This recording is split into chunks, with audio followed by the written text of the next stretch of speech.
So in your box, you've got sweet potato, blueberries, goji berries, yogurt, sardines, walnuts, kale, and lentils. Collectively, they're known as something. Superfood. Superfood. Superfoods. I look down at the ingredients and it's quite funny because they're all really healthy foods, and the first thing that pops into my mind is a dessert. Kira, you know we're going to come to you first.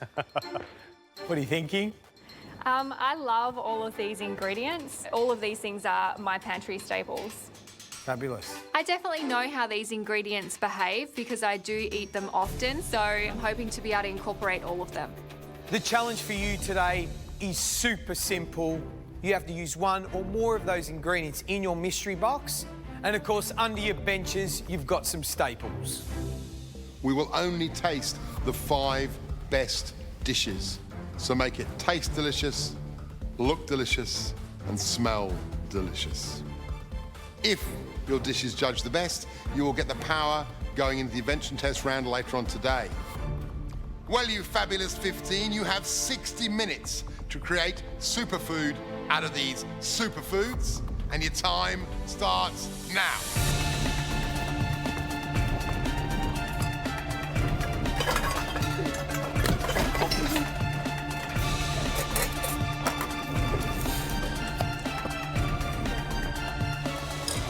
Hey, Colin. G'day. How you going, all right? Yeah, I'm going well. What's that? You made a little Wholemeal dough, yeah, for flatbread, which I'm going to run the sardines in. Nice. So hang on a second. You're making flatbread, then you're going to pound that up to make breadcrumbs? Yep. Okay. What's the dish look like? I'm going to use the goji berries. I'm going to toast the walnuts and make a stuffing for the sardines, and then I'm going to crumb them, fry them. So you're trying to embrace that sort of Sicilian style of sardine? Exactly right. High nuts, It's raisins, which is It's exactly what I make at home. Okay. High nuts and currants I use. I'll be interested to see how these breadcrumbs turn out. Okay. So will the flatbread work or will it not? I'm hoping it will.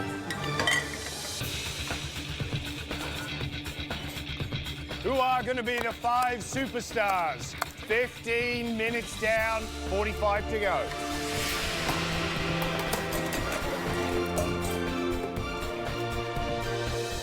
I really want to put together a beautiful, bright salad, but I don't want it to be a boring, everyday salad. I want it to be really special.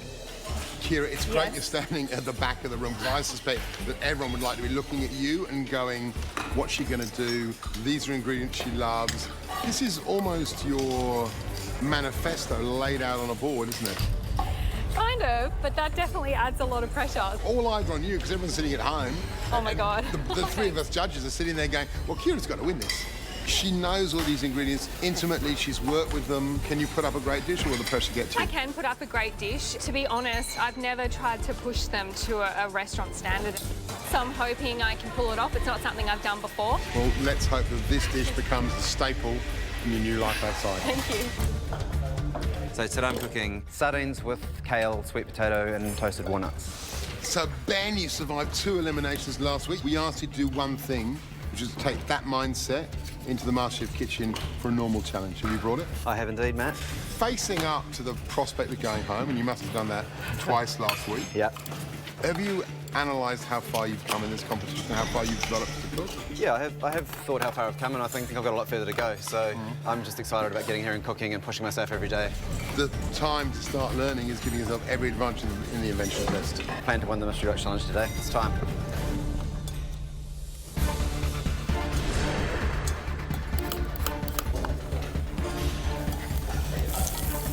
Today isn't just about delicious food, it's about winning that advantage in the Invention test.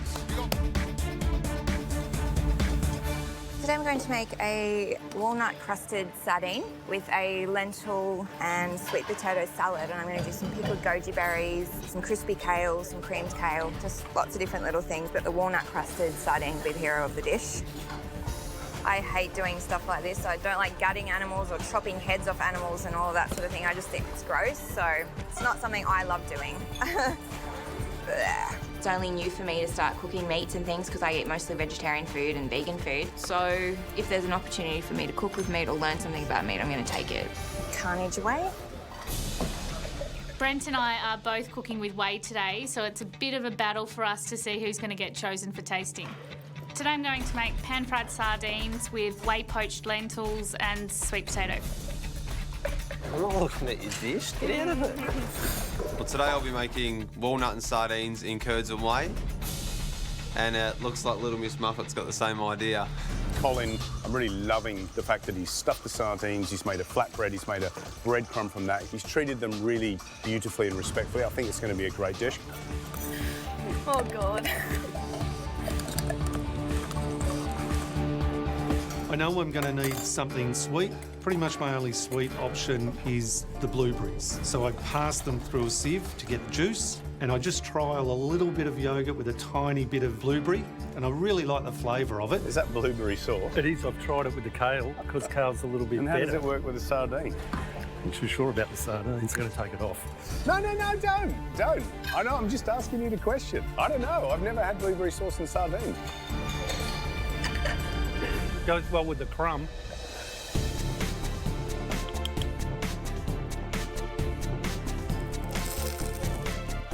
I kind of want it to look like the sardines are swimming in a green sea. Then I start carefully arranging all of the kale chips like little waves all around them.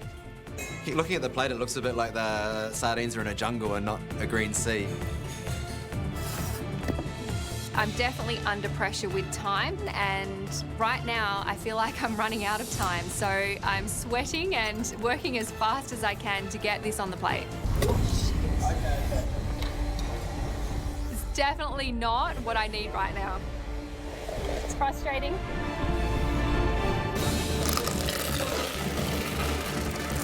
Burning everyone. We have to say your presentation is looking beautiful. Keep it up, guys. 1 minute to go. Come on, let's push it. The question is, does goji go with sardines? Do blueberries go with sardines? We'll find out in 30 seconds. Come 30 on. seconds to go.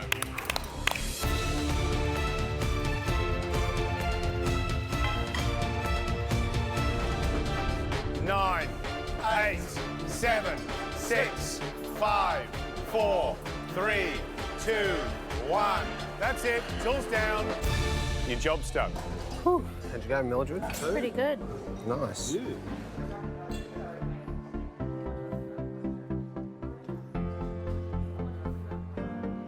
There's definitely a lot more pressure because I do love healthy food, and there's no secret that that's why I'm here. And hopefully I've been able to do myself justice today. Well, I'd like to think I've got a good chance of being tasted today. I think it's a pretty good dish. My only concern would be the blueberry yogurt. I know the judges were looking at me a bit quizzically. You had 1 hour to cook a delicious dish from a box full of superfoods. There should be super results. And the first person's dish we'd like to taste has been up here a couple of times. Amelia. First cab off the rank is Little Miss Muffet and her curds and whey. I mean, if she gets this and I don't, I'll be... Amelia. Hello. What's the dish? Pan-fried sardines with elements of whey. How are you travelling in the competition now? I'm good. Do you think you can win? I know I can win. You know you can win. What are you going to do if you do win? Go on a bender. And the most honest answer ever in the history of MasterChef. The most Thank honest you. answer ever.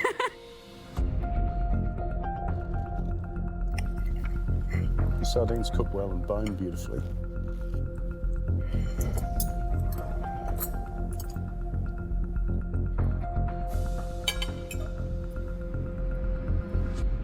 For me, those lentils are interesting. You know, you didn't have different vinegars and you went, okay, if I take the whey, which has got that sharpness and that acidity, cook the lentils first, add them to it, yum. Complex, interesting, and against that sardine, which can be on its own, I'm a bit, I need lemon, I need acidity on it, but with the lentils, delicious. Thank you. Well done, Amelia. Thanks.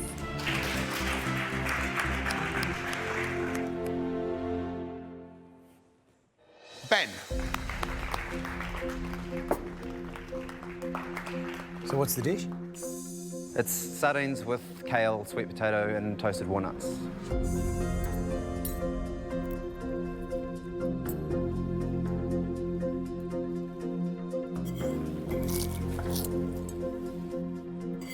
from crunch to soft sweet potato to puree to crunch again with the walnuts to smooth, cool yogurt. It's just like, wow, it's all just going on. It makes you want to go back for more.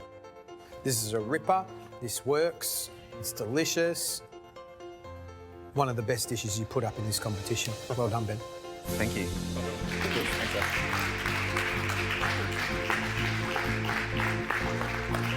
Colin, you're next. That looks spectacular. It's crumb sardines. The stuffing is the walnuts and the goji berries. Oh, they're crunchy. Colin, what I love about your dish is that crunchy rubble of breadcrumbs that are really super friable in the mouth. You can hear it when you bite into it. There's that real which is wonderful. The flesh of the sardines, moist, juicy, salty. The kale chips, again, crispy, beautifully salty with a bitterness that works wonderfully with the sardines. What I'm not so sure about is the yogurt. I understand you need something there, but probably for me, if you'd had a lemon, that would have done the job. I don't have any problem with the yogurt at all. I think what the yogurt does for me is just sort of adds a bit of sourness that you have to have. You didn't have lemon, so you did the best that you could. The next person's dish we'd like to taste has never had a dish tasted in the top 5 of the mystery box. Brent.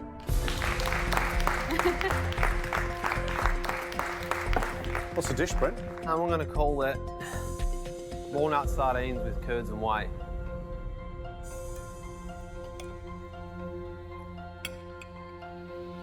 I think there's so much for you to be proud of about this dish. I think the combination of the walnut and those toasty bits of whey is a brilliant combination. They look similar, they've got similar kind of toasty profile, texture very different. That's beautiful.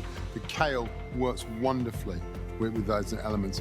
The crumbing and the cooking of the sardines is absolutely on the money. And look, you probably could put a bit more salt on the in the puree, but the combination of goji and sweet potatoes and puree is a great idea. Okay. Okay. Thank you. Thanks, Brent.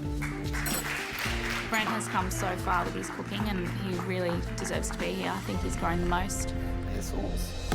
One last dish to make up the top 5, and this was cooked by a contestant. I think we all agree that she was really excited by this challenge. Renee. Oh.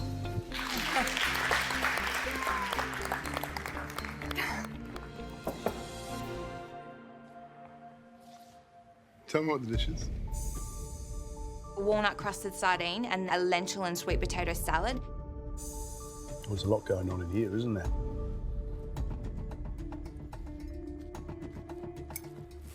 There's some complexity, there's some crunch, you know, there's a little bit of sweetness, there's a little bit of acidity, and you've got all of that in there. What stands out for me, sardines, kale puree, lentils, just like boom, so beautifully put together. And then these lovely little surprises, you know, whether it's the walnuts or the goji berries or the blueberries or the yogurt. It's really, really delicious. Well done. Thank you. Beautiful cook. It's so important to be safe today because I want to get a spot in finals week. Are you doing touch? No, I'm doing fine. Today I'm going to be making cured salmon with a cucumber, ginger and miso jelly. I know I can do something good flavour-wise, but I have no idea how to make the sight really shine on my plate. And I'm kind of stressing out right now. Looking down, Laura seems to be lacking direction. She doesn't look confident. I think she's in trouble already. She's got sight, which is probably the hardest, but the person who has the hardest one might come up with the most creative dish.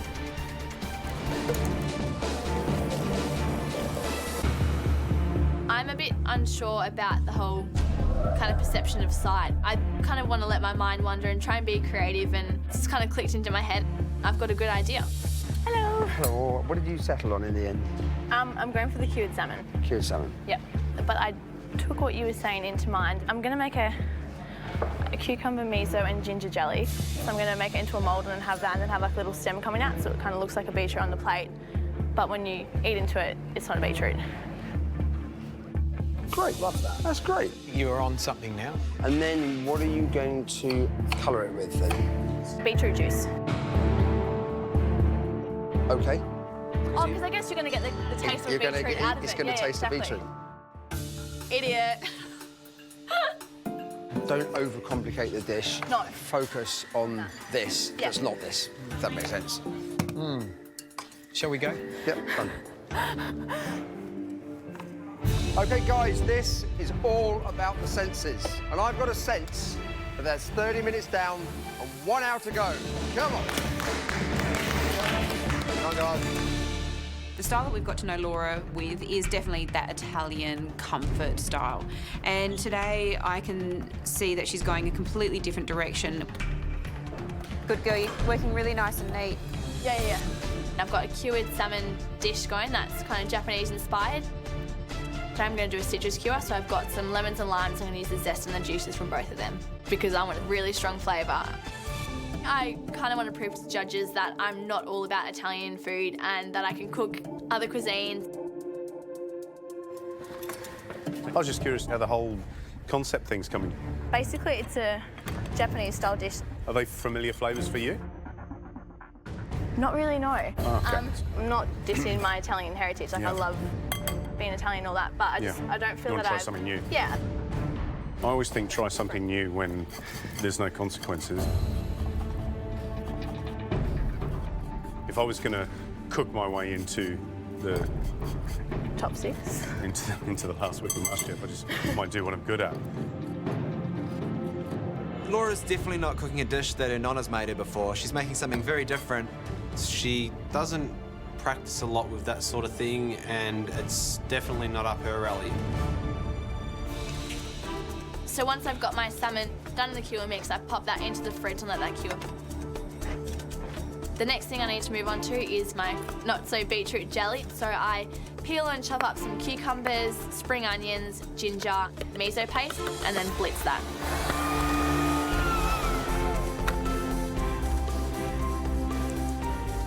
I strain that all out. I could colour the jelly with beetroot juice, but then it'll taste like beetroot, and that's not the point of the challenge. So instead, I add some red food colouring. Is that your Yep, that's thing? the mix. Ooh. The beetroot jelly is really important. It's the one visual element making sight really shine on my plate today. If this doesn't work, then, you know, it's pretty much just a Japanese-inspired dish. Once they're finished, I'm just going to put a little twig in it, and then I'm going to have that cemented in some salmon skin soil, so it kind of looks like the beetroot's popping out of the ground and it's ready to eat. I need to nail this beetroot jelly and blow the judges' socks off. Sorry. The biggest thing on my plate today that I need to nail is this beetroot jelly. I take the jellies out of the fridge. It looks perfect. Oh my God, yay. Everything's come together, all the components complement each other really well. It's got a really good lemon and lime zing to it. I know that plating isn't my strongest point, but I'm working with a sense of sight. So I need to make it look as pretty as possible. It's looking beautiful, Laura. Thanks, Trace. 5, 4, 3, 2, 1. That's it. Time's up. Well done.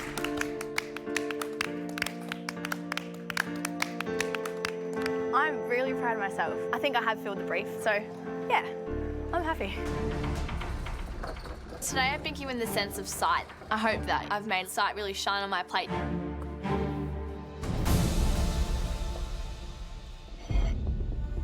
I reckon this week you've been a little bit different.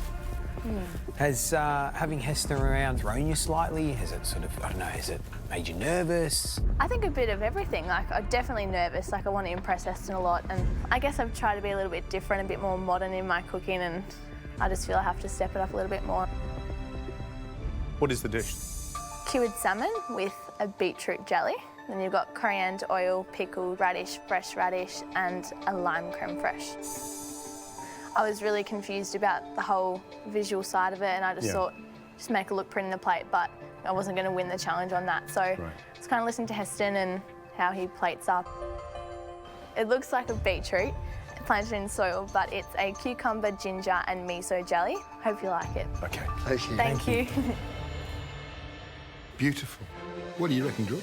I think it's gorgeous. You know what I love? I really, really love? When it came down, I had that moment when I looked at just the texture and it looked like a beetroot where someone's just peeled it off. Yeah. That's spectacular, great little visual joke.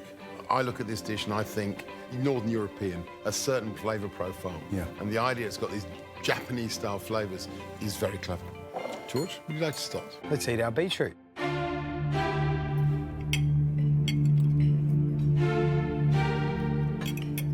If you close your eyes and think, you know, cucumber and miso, and if somebody told you there was a bit of beetroot juice in there, you would not disagree with them, would you?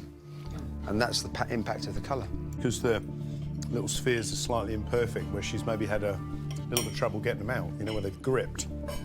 Actually reinforces the fact that it's a beetroot. Beetroot, yeah. Putting that aside, wow, the combination of flavour is like yum. The salmon's cured really well.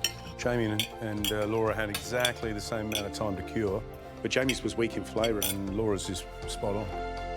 There's a real cleanness in this dish, yet it's layered. Yeah. There's an earthiness, there's a slight sweetness, you've got the crunch and the radish, a soft pepper carrots, a light pickle, and there is that sort of like Japanese undertone to it. Jessie, your time starts now.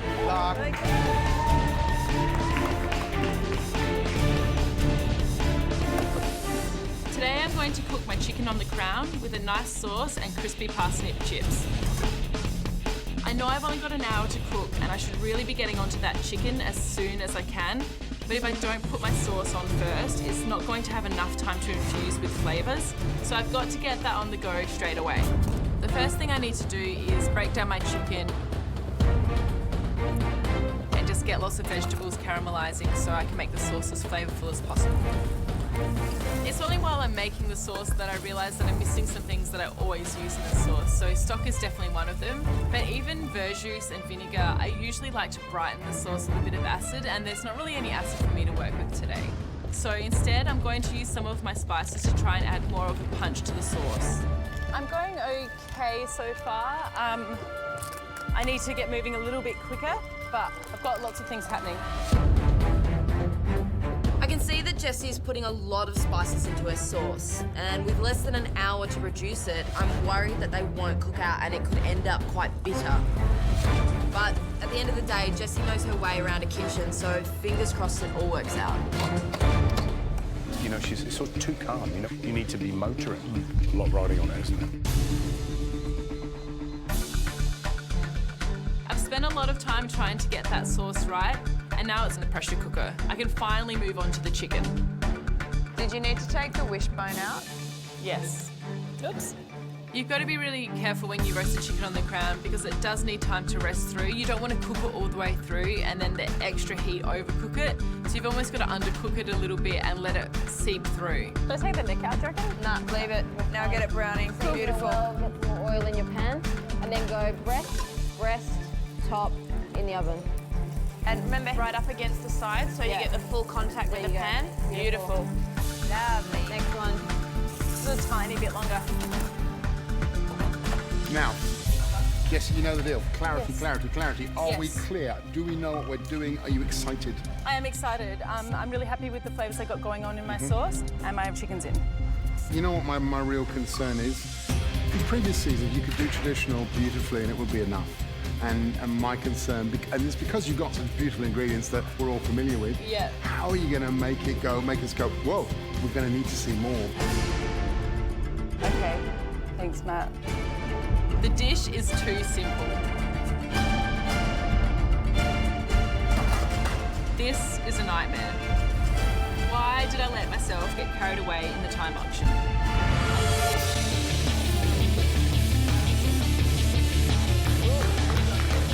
Matt suggested my dish needs a little something more to make it stand out against Reynold and Georgia. Noted. So I'm going to make a caramelised parsnip puree because I think it'll be a really nice flavour. It's like a little bit different to a regular parsnip puree that might just be something a little bit different on my dish. I'm still freaking out. While I may have come up with an extra element, I haven't gotten any extra time. And my chicken is still sitting there waiting to get into the oven. So I need to make this puree as fast as possible. My race against the clock has only gotten tighter. Is that puree in a position you can start blending it? Because you've still got to pass it and everything. I just looked at it before. Just because the chicken's going to take up your time in the next couple of minutes, so if that can start pureeing. Yeah, they're not far off. I don't know where Jessie's head is at. She should have had that chicken in the oven at least 10 minutes ago. She's really, really pushing it if she thinks she's going to be ready to plate up in time. What do you got, 180? 180, yeah. Cool. Make sure you get that sauce. Beautiful. What's your pressure cooker? 1 minute.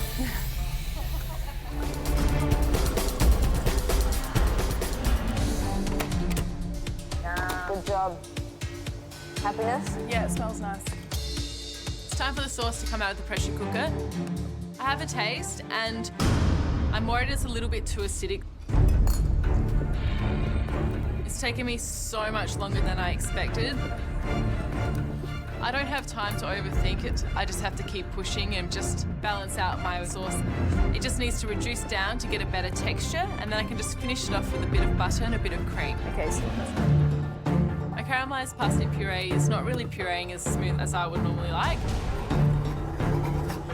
It definitely looks a little bit grainy, but at this point I don't really have anything else to go with. So I'm just gonna go with that. And check your chicken. Yeah, chicken's next. Good. I get my chicken out.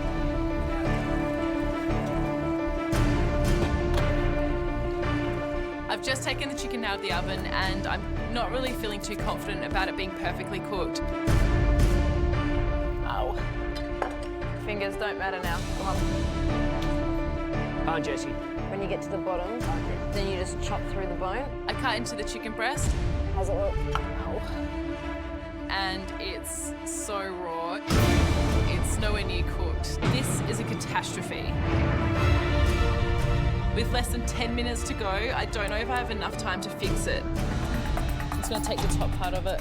I cut into the chicken breast and it's so raw. It's nowhere near cooked. Yeah, it's bad. How's it look? It's gonna need a little bit more in the pan. Oh, yeah, it's hello. a bit under. Very under. I'd put a lid on it or something too. You want to, yeah, just gentle now, right? You're panicking. You've got to put everything else on the plate and at the last minute. Yeah. And it's got to be amazing. Come on, Jessie. Come on. Come on, Jessie. Hot. I just hope this works. Beautiful. Get it on the plate, Jessie. Come on. I've left the chicken to the absolute last minute and I can't wait any longer. It is on the edge and I just hope that it's perfectly cooked. 30 seconds, that's it, come on, 30 seconds. I'm massively worried about that chicken being cooked, along with whether I was able to counteract the bitterness in the sauce. Just one of those could be enough to send me home today, let alone both. Right, let's get the next dish in.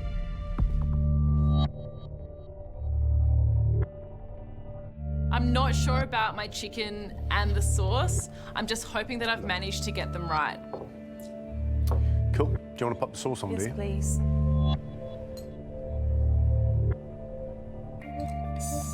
Today I've made roast chicken cooked on the crown with caramelised parsnip puree, parsnip chips and a sauce on the side. How'd you go? I think I did okay. I'm not 100% like over the moon with it, but I'm happy that I've got a dish up because time really went really quick for me today. This may be a risky box, but the normal mystery box rules apply. You have, under your bench, a selection of staples. You must use at least one ingredient from the box. Anyone who's got the board, you don't have to use all of those 4 ingredients. We will only taste the 5 most appealing dishes. Lamb and 3 veg, guys. You've had time to think, you had time to strategize. Your 30 minutes starts now.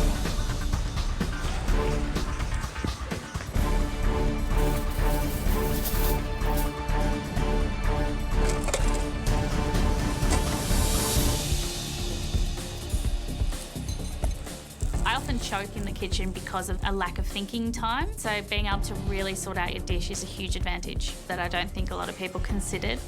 Amelia, Yes, half an hour Yes. to think about something spectacular. Correct. Today I'm going to do a vegetarian dish. So you're candying some pumpkin, you're butter frying some pumpkin. Correct. And then I'm going to do raw Brussies, roasted Brussels.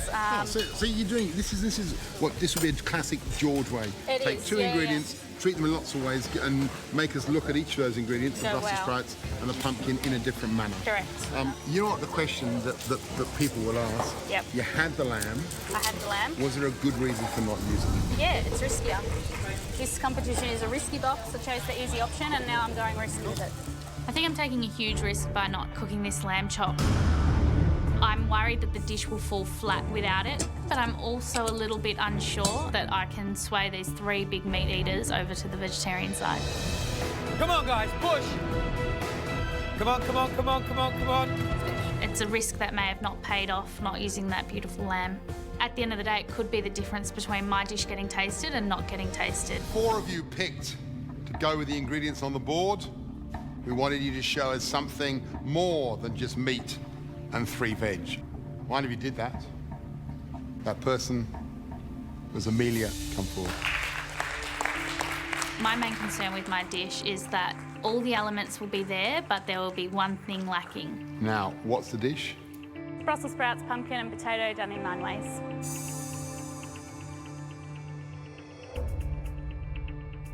This is what we're talking about, isn't it?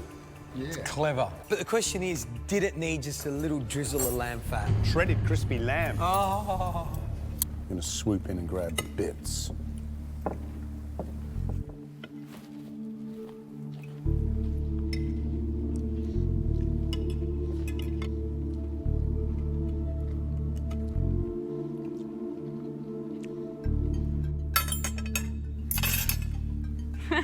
Amelia, that is clever cooking.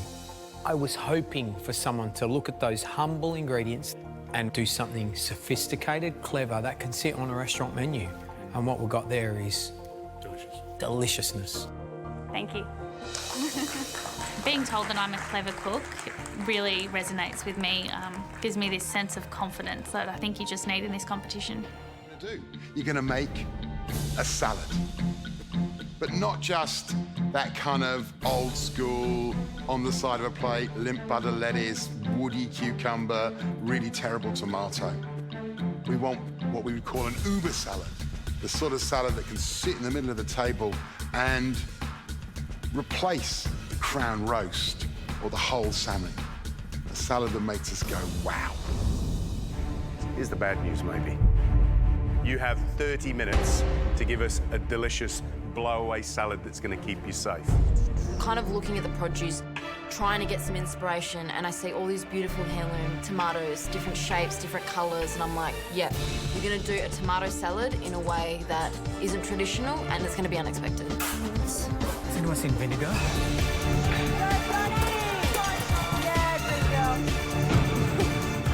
Carl, be careful, mate. We don't really ask for much. Creative and super delicious. That's what we're looking for in this salad. You got 15 minutes to go. Come on. Oh,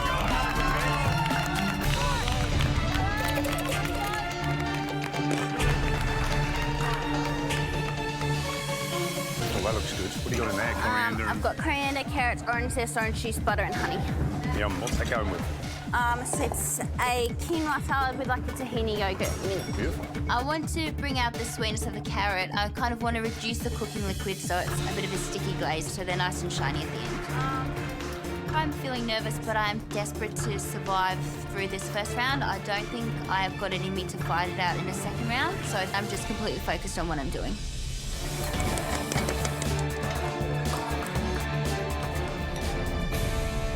What do you like in the look? You know what I'm loving is the smell of vinegar, acidity. You've got oranges, you've got fennel, you've got yogurt over here.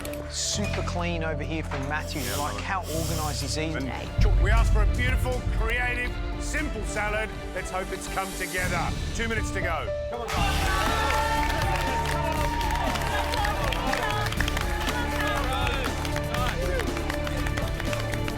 There's not many ways I can plate this salad up, so I just pick it all up, drain some of the dressing off, and garnish it with some feta. 30 seconds. Dress, dress, dress. Come on. Come on, guys. Come on. Come on, guys. Come on.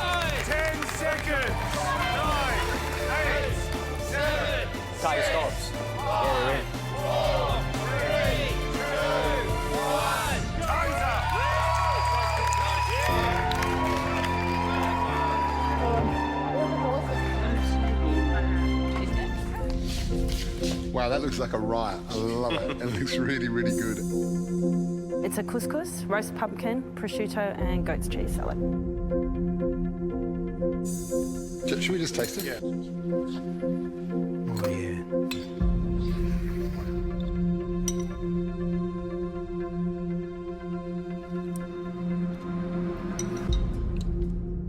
That is seriously yum. Love the pumpkin, love the goat cheese, love the prosciutto. Love the couscous. The couscous is just beautiful. It falls like rain from your fingers. It's fantastic. And I taste that, and that's everything I want salad to be.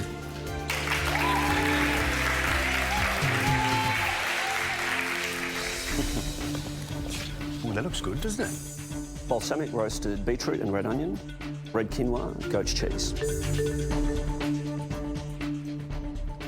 Everything needed a bit more cooking, but the combination's delicious. Really yum. Thank you. It's an achara, which is a Filipino pickled vegetable. I think it's really delicious, tasty salad, and we love pickly things these days. I think the key here is think about how you might drop those flavours onto the plate and just bring it bang up to date. Ashi, how you feeling today? I'm feeling nervous today. Don't want to go through the next round. What's the dish? It is a quinoa and baby carrot salad with a yogurt tahini dressing. I'm just imagining a glass of wine and that salad comes out. I'd be pretty happy, wouldn't you? I love the fact the carrot looks sweet and sticky and roasty. I'm salivating. Come on, break it up. They need it.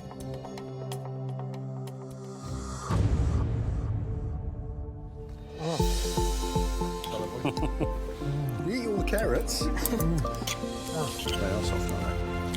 Well, the soft carrots, they're just absolute. For me, I could just eat a plate of those. You know, the crunchy quinoa. It's delicious. It really is. Oh, no, that is a cracking dish. I'd seriously consider chatting to my chef Sagazi and do a similar take on that, because that is wonderful. It completely blows my mind. I was so surprised I didn't realise it was that good. Well, you don't need to be a genius to work out today is a mystery box challenge.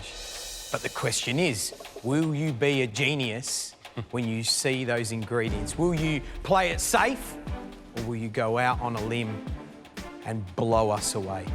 I just love some spices to be under that mystery box. We haven't had anything yet. Some rosemary, some garlic, some thyme, some red wine, and a nice piece of beef.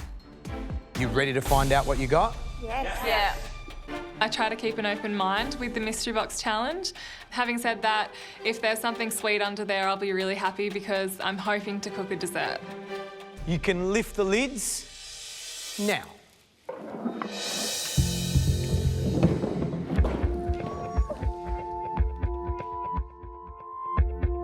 Well, there you have it. Some classic ingredients, but also some that you potentially haven't used before. Chicken breast, coriander, popping corn, blue swimmer crab, asparagus, blood orange, coconut. Anyone know what the dried flower is? Chamomile. Excellent.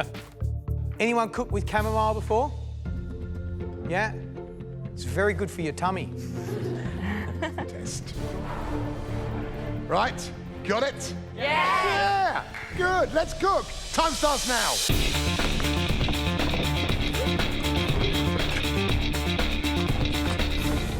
What are you doing, Raro? I'm wearing shard, so I'm just going to do like toasted coconut, blood orange granita. With chamomile ice cream, toasted coconut shavings, caramelized popcorn, blood orange segments in a coconut husk. Today I really want to get this advantage because I just feel like there's something for me to prove. Hopefully today's the day. It's really important for me to be in the top 5 today because I need those judges to taste my food. I want them to see that I can cook, I can make something look and taste beautiful, and that's my goal today. Reynold, what's the dish? I've got a blood orange granita as a bed. I'll be serving that on a coconut husk. I've got a chamomile ice cream in the freezer. I've got some candy popcorn. What are we going to love about it when we stick our spoon in it? What's going to be like that? Refreshing. Refreshing. Yeah. Your dish sounds awesome, right? Yeah. It sounds delicious. But Reynold, you've got to sell it to us as well. Yeah. If we pick you, you come to that table and you love that dish. Because if you love it, before we've even tasted it, we love it. Yep. All right? Yep. I'm determined to wow the judges, so today I'm planning to impress them with my plating skills. 5 minutes to go. It's all about how you plate this dish up. Yes? Yes. Come on, guys, let's go. Come on.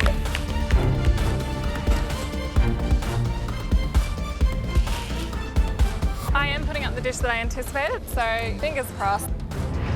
I've fixed up the syrup. It's beautiful. I'm so happy with this dish. 10 seconds to go. 9, 8, 7, 6, 5, 4, 3, 2, 1. Time's up. Well done. Cheers, mate. How'd it go? You're good, I think. Reynold. The judges really want to see some passion in me, and the way I'm going to sell that to them is through my plating. Love it. Love a little plate up at the pass. Yeah, I like this. Right, off you go, Bit of Reynold. theatre. I've got a blood orange bonita with a salted caramelised popcorn, blood orange zest that I've candied, toasted coconut shavings with a chamomile ice cream. Little quenelle. Oh, yeah, baby. That is the best quenelle I've ever seen on MasterChef.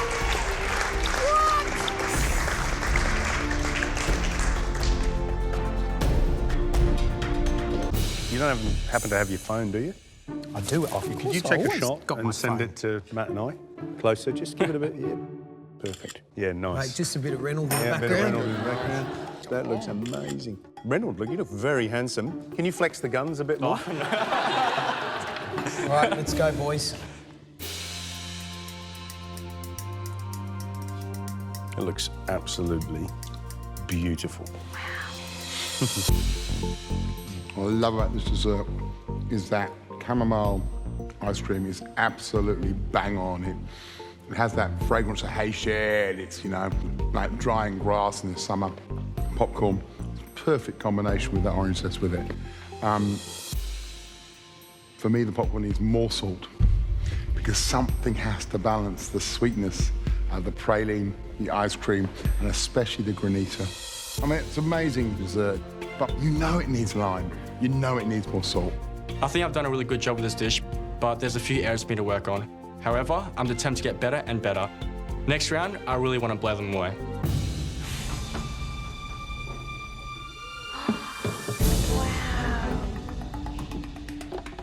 Well, you got lots of beautiful stuff. Granny Smith apple, pecan nuts, blue cheese, honeycomb, star anise, figs, rosemary, and finally, Kaiser flesh bacon. Today, it is absolutely my dream mystery box. It's amazing. It's all the stuff that I cook with all the time. There are definitely ingredients that I'm very excited about today. So today, it's not like normal, where you have to use 1, 2, or maybe 3 ingredients. Today, you must use every single ingredient in this mystery box to create one dish. One dish. What? You got it? Yep. Yes, George. Yes, George. It's easy done, I hope. There's a reason we want you to use all the ingredients.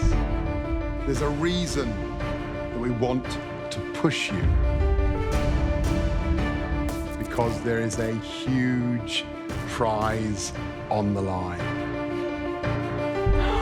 This isn't any ordinary apron. This is the Power Apron. It's Power Apron Week.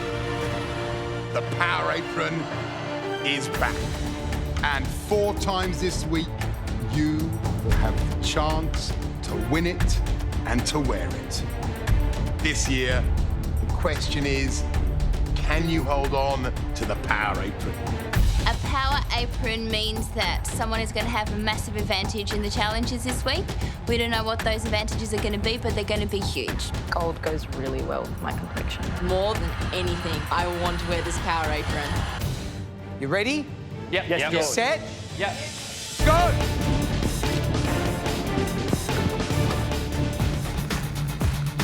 Today I'm going to make a dessert. I haven't made a dessert yet. I can't imagine ever being able to actually beat any of the dessert people at their own game, Reynold in particular. So I think I am taking a little bit of a risk with maybe going with the dessert, but it's my opportunity to really challenge myself. Hi. How you going? I didn't expect that to be you for some reason. I'm like a ninja, I just appear like that. I'm the world's largest ninja.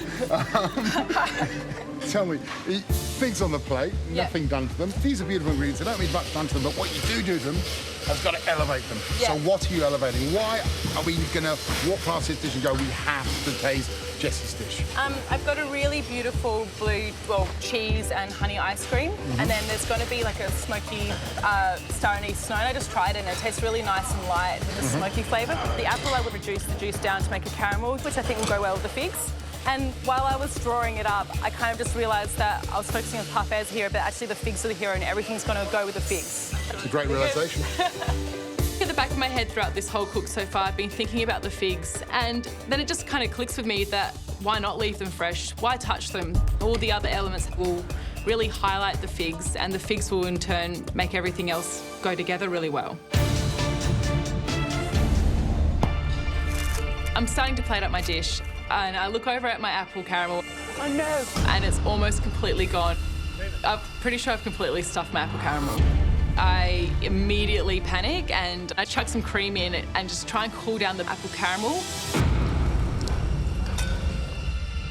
The caramel has a really bitter flavour to it, but I cannot miss an ingredient today, so I have to put it on the plate, or I won't have a chance to win the power apron. If you want to be tasted, it's got to be great on that plate. 1 minute to go. Come on, guys. 10 seconds to go. 9, 8, 7, 6, 5, 4, 3, 2, 1. Time's up. Well done.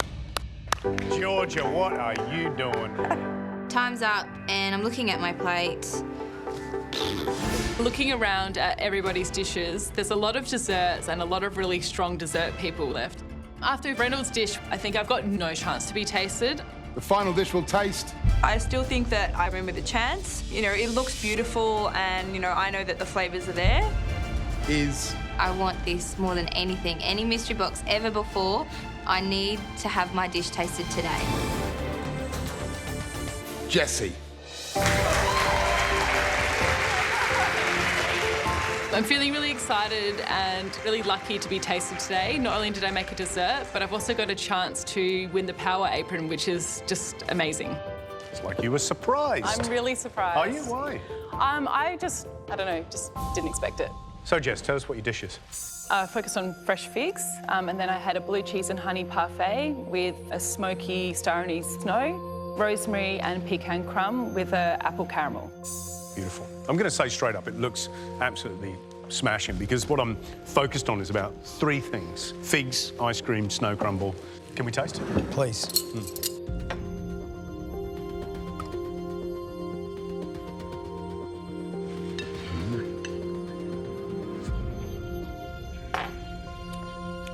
It's very savoury, isn't it? No, it's purely for professional reasons. I'm going back in for a second. I was unsure of something. She might have it. She beats red dessert. I know. Oh, wow. No, it's like Licorice, yeah. Absolutely. It's brilliant. It's full of fruit, boys. It's okay.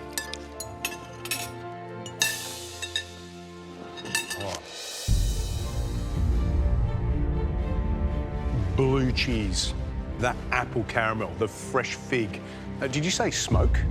Yeah, I just used the smoky flavour from the bacon to go in the meal. Very subtle in that snow, and it is just absolutely smashing. I don't think I've had a dish like that, certainly not this year, certainly not in the last couple of years in the kitchen. It's so savoury, but so delicious and so quite obviously a dessert.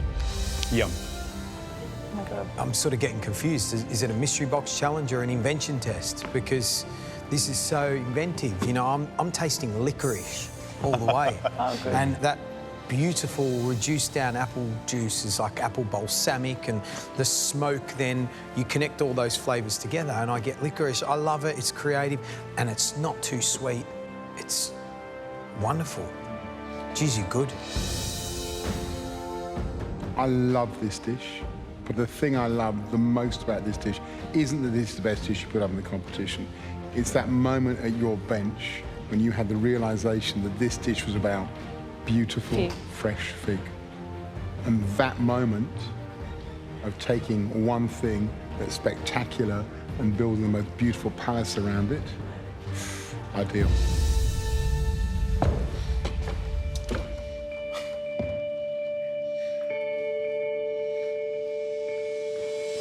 Don't go anywhere. Matthew, Reynold, Ashley, we loved your dishes, but this dish here is something very, very rare and very special. And Jessie, that's why you're the first recipient of the Power Apron.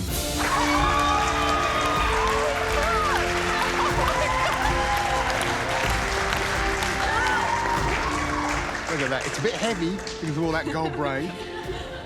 Wow, thank That you looks, so much. wow.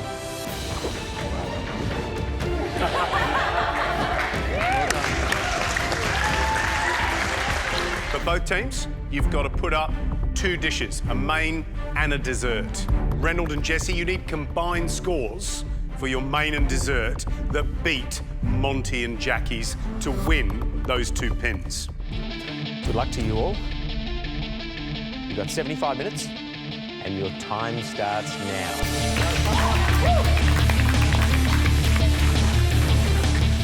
Alright, so you've got an idea? Yeah, I just want to look at the protein first. Tell me your idea. I've got so You're doing dessert though, right? Jessie and I decided that I'm going to do dessert and she's going to do the main. I got this really complex dessert in mind that I've wanted to try for a while. I'm looking for tropical flavours such as coconut, pineapple and passion fruit. Jessie, she wants to cook with lobsters today, and I think that's going to go really well with my dessert. It's got that tropical Asian Pacific feel to it. As we're cooking and stuff, if you need any help, let me know and I'll start tasting it if you go. See how it goes. We're happy with each other's dishes, so we're going to split up and focus on our own dishes. Come on, Jessie. Come on, Reynold. Keep it going. I'm making a frozen sphere, which is made of white chocolate and passion fruit. The sphere will sit on top of a bed of coconut granita. I really want to be creative with this dessert. So I'm going to present all these elements inside a coconut shell. And I'll make a hot coconut sauce to be poured inside so that I have hot and cold elements together. So, let's get this straight. Your dessert is going to be a frozen dessert? Yeah. Will this win you the immunity pin? Yes, definitely. Okay. Yeah. All right. Over to you, Reynold. Okay. I'm feeling pretty ambitious today, but I'm just hoping that I can pull this off, because if I don't, it's going to ruin our chances. Almost a minute till it's an hour. Oh my God, what the hell? It's a risk going out on a limb and making a complex dessert, but today it's all or nothing. We can't win the pin as an individual. It's either 2 pins or nothing, so I'm going all out. I want to present this dish in the coconut shell. I want to have a bed of coconut granita, like little snow.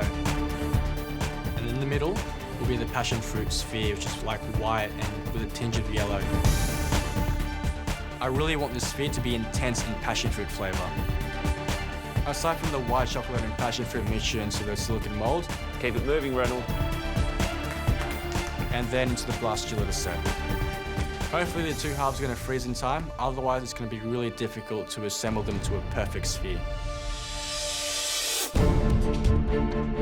25 minutes left, people. Come on, guys. Come on, guys. 25 minutes ago and I check on my coconut granita. I should have started scraping that earlier because right now it's just rock solid. Scrape, Reynold, scrape. I want this granita to be fluffy but also flaky at the same time, really fine like snow. Inside the sphere is going to be filled with saffron caramelized pineapple. I cut the pineapple into cubes and start a dry caramel. You some saffron, yum. Yeah, for the pineapple. It smells beautiful. If either of our dishes fail, neither of us are going to get the immunity pins. And for me, I just really hope that I don't stuff up with my dessert. If you win today, you've pretty much got a guaranteed road to the finals. Yeah. Yep. Okay. My mousse is just frozen set solid, and all I need to do now is to start to assemble. That's good, Reynold. With less than 15 minutes to go, I start working to finish off the passion fruit sphere. Okay, good. I just gotta scoop out the middle. I have to work fast, if not the mixture's gonna melt while I'm working on it. After I place the pineapple into the middle, I put it back into the blast chiller to freeze again before I put the two halves together. Come on, Reynold. To plate up, I grab the bottom half of the coconut and fill up with coconut granita. Putting the final touches on, a bit of lime zest, a bit of fresh mint and some dehydrated pineapple. In the middle of the granita will be the passion fruit white chocolate sphere. I check the two halves in the blast chiller and they're not as frozen as I hope it to be. I don't want to risk melting them, so I put the two halves together in the blast chiller. But I'm really nervous it's going to lose its shape. So I'm going to leave it in there for as long as possible before I plate up. I'm going to make a hot coconut sauce to be poured inside the coconut. Then I'll have hot and cold elements together. Are you okay? What's wrong? Oh yeah, I'm really pushing it. You've got 90 seconds! Time's ticking and I can't wait for the sphere any longer. It's slightly melted. The bottom half is melting fast. Beautiful. Get it back in the freezer. Hurry up, Reynold. I'm just hoping when the judges eat it that they will love the flavours and that they don't notice any presentation issues once the hot coconut cream is poured over. 10 seconds! 9, 8, 7, 6, 5, 4, 3, 2,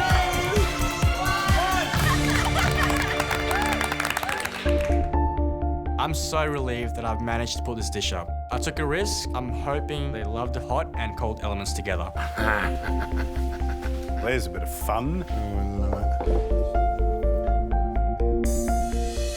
Coconut with passion fruit and pineapple.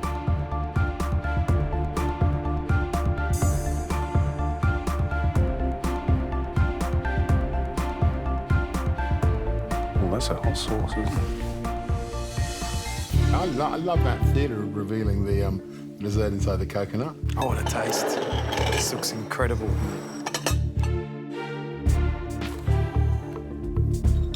There's lots going on in there as well. Yeah. Oh, wow.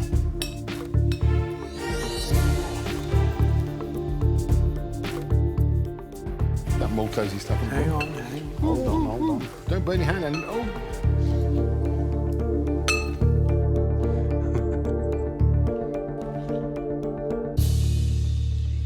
steam coming off it.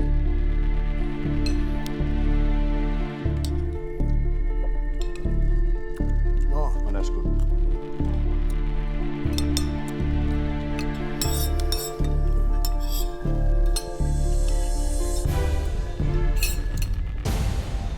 You enjoying that? I love it. It's really good, isn't it? It just hits the spot. It's really good. It's cold, it's hot, it's sweet, it's creamy, it's everything. And you get a little souvenir. I love this. That foam, that mousse of passion fruit, absolutely smash it. And then that pineapple's chewy, and that kind of the iciness at the bottom, and that whole thing, that hot-cold combination, you know, it's so sophisticated, and just the best flavours of an Australian, northern Queensland summer holiday, isn't it? Tropical dessert. Yeah, it's fantastic. Shall we score?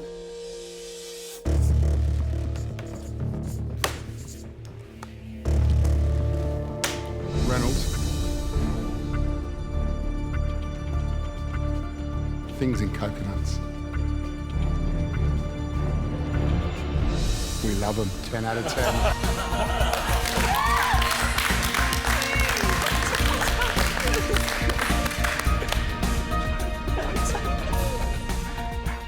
Reynolds, we love contrast, and that dish had contrast in texture, temperature, and of course, all those wonderful tropical flavours. Adorable dish, beautiful. Thank you. I'm over the moon getting 10 out of 10. I did not expect that, ever. I can't believe it. This is like a dream. Reynold, I scored the dessert. 10 out of 10.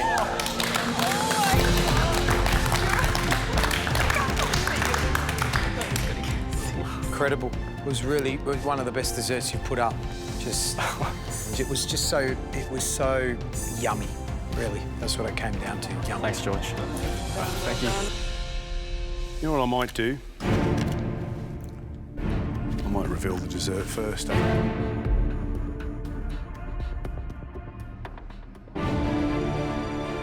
What did you give him?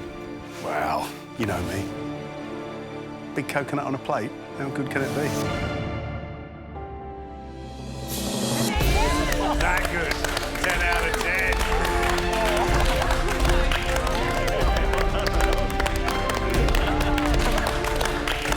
Well done, Reynold. You know what that means? You have got the perfect score. Wow. That's amazing. 30 out of 30 for that dessert. Absolutely brilliant. The textures, the temperatures, and the flavours were absolutely delicious. It just hit the spot. Really did. How do you feel? Getting those scores it's amazing. Stunned. Can't believe he scored me a 10. 3 10s. I'm speechless. Is this the longest recipe ever written for a pressure test? Yes. Is this the recipe that's got the most ingredients of any MasterChef pressure test anywhere in the world? Yes, it is. Is it the hardest? Yes, it is. Oh my.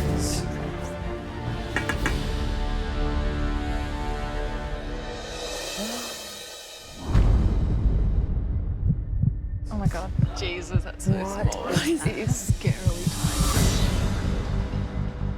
Botrytis cinerea. What is that? I have no idea. Come forward, guys. Oh my God. Oh my. This dish is so delicate and so refined. There's this beautiful golden ball in the center of the dish and it's terrifying. I have no idea what it is and it's already freaking me out. You're looking at about 55 stages. Wow. So the recipe might seem really pedantic. Just ignore the recipe at your peril. It sounded quite full on, didn't it? I scared myself then. You scared all of us, I think. Billy, Georgia, are you ready? Yes, Gary. Let's go. Come on.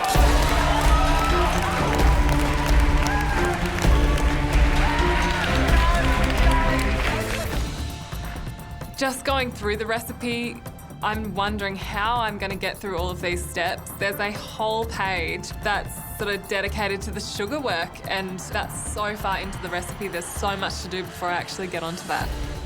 My strategy is to move really fast from the beginning and hopefully leave myself enough time to make that sugar ball. It's a key element, and in my mind, it embodies those 4 points that I need to make up. So I want as much time as possible to work on it. While I'm waiting for the gelatin to dissolve for the wine gum, the next step is to put some more peach liqueur into a saucepan, along with all of these different types of powders. It's really important to be precise. The quantities are just down to the gram, so it's really important to be careful. There's ingredients here that I've never worked with before, so the only thing I'm relying on today is to just follow the recipe to a T and get those measurements exactly right. Once that's all in the pan, it just needs to combine while I wait for it to reach 108 degrees. To finish the wine gum mixture, I whisk it all together before I use the syringe to get it into the mould. Then I put the mould into the freezer and leave that to set. Yeah, looking good. I'm so relieved that's done. But then it hits me. That was all just to make the first element. Let them get away, Bill. They've got their frozen grapes out of the moulds. They look really cool, Billy. They're piping out the aerated saffron. Ooh, it's not a very good one. Getting that into the dehydrator. It is great to see them start to perform at their peak. They're going to need to keep this up if they've got any chance of getting through this monstrosity of a dish. Oh my God, Billy, you're amazing. Beautiful, Billy. I'm so happy to have a little chocolate sphere in my hand. It's actually worked. This is it. This sugar ball. I've had to work faster than ever to leave myself enough time to concentrate on this sugar work. What is that? That's the sugar. Okay. This isn't like any normal sugar. This is this awesome, weird, malleable, golden sugar that Heston's cooked up in his laboratory. Oh, wow. That is an awesome colour. Making this sugar ball is just like blowing glass. I pinch a little bit of sugar off and sort of wrap it around the end of the pump and pump some air into it. What I need to do is blow a sugar ball large enough so that I can fill it with the citrus cream when I'm plating.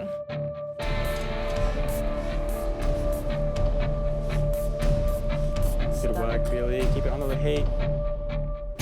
Oh, God.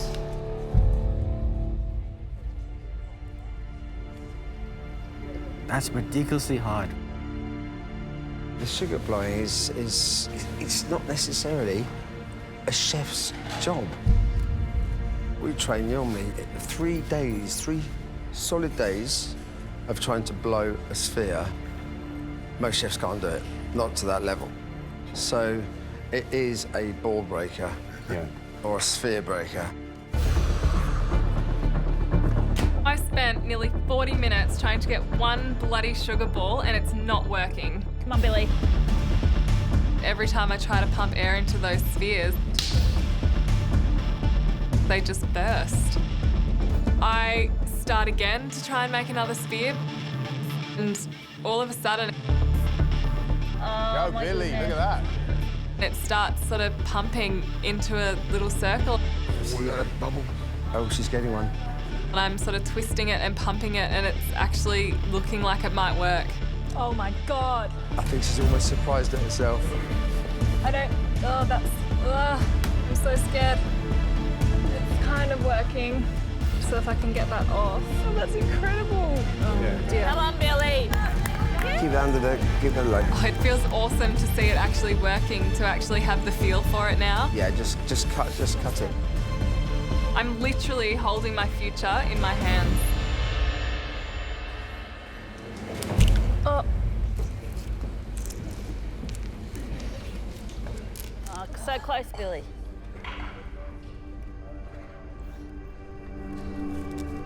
Come on, Billy. I don't know how I could hold back emotion at this moment.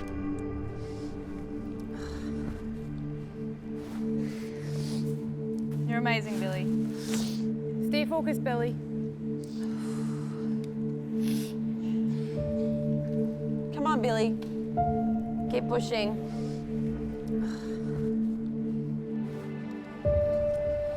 If it was easy, everyone would be doing it. But not everyone can do MasterChef. It's an elite bunch, yeah?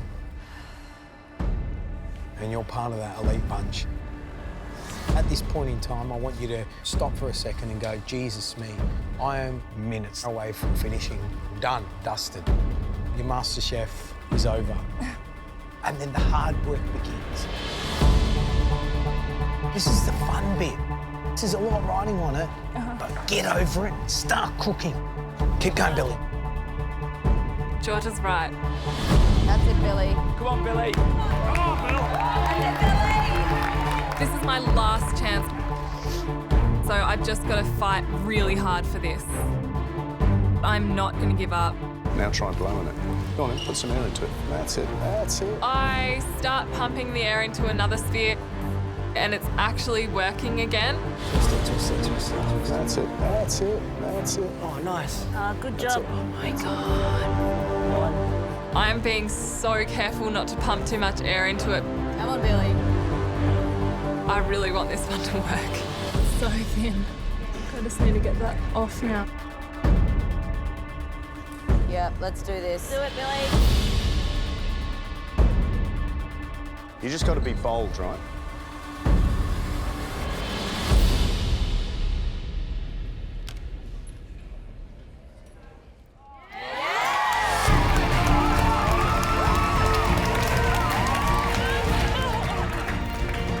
So now all all I need to do is make sure all of my other elements are in containers ready for plating. This is the countdown for the grand finale, the MasterChef kitchen, where dreams are made. 10 seconds to go. 9, 8, Soil in a container, rockwood powder. 4, 3, 2, 1. That's it. Your time is up.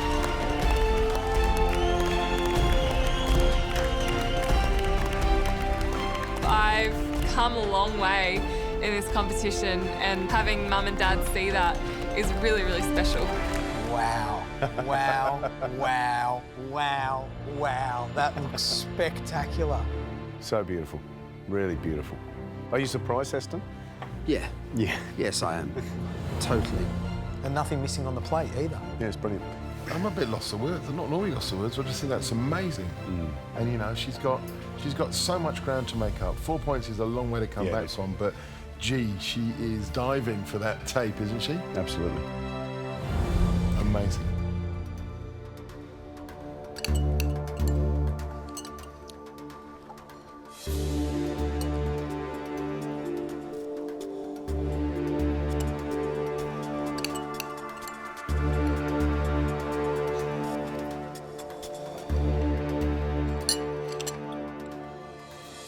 I don't really know what to say. You know, with this dish, I knew that, I mean, it was such a big challenge, but for someone who's never seen that dish before, and amateur cook, a little bit gobsmacked. You know what I loved? You had every single element on the plate. And that's why I scored you 9 out of 10.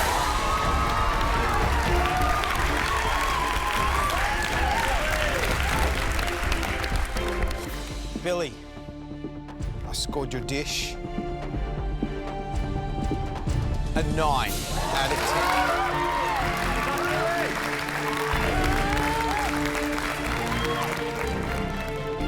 Billy, I scored your dish 9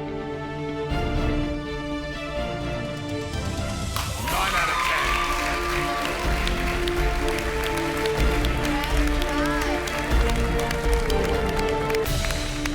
10. Billy, that gives you 27 points, which means you need 8 or more from Heston to win.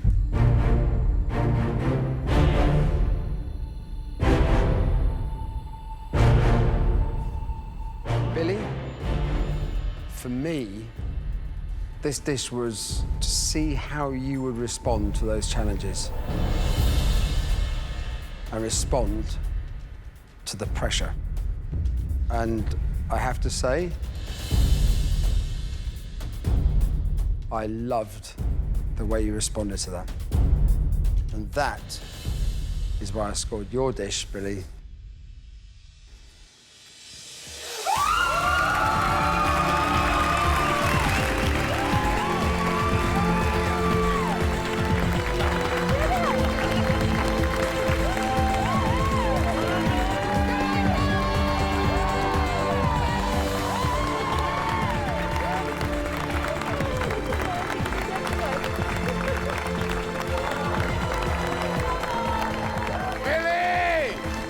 You are Australia's MasterChef for 2015!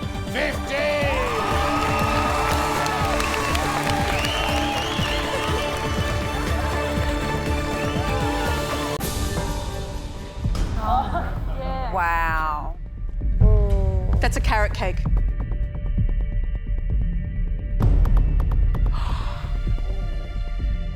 Does it look like a carrot cake? No. Do you want to come close and have a look? Yes. Oh my God. So this won Best Dessert in Australia for last year. It looks beautiful, delicate, artful, and I'm not sure that I've ever done something that looks quite so beautiful, so yeah, I'm worried. So there's a lot of elements and there's a lot of technique. Shall we cut into it and have a look? Yes, please. Yes. Of course.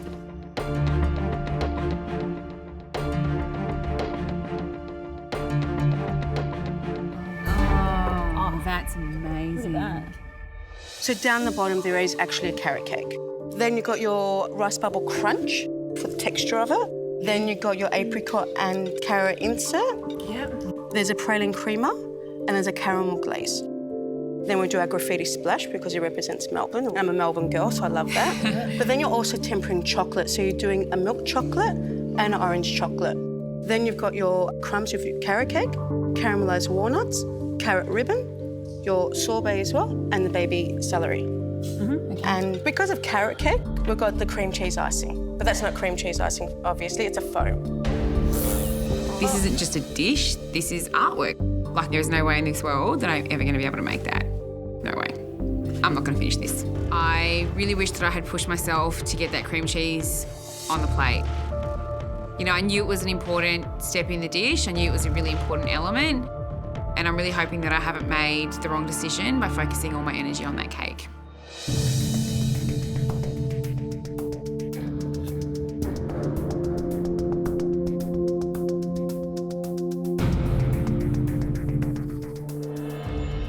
Obviously, you're missing the tempered chocolate. Yes, I'm also missing the cream cheese as well. I didn't quite get that finished in time. I really wanted to just make sure that I focused on getting every element exactly how I remembered it and how I remember tasting it and feeling it in my mouth. That's good. Well, proof's in the pudding, isn't it, Rose? Yeah, yeah. And proof's in what we cut open and taste. Rose, thank you. Thank you very much, guys. Thanks, Rose.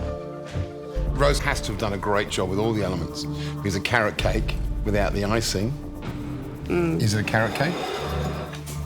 Let's find out. Oh, that's good. That's very good. Oh, look at that. Look at that.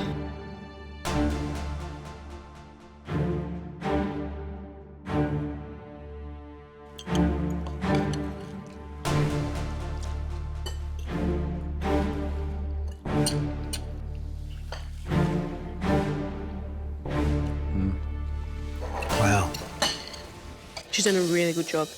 That is a very balanced interpretation of your dish. I think the flavours there are really beautiful. I look really beautiful. The sorbet and the cremo for some reason just pops, which is interesting. I like that. I really do. Good crunch on the crumb as well. Yeah. For me, what's a standout is that sorbet. It's bright, it's vibrant, it's fresh. Texture's lovely. I think she took the longest, didn't she, making the sorbet? But obviously you can see why. Well, you can see, look how bright it is. Yeah, it's beautiful. Look, obviously we do need to identify that she has forgotten an element that is important, being that cream cheese foam. Please welcome, live from her restaurant Core in London, it's Claire Smith.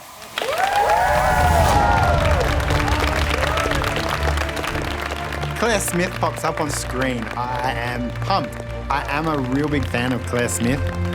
I've watched her on TV. I love seeing her beautiful design of food. It's art on a plate. Morning, Claire. Hi, how are you? Very well, thank you. It's great to be with you today. I'm so excited. What a great way to be a part of the show. It's awesome. It's been a really challenging year for everyone in hospitality across the globe. How are you guys going over at Core? We're all happy, we're all good, and we're still doing what we love, which is the main thing. Now, we have a few contestants here who are keen to become chefs. Why did you want to become a chef? Quite simply, it's the best profession in the world. I started cooking when I was 16 years old. I worked under some incredible chefs. I learned from the very best, and I love it. Sure, I work very, very hard, but literally you can come from zero to hero in this profession. And now I own my own business, and I hope that that's possible for everyone in this industry. It was only a few years ago that I started cooking and found this passion for it quite quickly. It's definitely cemented that the career as a chef is what I want to do. Righto, Claire, we can see that shiny cloche sitting in front of you. The dish under Claire's cloche. It's a little hint to the mystery box challenge that's going to happen today. Do you want to see it? Yeah. Do you want to see it? Yeah. Do you want to see it? Yeah. Okay, Claire, let's put them out of their misery.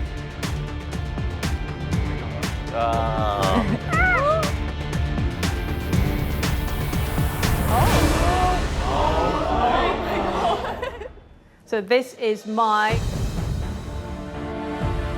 butter poached scampi with wasabi, peas, and rose geranium. Wow. How good does that look? It's the most exquisite thing I think any of us have ever seen. The detail she's put into this plate of food is just like insane. And I'm just a little bit worried about what might be under the mystery box lids. Okay, you can lift your lids now. Ooh. So pretty. Wow. Oh, wow. It's beautiful. If you haven't worked it out yet, the ingredients in your box are the same ingredients in Claire's Michelin star dish. Yeah, so there's scampi, there's peas, fresh wasabi, there's brandy, there's lemon, they've got chives, tomatoes, also rose geranium, which is absolutely delicious if used well, but it can be quite overpowering if it's not.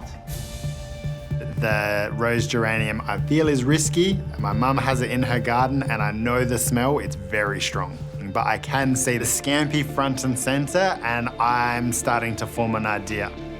Wasabi flowers, the white ones, that's wasabi flowers. Fresh wasabi, oh my gosh, I haven't cooked with fresh wasabi in so long. It is, you know, it's just such a good ingredient to use and it's just a really, really good mystery box. I think it's a really exciting box of ingredients to cook with, and I'm really looking forward to see what you guys are going to come out with. Now here are the rules. You need to use at least one of the ingredients in the box and the pantry staples under your bench to bring us a delicious dish. You will have 75 minutes to cook and we will be tasting all of your dishes. But only the top 5 dishes today will move on to the immunity challenge, where they will battle it out for immunity from Sunday's elimination. Okay, contestants, good luck. Your 75 minutes starts now.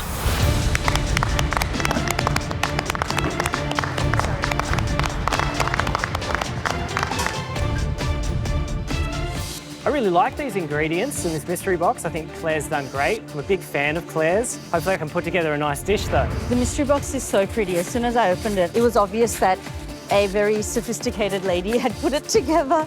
Flowers, the peas, it's just, there's so many things to draw inspiration from. I hope I can put something pretty on a plate. I'm putting together a scampi tortellini with a scampi bisque. I've decided to make a caramelised onion brandy ice cream. I'm feeling comfortable. Today I'm making lasagna. Would love a top 5 dish today. Means that I can have a cook for immunity and potentially sit out the elimination for once. Claire, I love your dish. I think it's fantastic and the ingredients that you've picked in the box here are fantastic. Yeah, I think for me, I reckon I love it how it's like really humble ingredients on one end and then a couple of really high-end ingredients, i.e. wasabi and scampi. Yeah, so judges, you all know what I've done with those ingredients. I'd love to know what you would cook with those. I'd go all in on a smoked tomato broth, use the scampi, throw them straight over the coals, and then use the heads for a sauce just to coat over the scampi. I think that's key when you have such a beautiful luxury ingredient, is you want to use every part of it. Well, Claire, I would actually maybe put the scampi to the side. I was thinking tomato tart. I think that's great. Well, I love scampi. I would blanch it and then I would make basically a play on a tartare. Use the heads and the bodies to make cocktail sauce with your brandy or your aromats. Delicious. Maybe you can come over and cook that one for me, John. I'm going to do a seared scampi with the tomato tartare. I think that was the first thing that came to mind. I think they'll pair well. I've got a fish fumet underway. A fumet is essentially a quick stock that you reduce to the point that it's a sauce, really full of flavour. I'm also going to do a chive oil, an onion puree. All the elements will taste well together. The cook on this scampi being perfect is absolutely crucial. In the last team challenge, I was responsible for cooking the chicken. Chicken was overcooked, just plain and simple. I overcooked it and our team ended up in the elimination. My biggest goal with cooking is that I'm not content to be a home cook. I really want to be a chef. I feel like this is a real privilege to be able to cook something that Claire's involved in. So I'm determined to prove to the judges that I do know how to cook protein and I can do this perfectly. Let's see what happens. Oh, baby! He's on fire. So the mystery box today I'm pretty excited with. The box itself lends us more to a savoury side. I'm going to do a dessert for the first time, so who knows how it's going to turn out. I don't want to make just another scampi sauce pasta where I think everyone else might be going today. I really want to stand out. I'm going to make a coronation, which is a Greek lemon biscuit. I'm going to have it with an ice cream sandwich. So it's going to be like a Greek take on an ice cream sandwich. The coronation is a Greek biscuit that we make at Easter, usually with orange zest, but I'm using lemon today. I'm going to have an olive oil ice cream in the middle. I currently am whisking my egg and sugar together. I've got my cream seeping with the milk, and I've got some of the rose geranium leaves in there seeping. I've never used rose geranium leaves, and I just kind of want to see how this works.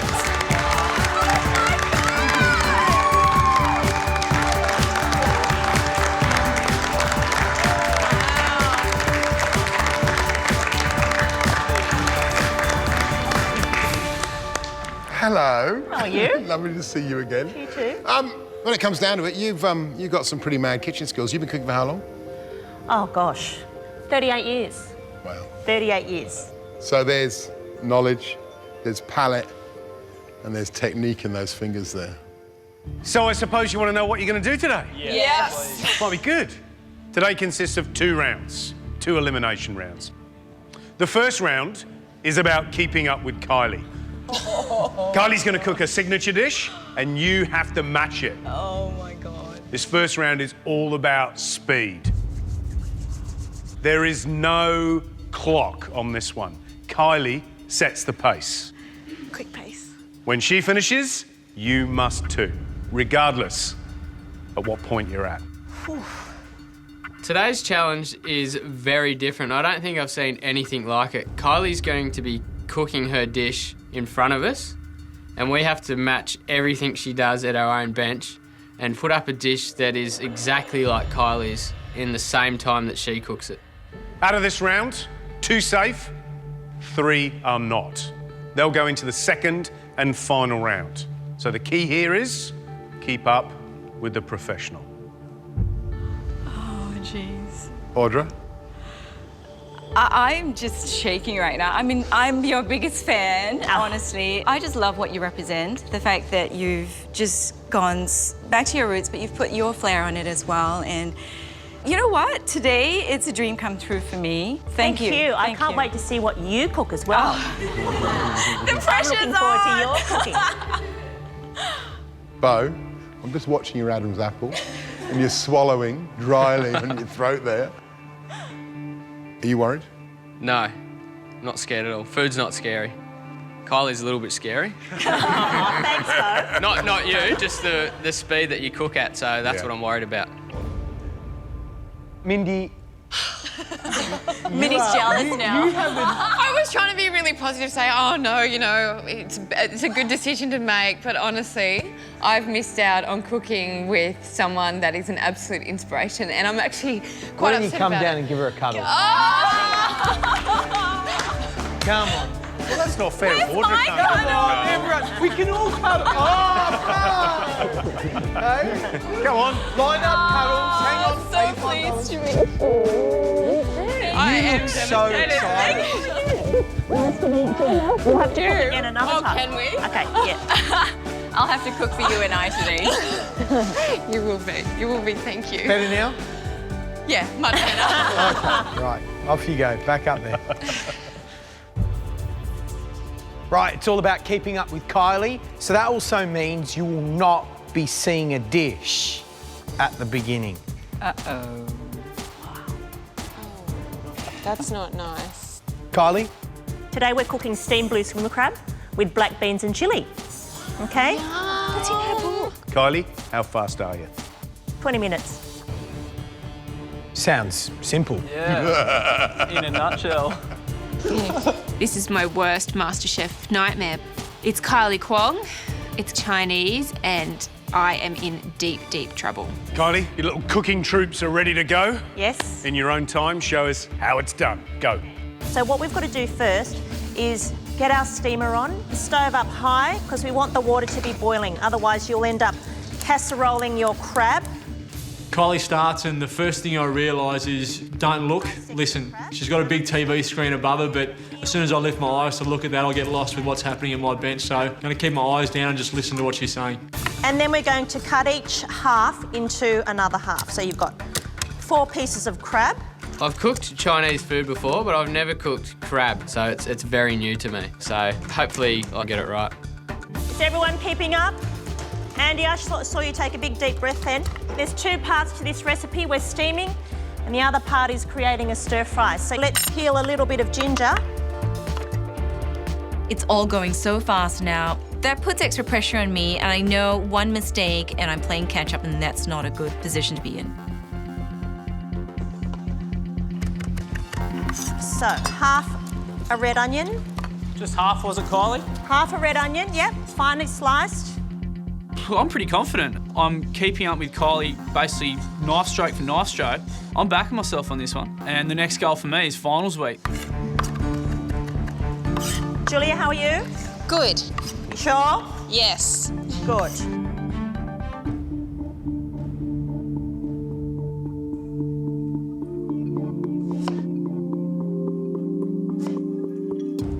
A little bit worried about Ben. He's only just sort of keeping up with Kylie. Okay, let's trim these 4 shallots. Just trim the end off. I've fallen behind, so I need to cut a few corners to try and catch back up to where she is. Okay, guys, so we're halfway through. Get your second wok out and let's start the stir fry. And when we start the stir fry, we're going to put the crab in the boiling steamer. All of the crab? All of the crab.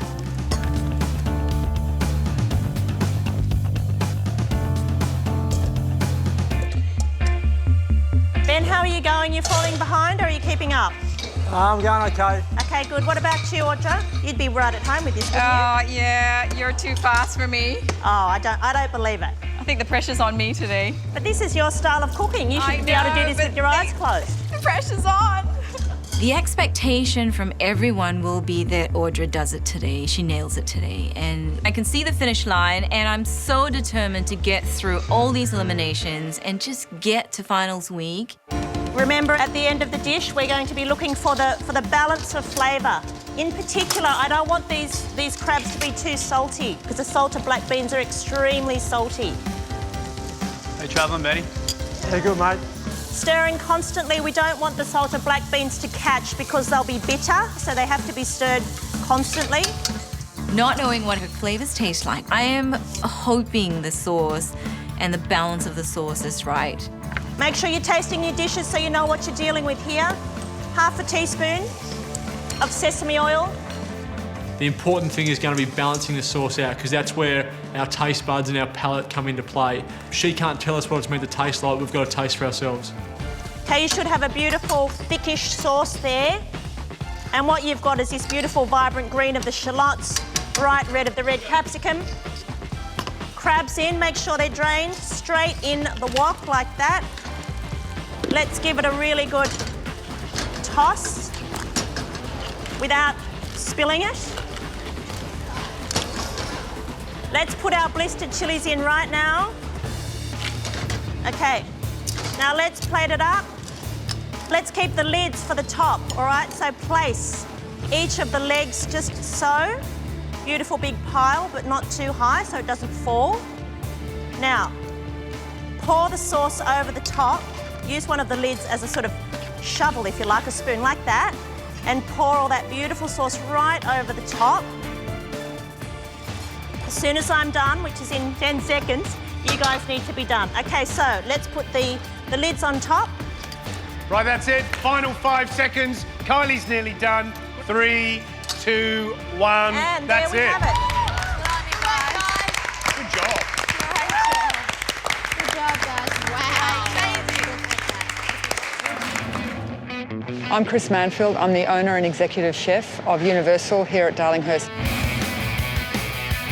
My philosophy has always been based around the pursuit of excellence. I'm not interested in doing anything that's ordinary. It's always about striving for the extraordinary and perfection. I'm jumping out of my skin to be cooking one of Christine's dishes today. It's a dream come true. I love Christine's cooking. Hi there. Christine Manfield's food is a little bit spicy, it's got some flavours in it. Fingers crossed, this is a spicy dish. Christine, welcome to the MasterChef kitchen. Thank you. It's an absolute pleasure to have you here. Are you ready to show us what's under that cloche? You betcha. Okay, the dish that you're cooking today, spice roasted squab with a steamed turnip cake and star anise broth. I just think this is going to be hard. It's not a dish I want to cook. Christine, can you explain to these guys exactly what squab is? Squab is a baby pigeon that has never taken flight, and the birds are fed so they become very plump and fat, and you get a gorgeous sort of softness in the texture. Can you explain to us what exactly is on the plate? Okay, if we start from the ground up, we've got the star anise broth. Yep. Then we've got the turnip cake, which is twice cooked. It's steamed. Then it's cut into portions and fried gently. Then we've got a little hidden surprise here, which is the squab leg has been made into a patty and encased in cabbage leaf and steamed. And then we've got the squab breast, which has been twice cooked. And then we've got a squab liver on the top, which is done in a tempura. Right, guys, come forward and have a good look at this dish. This dish is a two-hat dish. There's no doubt about it. There's so much detail in there. That's really a signature of my work, is really specific, being very pedantic about detail and execution and getting it just perfect. Obviously, a lot can go wrong with this dish, but what are the three main pressure points? Okay, firstly, the squab is just getting the timing really exact and following your recipe, because the times I've given are, we've test driven this 100 times and it has to be down to the last second. And if you do overcook it, basically take your shoe off and eat it, because it's going to taste leathery and dry. The turnip cake, getting that consistency, that textural sort of contrast happening within the cake, and then the broth. It's really fine-tuning the balance. Slightly too much of one thing can throw the whole thing out of whack. Jonathan, do you want to taste?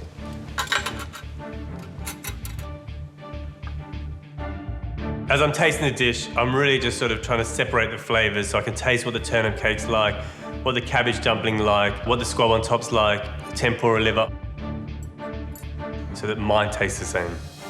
Well, the breast is certainly almost liver texture. That's very soft, just melts in your mouth. First thing I taste is the broth. I've made a few broths in my time. First flavours I'm getting are sort of sweet, star anise, real master stock kind of flavours.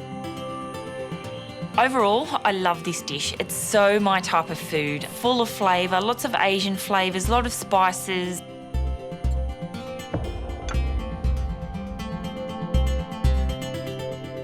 I would rather make this dish any time of the week than any cake, pastry, anything else that's been put up in this competition. This is definitely a dish I want to do well at. Right, you've had the opportunity to taste the dish.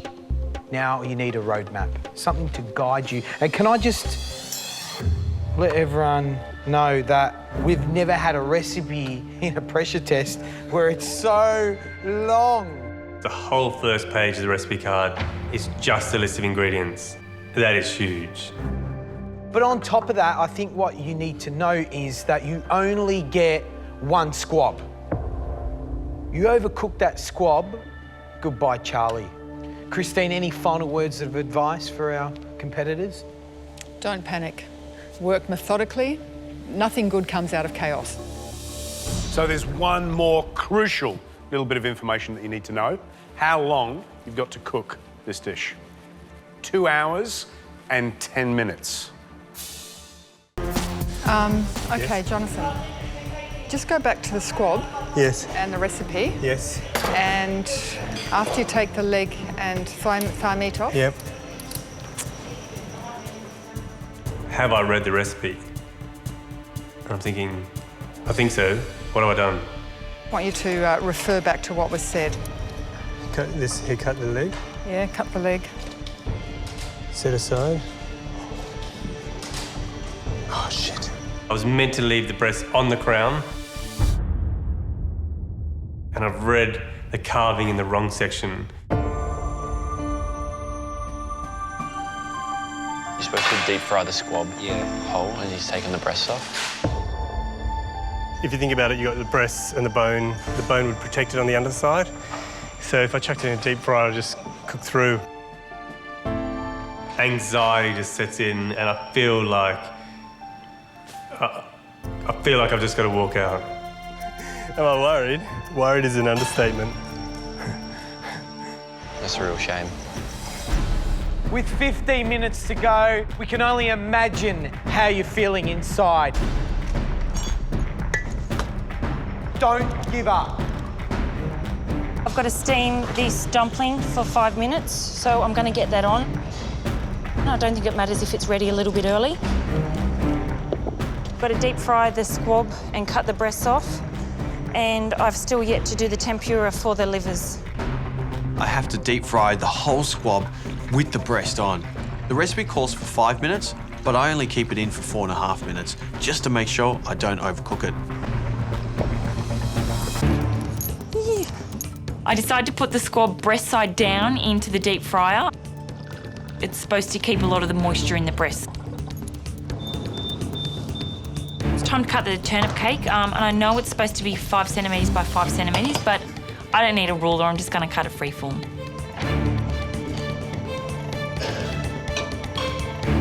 I should be fine.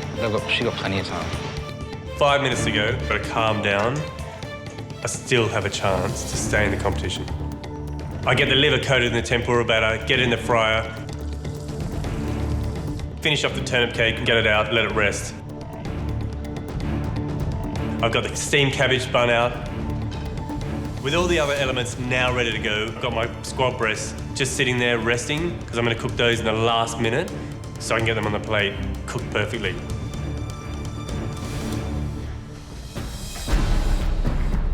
Your focus on this dish now is paramount, and the pain you're feeling is universal.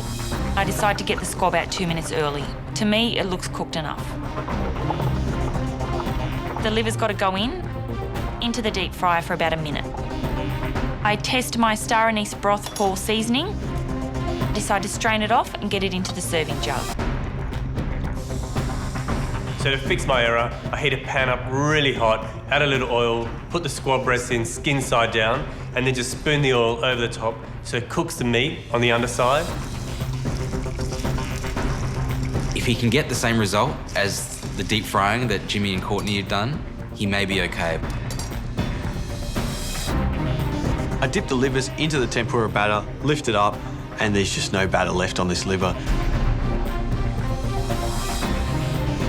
Hopefully in the cooking process, it'll start coating the liver while it's in there.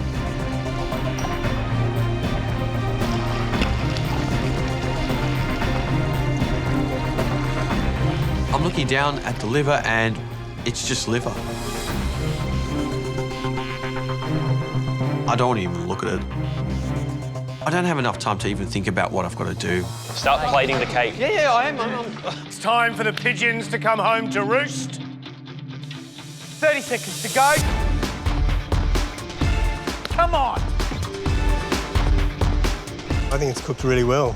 That skin is mega crispy. I'm pretty confident that I've made up on my error. 10 seconds to go.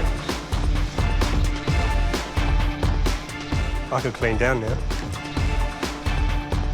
5, 4, 3, 2, 1.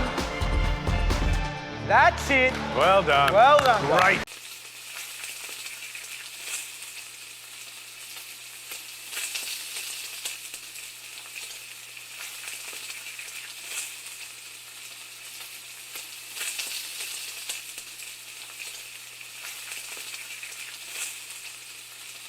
Ooh, it is crackable too, isn't it? Oh, yeah. Fun. Huh? That looks great. Doesn't it look good? quenelle. Yeah, baby! That is the best quenelle I've ever seen on MasterChef. It looks spectacular. Like, honestly, mate, that looks wonderful. Yeah.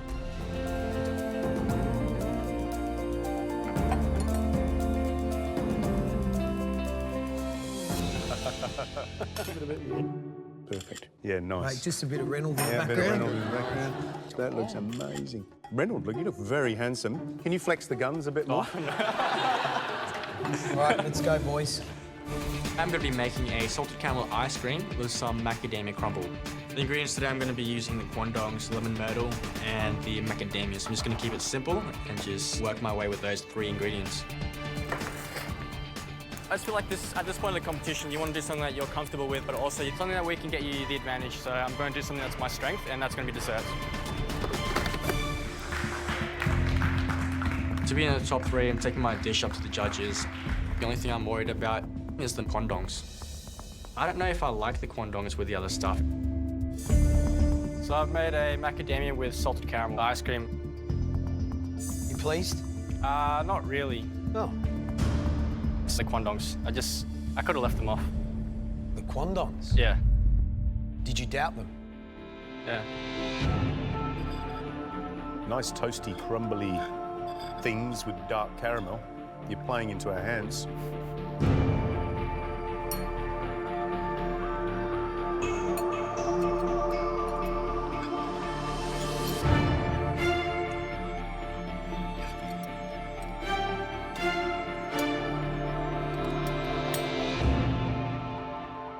Cooking's a really wonderful thing, isn't it? You create a dish and it plays in your mind. Will they like it? Then doubt comes in. Yeah. The quandongs, you doubted them.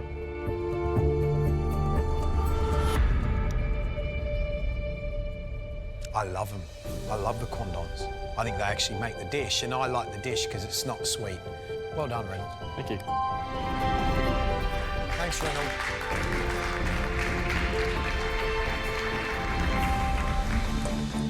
Using all the ingredients, quite interesting. I mean, you can see already it's like a cheese platter. Today I'm doing blue cheese, figs and apples with honey rosemary ice cream. It's sort of like a deconstructed cheese platter. Gary, I know that he doesn't really like things deconstructed. He likes simple, delicious cooking, just packed full of flavor. I know I can make my dishes look good, but that's not enough. Deconstructed has to taste better than the original to impress Gary. And that's really true because now I've got to taste everything, make sure that the textures are right, make sure the flavors are right, and make sure everything goes well together. I've got the apple skin, the poached apples, and I'm making these toffee apples. I haven't deconstructed everything fully and make sure just everything keeps its integrity. If I can get that pear apron, it's going to be a game changer. So I'm just hoping that I've done enough. My goal today is actually to try and impress Gary. I know that he doesn't really like things deconstructed. I've been really conscious not to deconstruct everything and lose its flavor and the essence of it. Reynold, what have you cooked? I've made blue cheese and figs with apples and honey and rosemary ice cream. Pleased? I'm really stoked. It's the first mystery box that I'm actually happy with. That ice cream looks really glossy and smooth. So what was the flavour? Honey rosemary. Honey rosemary. And the cream again? Blue cheese foam.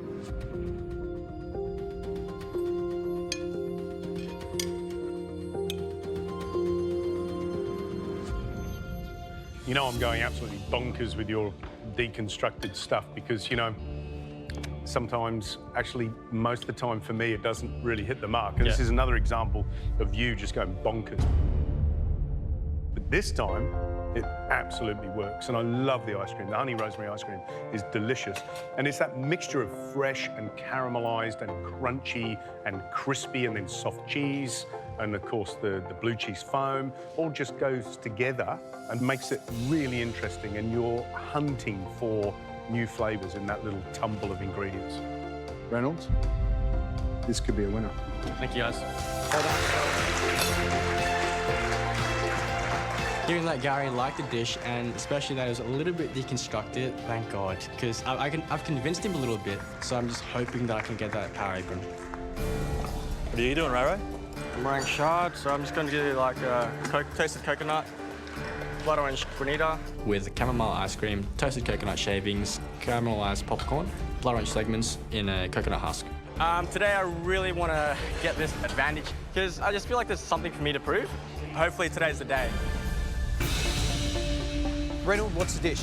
I've got a blood orange granita as a bed. I'll be serving that on a coconut husk. I've got a chamomile ice cream in the freezer. I've got some candied popcorn. What are we going to love about it when we stick our spoon in it? What's going to be like that? Refreshing. Refreshing. Yeah. Your dish sounds awesome, right? Yeah. It sounds delicious. But Reynold, you've got to sell it to us as well. Yeah. If we pick you, you come to that table and you love that dish. Because if you love it, before we've even tasted it, we love it. Yeah. All right? Yeah. I'm determined to wow the judges, so today I'm planning to impress them with my plating skills. The judges really want to see some passion in me, and the way I'm going to sell that to them is through my plating. Love it. Love a little plate up at the pass. Yeah, I like this. Right, off you go, Bit of Reynold. theatre. I've got a blood orange granita with a salted caramelized popcorn, blood orange zest that I've candied, toasted coconut shavings with a chamomile ice cream. Little quenelle. Oh, yeah, baby! That is the best quenelle I've ever seen on MasterChef.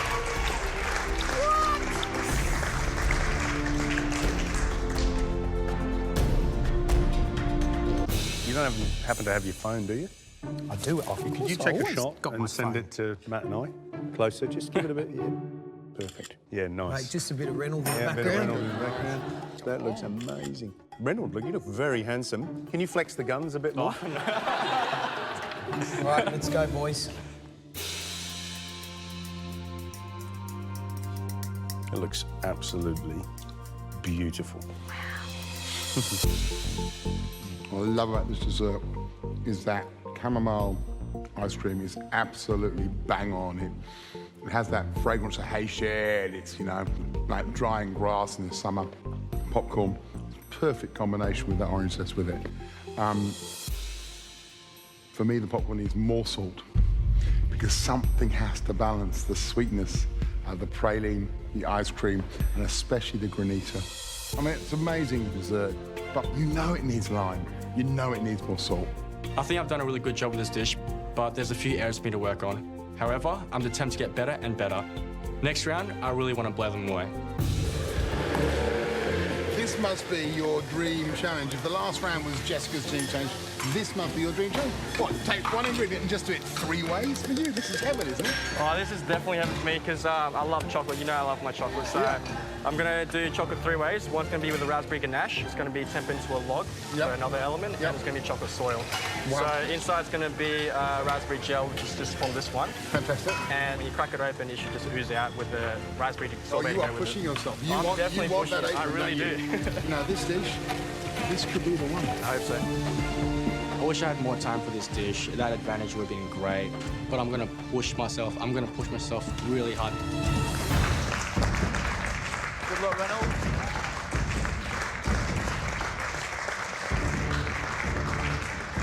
Hey, look at that. Oh, I love that. It looks, interesting but weird.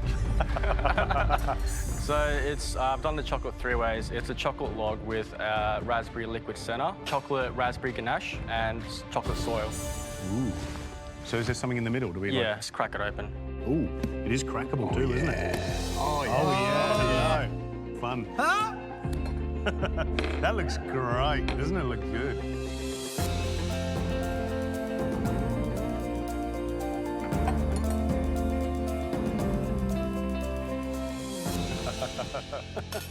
This is unbelievable. Yeah, really good.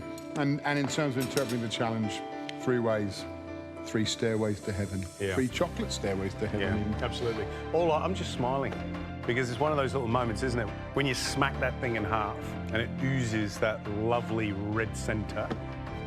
Really gorgeous. You're an amateur cook. You're putting up food that is as spectacular and as restaurant quality as this.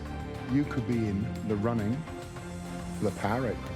And that guaranteed immunity pin. Thanks, guys.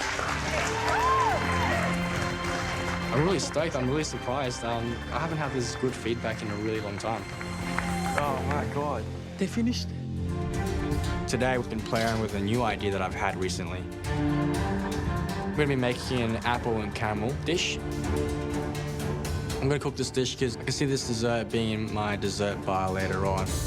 I don't really want to copy anyone else's dish. I just want to make something that is different, something that is unique, and something that I can claim to be my own. This dish has 3 caramel elements and 3 apple elements. And I want to be extravagant about it. I want to make it look absolutely beautiful, but also taste really good. With almost 30 minutes gone, I think I'm doing okay. I've got my ice cream churning, my white chocolate melting for the caramel cream, and I'm just starting my caramel sauce. There's a lot going on in here, I can tell. Dessert, yeah? Yeah. You know, I think everybody else is doing dessert. Oh, really? Yeah, look at it. Look, look, look. Sugar, flour, lemons. It's interesting because if I knew you're going to do dessert, I just wouldn't go near it. No, I'd do it and beat him. You have given us desserts that no other contestants ever on MasterChef has given us. Yeah, absolutely. I mean, you've blown us away. So the pressure for you is high. Yeah, right keeping now. up the standards. Yeah. I really want to keep impressing the judges with my desserts, so I'm pushing myself today. I check on the white chocolate in the oven.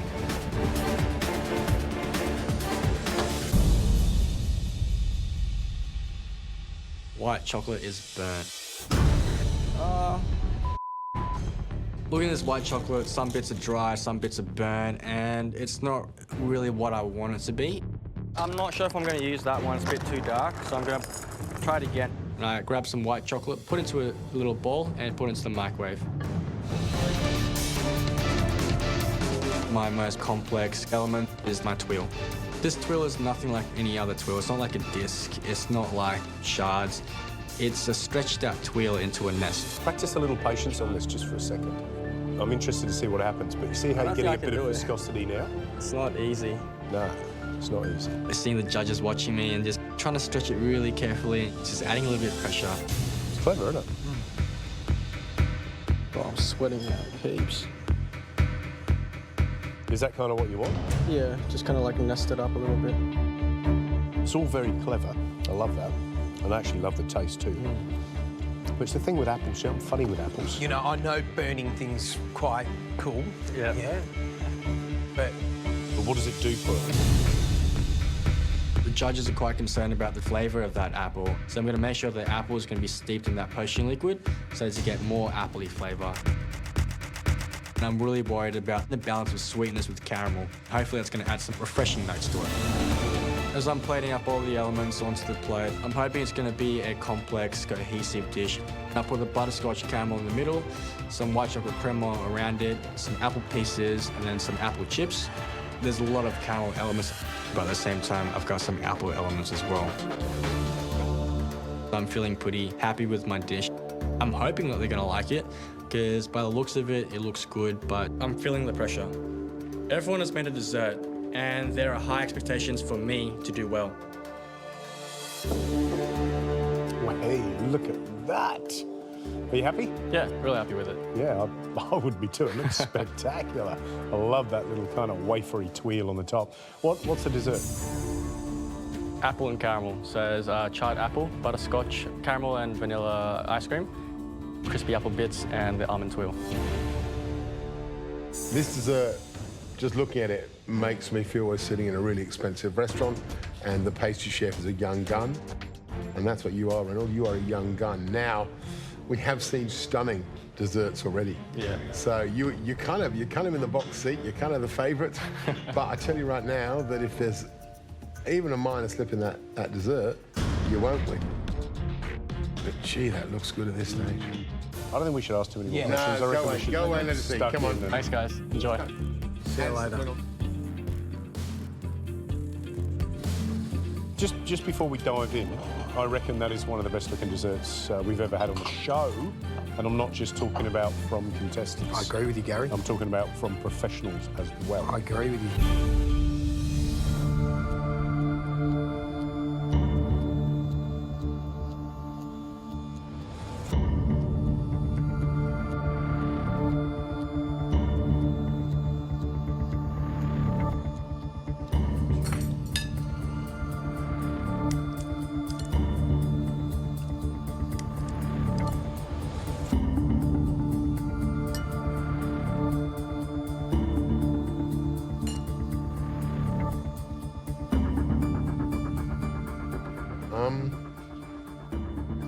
find the overloaded caramel quite heavy.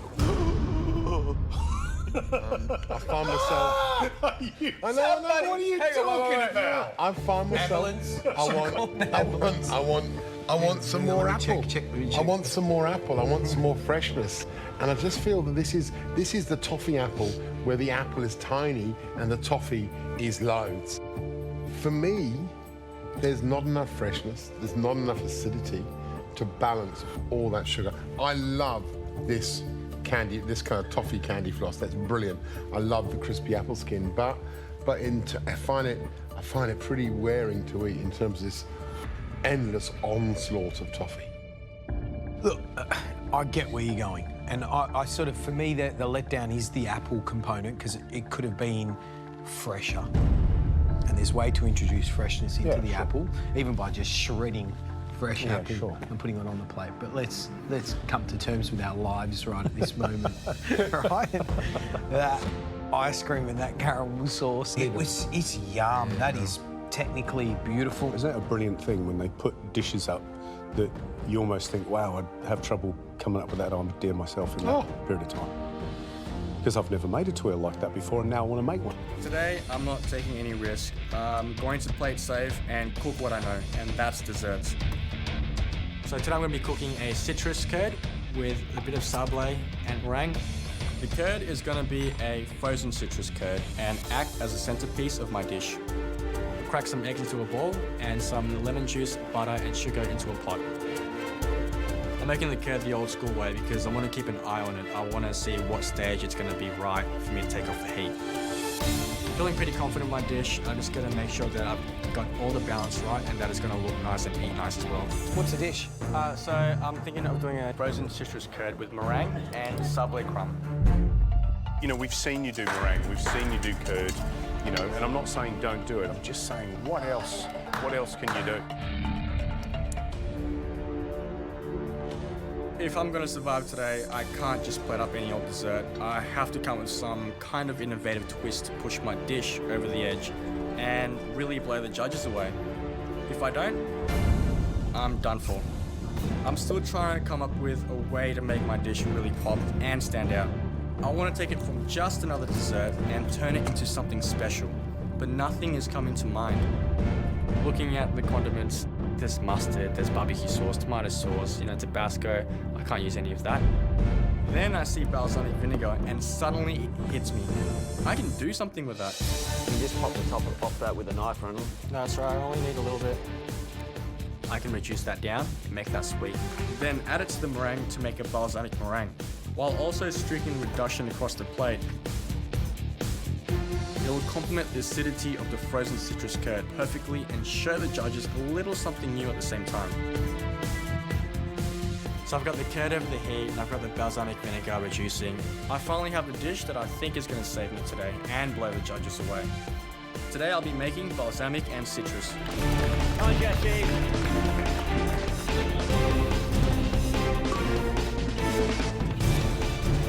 I look at my curd, it's done. Looking really hot, and I get it off the heat. I've got to freeze this as soon as possible. I put the curd into the tray, and I think I might have filled up too much, and that might affect the freezing time. A bit worried about the curd, but I'm just gonna put the curd into the glass chiller. Hopefully it's gonna set in time. I've got all my elements done, and I go to get my frozen citrus curd out of the freezer. This is going to be the centerpiece of my dish, so it's gotta be perfect. The moment I look at it, I know something's wrong. I filled the dish with too much curd, and now it's not frozen in time. Top 6 is so close, and that's my goal. Things have to be right today. I'm completely lost. The center is still quite soft.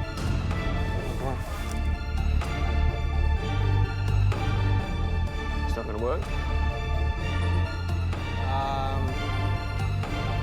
Nah. It's just semi-frozen. Stupid of me.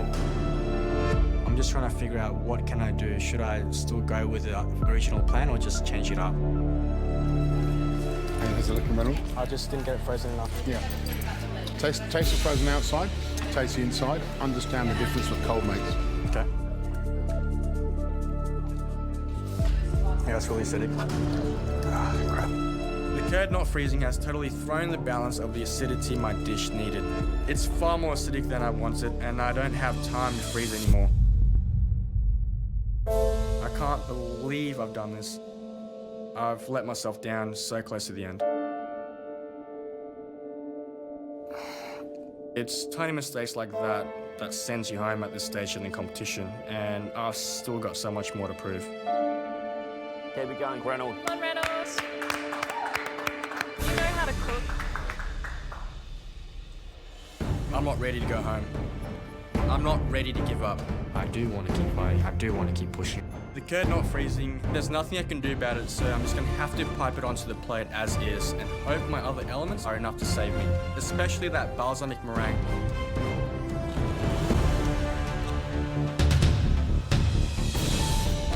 My balsamic and citrus has not turned out like I planned. The curd failed to freeze and has potentially thrown the balance of flavour in my dish.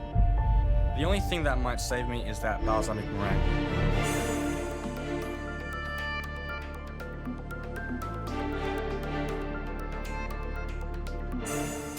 Reynold, 30 out of 31 day, disaster the next. Where are you with this dish? Are you back up the top or are you still down in that trough? Honestly, I don't know. Today was a different type of cook because you're putting yourself on the plate here. And there's consequences, which is even more. I don't know. It means a lot for me to do this week because it's what I want to do. If it's not good enough, and if I go home, it's tough. That curd. Has it thrown the dish?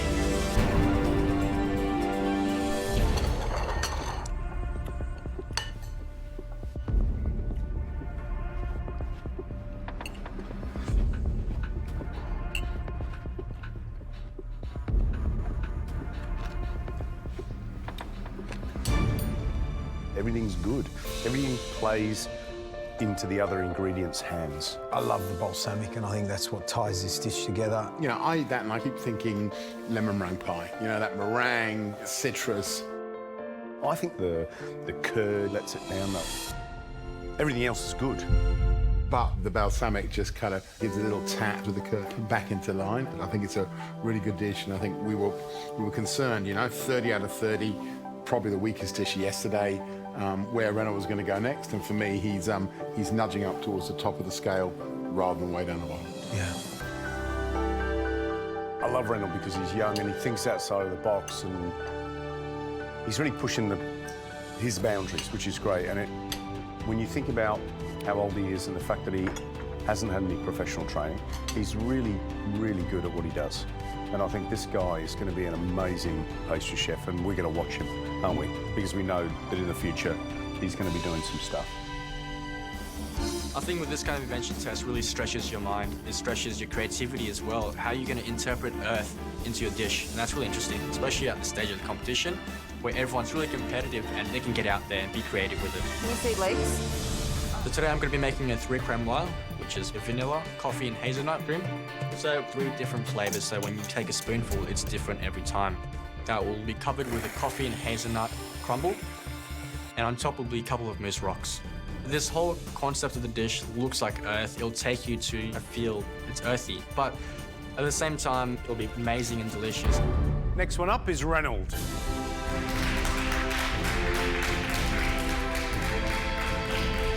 So, Reynold, what did you make? A pile of dirt and a couple of rocks. Brilliant. Love it. So what flavour is your pile of dirt and couple of rocks? So it's chocolate, hazelnut, coffee and vanilla. I've got that as a creme on the bottom, and I've got hazelnut and coffee crumble on top, and a frozen chocolate mousse. Cool.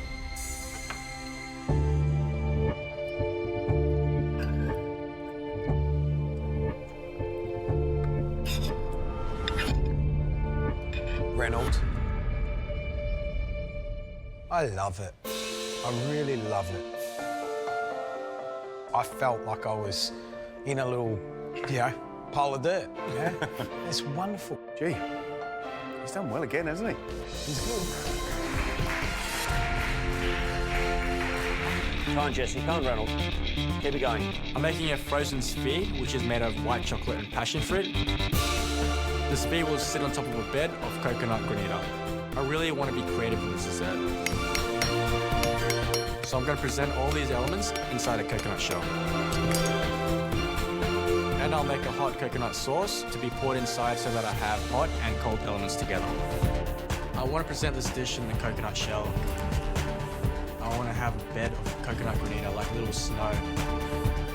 And in the middle will be the passion fruit sphere, which is like white and with a tinge of yellow. I really want this sphere to be intense in passion fruit flavour. Aside from the white chocolate and passion fruit mixture into the silicone mould. Keep it moving, Reynold. And then into the blast chiller to set.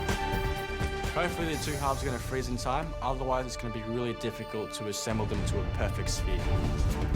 Come on, guys. Come on, guys. 25 minutes ago and I check on my coconut granita. I should have started scraping that earlier because right now it's just rock solid. Scrape, Reynold, scrape.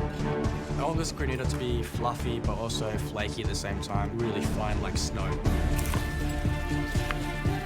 Inside the sphere is going to be filled with saffron caramelized pineapple. I cut the pineapple into cubes and start a dry caramel. You're using saffron, yum. Yeah, for the pineapple. It smells beautiful. My mousse is just frozen set solid, and all I need to do now is to start to assemble. That's good, Reynold. With less than 15 minutes to go, I'll start working to finish off the passion fruit sphere. Okay, good. I'm just gonna scoop out the middle. I have to work fast, if not the mixture's gonna melt while I'm working on it. After I place the pineapple into the middle, I put it back into the blast chiller to freeze again before I put the two halves together. To plate up, I grab the bottom half of the coconut and fill up the coconut granita. Putting the final touches on, a bit of lime zest, a bit of fresh mint and some dehydrated pineapple. In the middle of the granita will be the passion fruit white chocolate sphere. I check the two halves in the blast chiller and they're not as frozen as I hope it to be. I don't want to risk melting them, so I put the two halves together in the blast chiller. But I'm really nervous it's going to lose its shape. So I'm going to leave it in there for as long as possible before I plate up. Time's ticking and I can't wait for the sphere any longer. It's slightly melted. The bottom half is melting fast. Beautiful. Get it back in the freezer. Hurry up, Reynold. I'm just hoping when the judges eat it that they will love the flavours and that they don't notice any presentation issues once the hot coconut cream is poured over. I'm so relieved that I've managed to put this dish up. I took a risk. I'm hoping they love the hot and cold elements together. There's a bit of fun. Coconut with passion fruit and pineapple.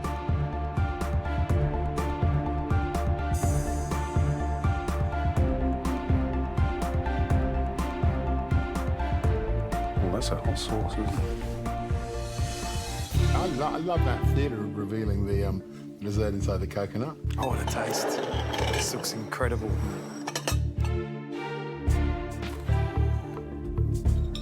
There's lots going on in there as well. Yeah. Oh, wow.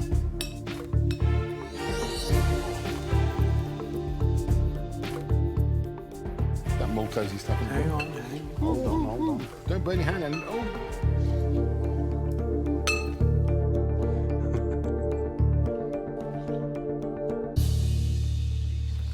Steam coming off it.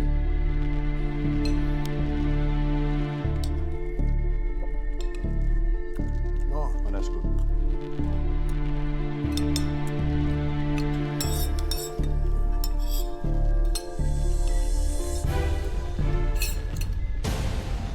You enjoying that? I love it. It's really good, isn't it? It just hits the spot. It's really good.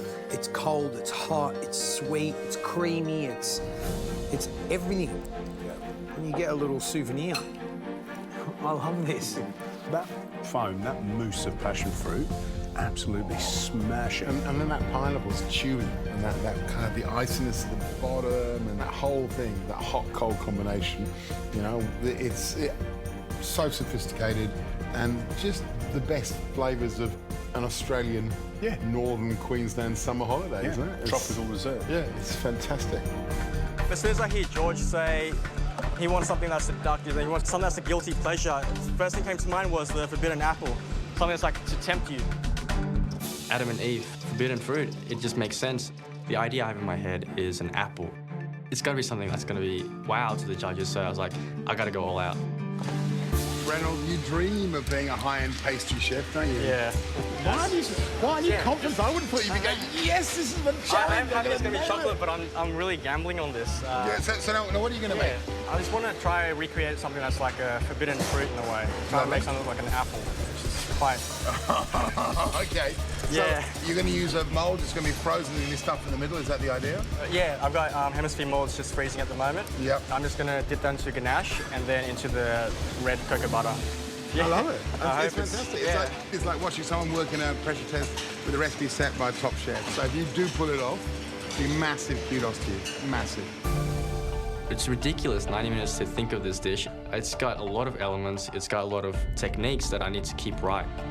I feel really scared that it's gonna fall apart or gonna break. It's a make or break dish.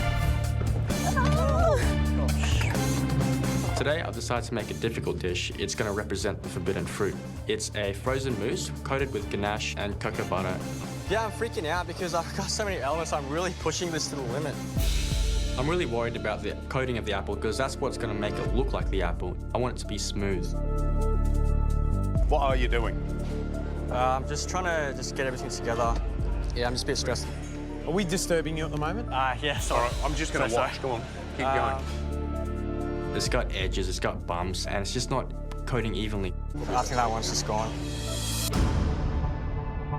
You just got to stop, take a deep breath. Take away the hurry because you're going to stuff it up. Yeah. And your dessert relies on that visual representation, doesn't it? Come on, Reynold. Thanks, guys. Don't stuff it up, mate. Come on. I'm pretty scared at the moment. In my mind, this dish looks absolutely amazing. I'm just trying to execute that well. I can't screw this up now. Right, this is it. 2 minutes to go. Hurry up, come on. It's time for the final coating, which is the red cocoa butter coating. I'm really happy. It looks like an apple, and I can't believe I've done it.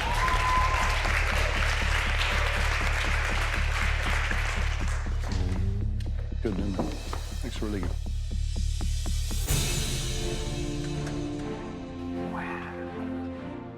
Reynold, what's the dish? I call it the forbidden fruit.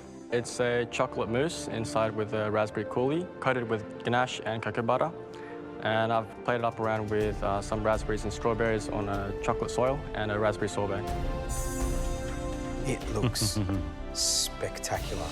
Like, honestly, mate, that looks wonderful. Yeah. You done it before? No. No, I was hoping to make it look more like an apple. I tried my best. Yeah.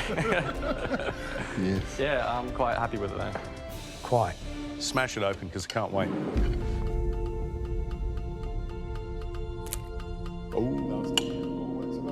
Oh, yeah, baby. Oh, yeah. Oh, yeah. Yeah, that is ridiculously good.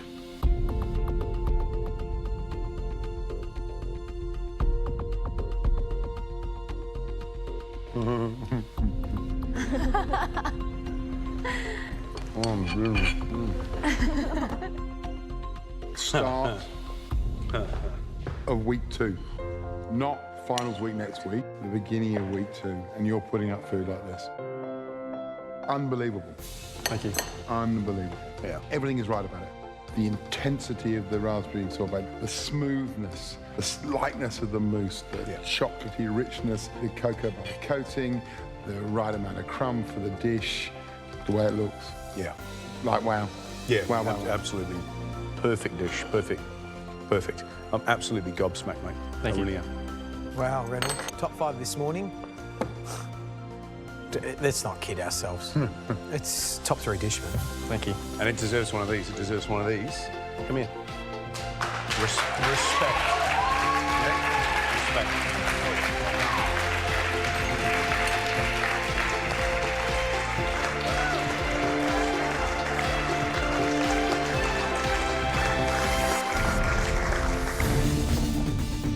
So I'm thinking to do something with chocolate.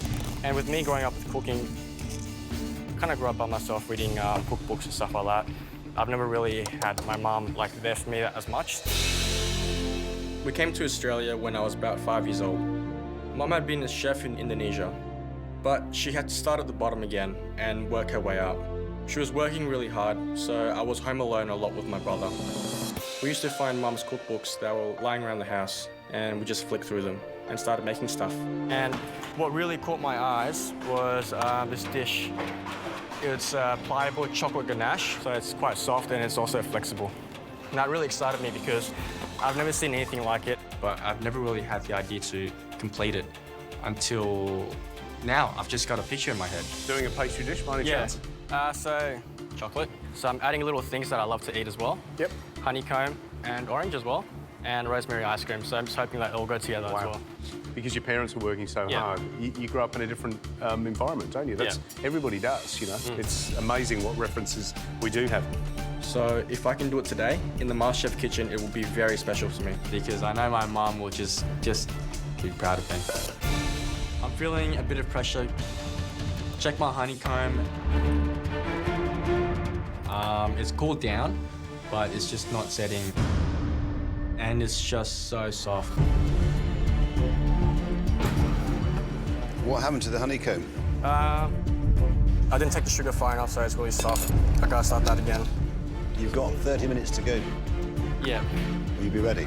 Hopefully, I've just gotta... Hopefully? Yeah, I will. Yeah. I hope so too. I've only got 30 minutes to get this right. This is a dish, pretty much what I love to cook, and it's... So I don't want to fail today. I'm gonna try again until I get it right. Second batch of honeycomb. I'm gonna be using a thermometer this time. I'm gonna make sure it comes up to the right temperature. Pour out my second lot of honeycomb, and it looks good, so I'm pretty happy about it. I know I've bitten off a lot than what I could chew, but I want to keep pushing. I want to just get things done. It's not over until it's over. So I'm going to add another chocolate element. I'm going to try and temper chocolate because I remember the first time when I got it wrong over and over and over again. Really made me really frustrated. And there's one point when I got it right, and that was probably one of the best days of my life. Today's elimination day. There's consequences. One of us could be going home. But no, this is childhood. I'm evoking my memories, so I want a tempered chocolate. I take out the chocolate and I pour it over the acetate and I spread it very thinly, and I'm hoping it's gonna set. The chocolate seems to be working. Check on my honeycomb. Oh, that's all right. Snap it. And it works. It's looking like what I want it to look like. This is finally in the MasterChef kitchen that I've got honeycomb down. Finally, everything's slowly coming together. I'm just hoping that I can just keep it together. Less than 10 minutes to go, and I've got to start plating up. Cut a circle out of the ganache and a hole in the middle. Cube up the orange jelly and put that in the center. Next thing to do is put the chocolate crumb on top.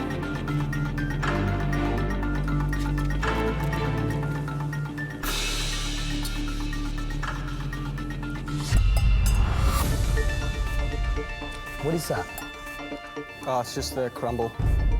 Of what? The burnt. So I taste the crumb and something's really missing. Oh my God. Got to put sugar.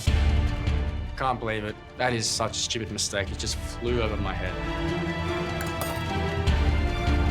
Can't really do much. Just gonna coat this in caster sugar and hopefully that it will cover the sweetness. Yes, I've taken quite a bit of risk. You know, it's all in or nothing. High emotion, high stakes, but it's all about getting into finals week. 5 minutes to go. Come on.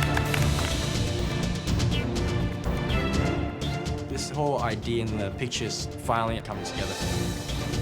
Looks amazing, Reynold. I'm actually really proud of actually putting something like this up. I've done dishes before in the competition that I've been happy with, but never a dish like this. 10 seconds to go.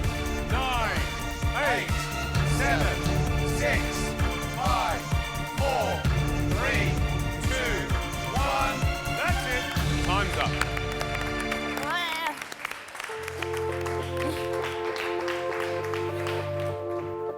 I think I've done more than justice to my childhood memory. I think my mum and Arnold, my brother, would be very surprised that I could pull this dish off. If I pull this dish in front of them, I know my mum would go, you know, wow, I'm so proud of you.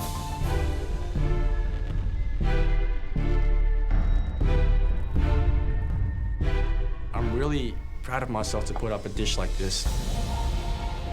I think I've done more than justice to my childhood memory. Wow. Well, I'll tell you what, it looks absolutely drop-dead gorgeous. So what's the dish? So it's a chocolate ganache with orange jelly, tempered chocolate, honeycomb, and rosemary ice cream. You've had a very different upbringing, you know, working parents. For me, where food came from was self-learning, reading those books that Mum had. I was just like a 15, 14-year-old kid reading through a 3 Michelin-star book, and I was just so amazed. Does your mum inspire you? Yeah, she's a hard worker. She definitely She's a hard worker, yeah. She's run the business and supporting you guys, right? Yeah. She had to start from the bottom, so as a kitchen hand, and then worked her way back up very, very slowly. I know my mum's a very tough person, but she's a lovable person as well. She's very caring, and when I was young, I didn't really understand that. Can I ask you a question? Would you love to put this in front of your mum now? Oh, yeah, definitely. Would you? Yeah. And what would you say to her? I'd say, well, I wouldn't have my childhood any other way. So to put up a dish like that and having a childhood where my mum's worked bloody hard, and for me to focus on food and find my own way is, yeah, that's what I would tell her. That you want to forge your own way? Yeah. I listened to your story. What was very obvious is that your mother made great sacrifices for you and your brothers. But I understand your mother didn't want you to walk into the kitchen. Yep. I really understand why as well, because it's a hard life. What this dish highlights is your ability to organize and to achieve a lot within a very small time. The amount of work that you have done in 90 minutes is extraordinary. I'd employ you. Speechless, I'd be very grateful. To hear that is, it's amazing. I've never expected to achieve this much. I've always been so shy about serving food to people because I don't know how good it is or how bad it is. And to put food in front of you guys, and especially to Marco, it's just amazing to hear those comments. I feel stunned, but proud as well. I'm proud of myself. We're proud of you. Thank you. But now it's time for us to taste. Thanks, Marco. Thanks, guys.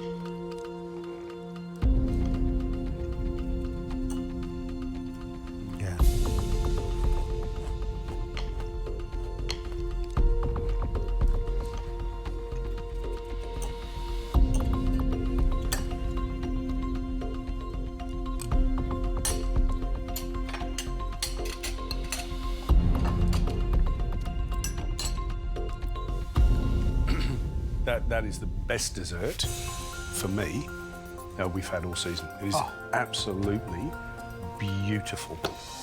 The chocolate mousse is delicious. The rosemary ice cream is just an inspired idea. The little tumble of ingredients, which includes that lovely light, crunchy honeycomb, those little pebbles, which is, was a mistake, but in fact worked out brilliantly. And the little shards of chocolate are all just on the money. He's 21 years of age. This is phenomenal. But what's interesting is that explosion of flavors. Most pastry chefs have a sweet tooth. That's why they make pastry. He's got a sauce chef's palate, which is taken into the pastry, which is rare. And that's what will define him apart from every other pastry chef in this country, his palate. Brilliant. Absolutely brilliant.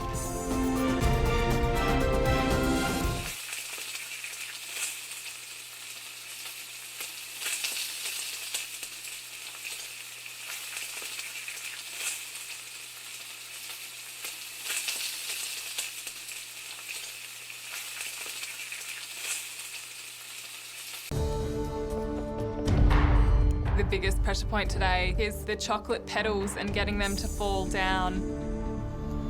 They have to be tempered properly, otherwise the dish won't work.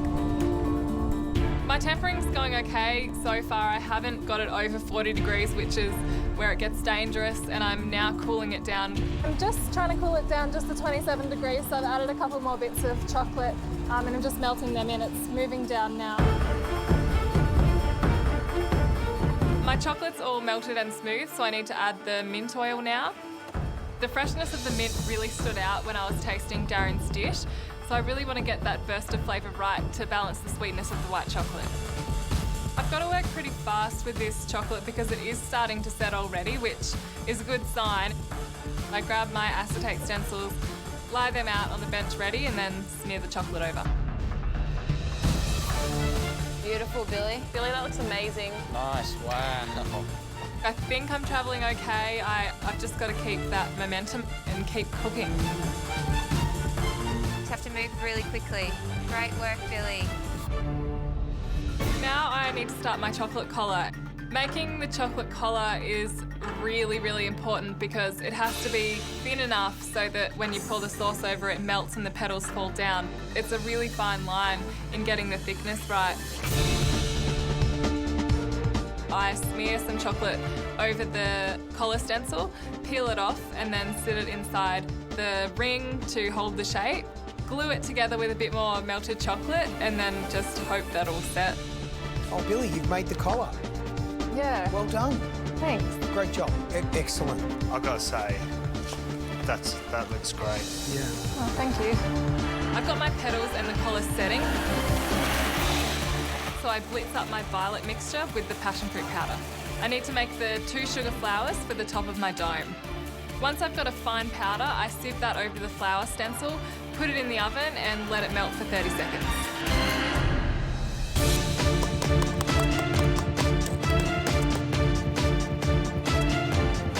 Less than 10 minutes to go. You must have all your elements ready, yes? Come on, guys, let's go! I think I'm going to make it in time. I've still got a few minutes left. I really want to get this paint done for the petals. It was something that stood out to me so much in that dessert, that yellow colour. I have a sprayed set of petals, so I'm really happy. So now I need to get everything ready to assemble for when time is up. I put the chocolate collar on the plate, the sponge, the dome. I've got all of my elements. It's crazy. I think they're all there. 10 seconds to go. 9, 8, 7, 6, 5, 4, 3, 2, 1. That's it. Time's up. Oh my God. The cook today was really, really difficult. It was by far the hardest challenge I think we've seen so far in the kitchen. It was a massive challenge for us to tackle. It was a lot of fun though. I have my plate with my mousse dome and collar there ready to go. But that's really not the crucial part. The crucial part is getting the petals on there neatly without breaking them to ensure that it falls properly. I think I've done okay. I got my paint done and I don't know that any of the others got theirs done, so I think that puts me in a little bit of a better position. But it's not over yet. I've still got to pour the sauce on and it's still hopefully got to fall open.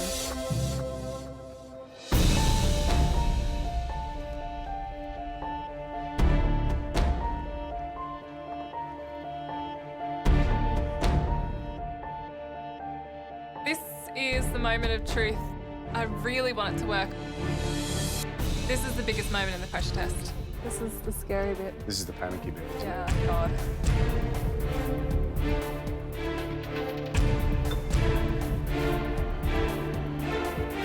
Oh, quick.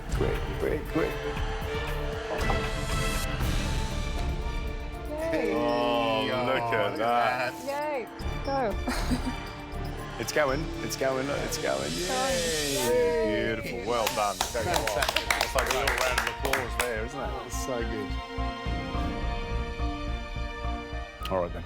Off you go. Leave us Thank to you. taste. Thanks, Darren.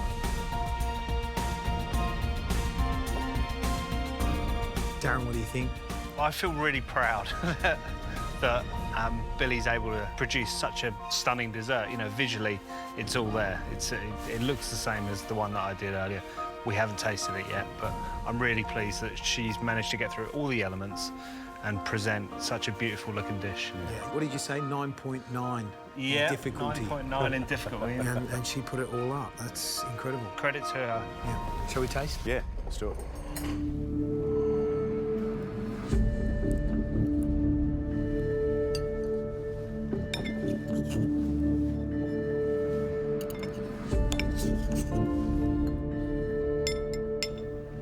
Oh, good man. Isn't he great? Yeah, I couldn't have done that.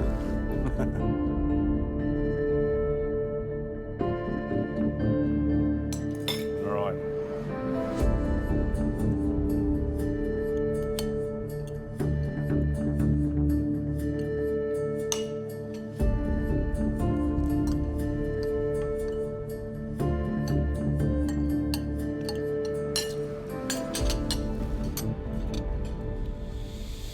The sugar is nice and crisp, but still fine. The chocolate work is very fine, which we said was going to be really important. I'm super impressed. You don't realise how important that mint is for this dessert, because obviously white chocolate can be quite sweet, so that mint is there for a reason. You really need it. You need it. It just makes such a difference. It's delicious. Yeah. Now, it's rare that a contestant gives us a benchmark dish as the first dish we taste. And that's, I think, what Billy's done, judging by the quality of the balance of flavours, the spectacular reveal, the look of the dish. I think she's probably safe.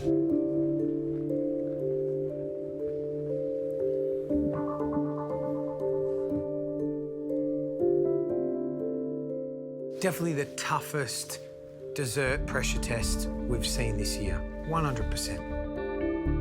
Darren, how'd they go? Collectively, they did really well. They attacked all of the, numerous jobs with gusto.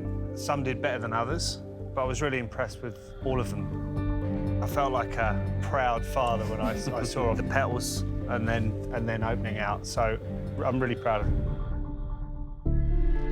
This wasn't an ordinary pressure test because normally it's all about the taste, but today it was taste and also that kinetic theatre of the flour opening. The two dishes really impressed us on both those criteria. Dish of the day was, I don't know, gobsmacking, wasn't it? I think we were all amazed at how good your dish was, Billy. Brilliant work. Congratulations, well done, Thank really you. well. Thanks. The dish I'm cooking today is a chicken Maryland and make an orange and star anise glaze to put over at the end.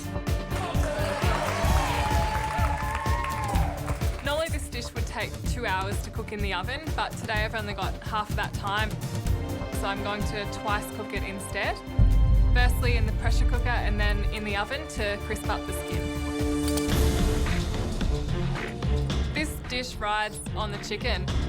It's got to be cooked well and it's got to taste really good. I want the meat to be falling off the bones, so having that time in the pressure cooker is really important.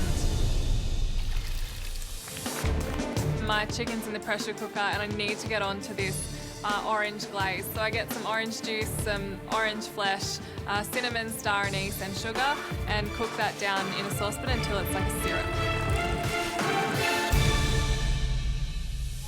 15 minutes to go and it's time to get my chicken out of the pressure cooker. I need to get it out so that I can glaze it and have it really brown and sticky, ready for service. This is the second part of twice cooking this chicken, so I have to be really careful not to overcook it. If I serve overcooked chicken to the judges, keep an eye on that glaze, Billy. that'll be my chance gone. Home stretch, 1 minute. Time to get plating. Jesse, make sure you put your broth in a container. Steady hand, steady hand. Taste everything. Come on, guys. Come on, get it on the plate, girls. Come on, Jesse. Come on, Billy, come on. It's that time again. 10, 9, 8,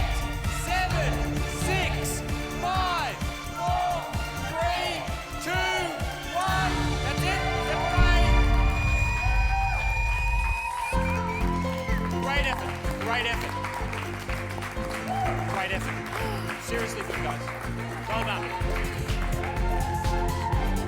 I'm a little bit disappointed about my noodles, but all in all, I'm really happy with my dish. There's a lot at stake with this cook today. I just hope I haven't overcooked the chicken.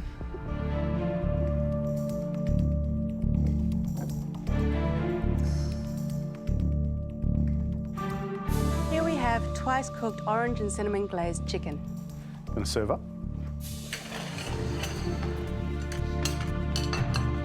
Well, I think the key here will be if it's twice cooked, the risk is always that that could mean dry.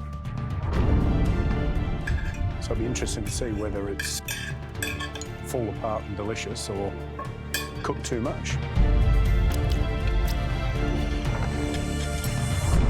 One of the biggest days in the competition so far, because we know one thing's for sure, we're giving away that apron and we're giving away an immunity pin. Who cooked which dish? I cooked the orange glazed chicken. Okay, so that meant, Jessie, you cooked? At the Hainey's chicken soup. So, I might as well go first, shall I? Jessie, your dish, I scored an 8 out of 10.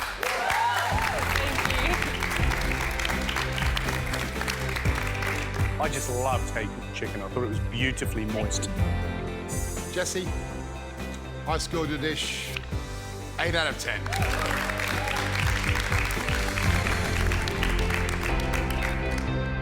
I love the dish a lot. And I scored it an 8 out of 10. Thank you. I am really proud of my dish today.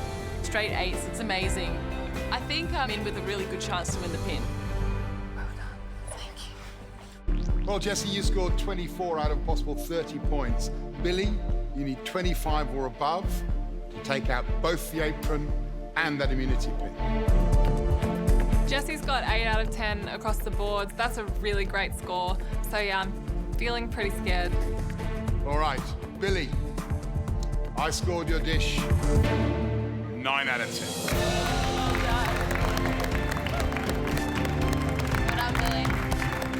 I love that sticky, orangey glaze and that little salty hit chicken skin. Delicious. Billy, I really loved yours. 9 out of 10.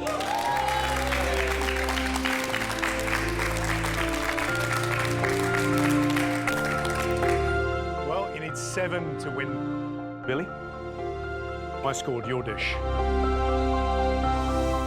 a 9 out of 10.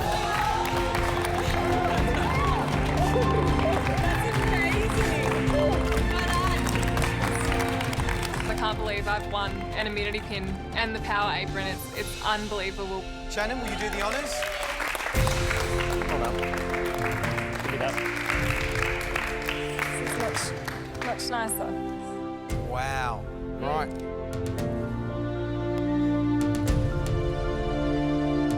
That looks wonderful. Thanks. Yeah, congratulations. Thank you. Right, back into it.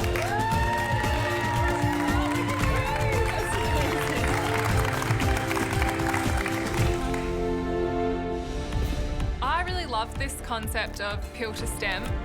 It suits my style of cooking country-inspired food. Growing up, Mum cooked cauliflower all the time, so I know that every part of that cauliflower can be used. But I'm just not sure what my dish is going to be. Billy. Hi. Clever. Cauliflower. Yeah. Great. Yeah. With mushrooms. I don't really know what it is actually. I'm planning on doing like a toasted cauliflower crumb. Cauliflower is I think the best ingredient you can pick to create a dish for this challenge, right? Yeah. You need to focus in on that and really bring us something that's extraordinary. Okay.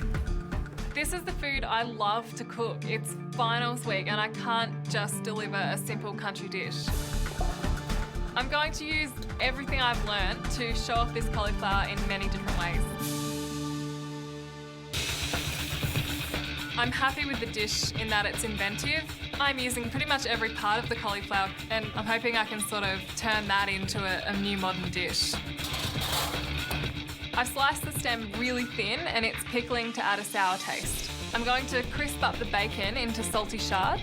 I'm using the florets with some mushroom and miso to make a zesty puree, and some thick cauliflower steaks. I'm really stretching myself in this challenge.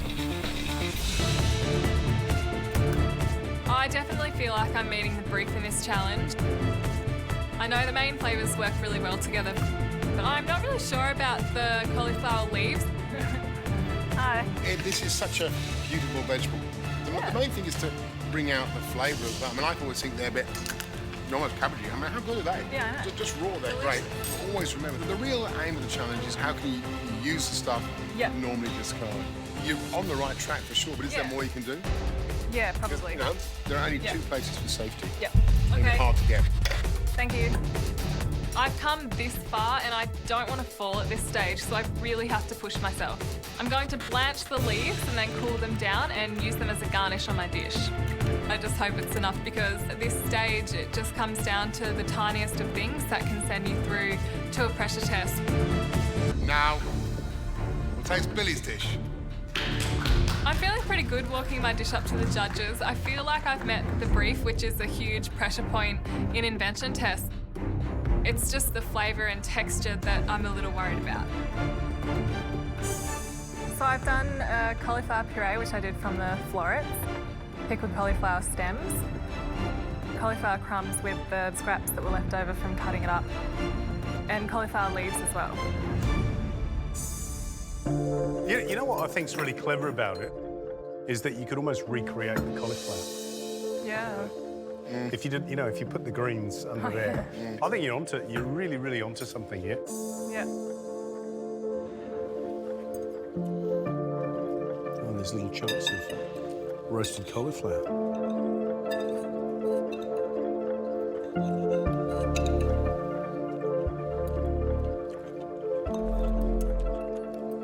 It's nice being in the middle. Matt's going, give it to me.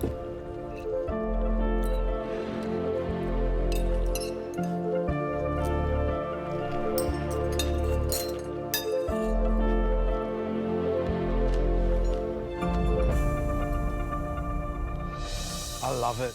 I really do. I love it dearly because it's a clever vegetable to pick, and you've done so much. You know, it was all about celebrating that vegetable in all its light, and you've done that. You've given us light and shade, zip and zing, and texture, and just everything. It's just an all-round brilliant dish. Thanks, George.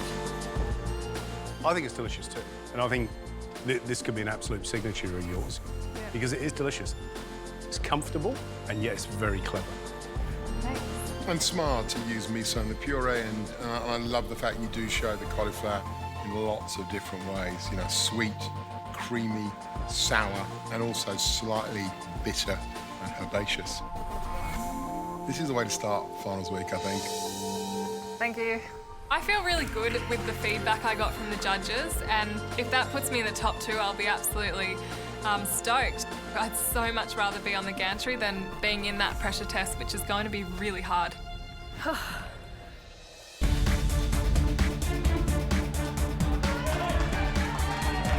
I feel like this service is going pretty well. I feel like I'm keeping up with the demand of orders. I have 4 lamb ready to go.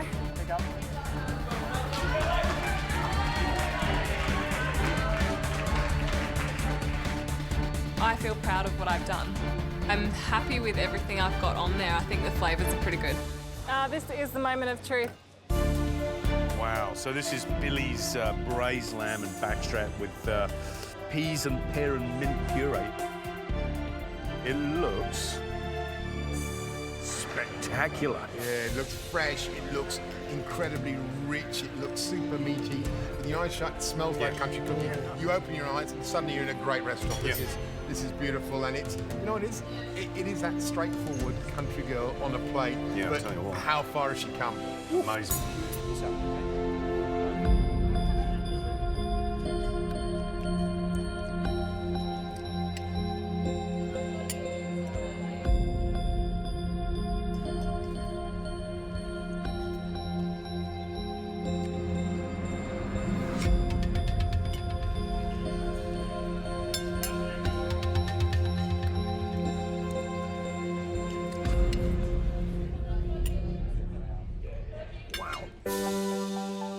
got to remember, I've got 3 main courses to eat, but it's hard to stop. This is absolutely delicious. And I'm trying to find negatives. I'm trying to go, you know, well, would I do this differently? Would I do this any better? And the only thing I would have done right at the beginning is not serve 2 lamb, but now she's done it, and she's nailed it. I'm thinking, what a clever girl. And what she's done is nailed both. And for me, the highlight on this braised lamb shank is the crustiness, that burnished tan of lamb that's been sitting in on the grill getting a lovely crust. And then, you know, we talk about, oh, look at those fancy chefs and their water baths. Well, that's the reason why. Yeah. Perfectly cooked, well rested. That is top shelf cooking. But more than that, it's all those other little touches in there, that texture of the peas with that wonderful, super creamy puree, and the little pops of pickled onion and a white anchovy in there. Takes this from, you know, mum's lamb roast, you know, into a whole nother dimension. It's really sophisticated. Absolutely gorgeous. I love it. This dessert is sort of exactly what I hoped for. I wanted it to be a fizzy drink poured over the ice cream. And You know how when you pour a... You're pouring it over the top? Yeah. Yep. When you pour a spider...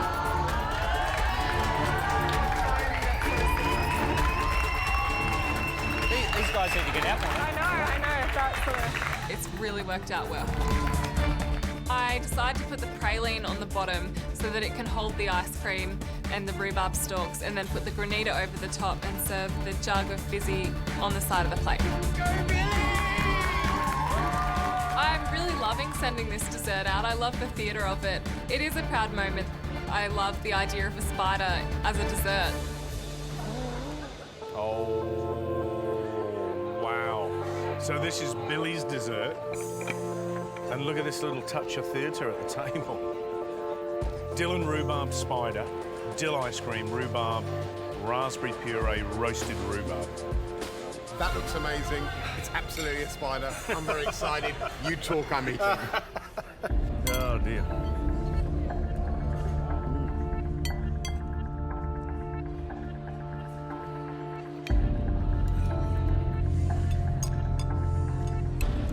Oh my gosh. Oh my goodness. Oh my goodness. Oh my goodness. That's so good.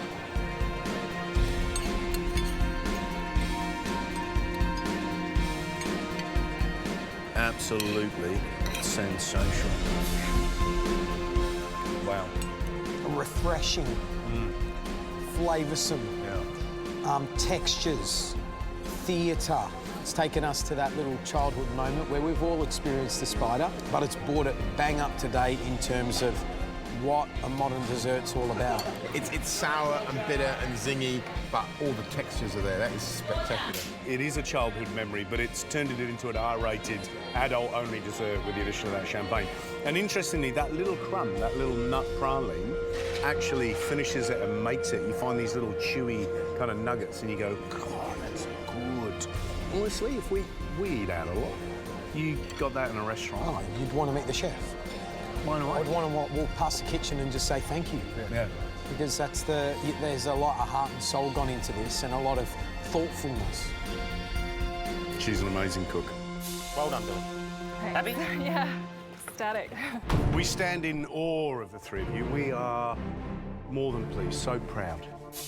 It was an exceptionally difficult challenge, and you did an exceptional job. Individually, we can safely say that those 6 dishes were the best food we've ever tasted in this competition, ever.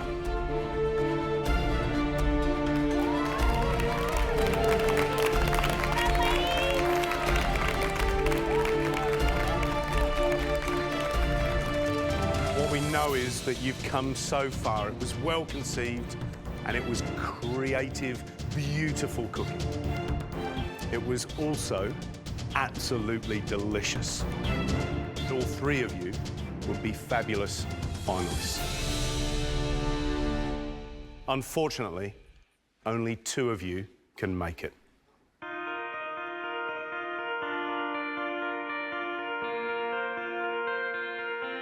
Right, Billy, let's start with you. MasterChef is not just about coming in and meeting new friends and cooking great food. It's about the person that you come in, and it's how you carry yourself.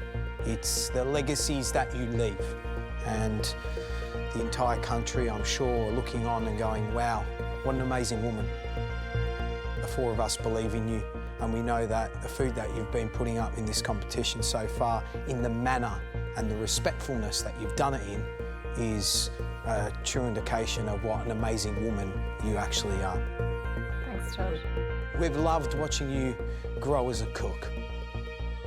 And today, your lamb was my favourite savoury course.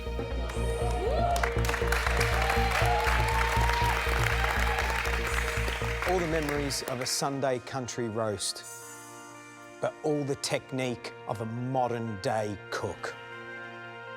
Your dessert combined the memories of childhood, but with a thorough modern interpretation, the way we'd see it in any great restaurant right now. But even more, a little bit of theatre. And you know we love theatre. Both your dishes were free of negatives.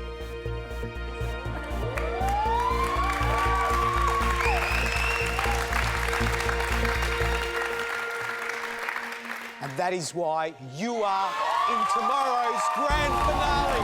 Well done.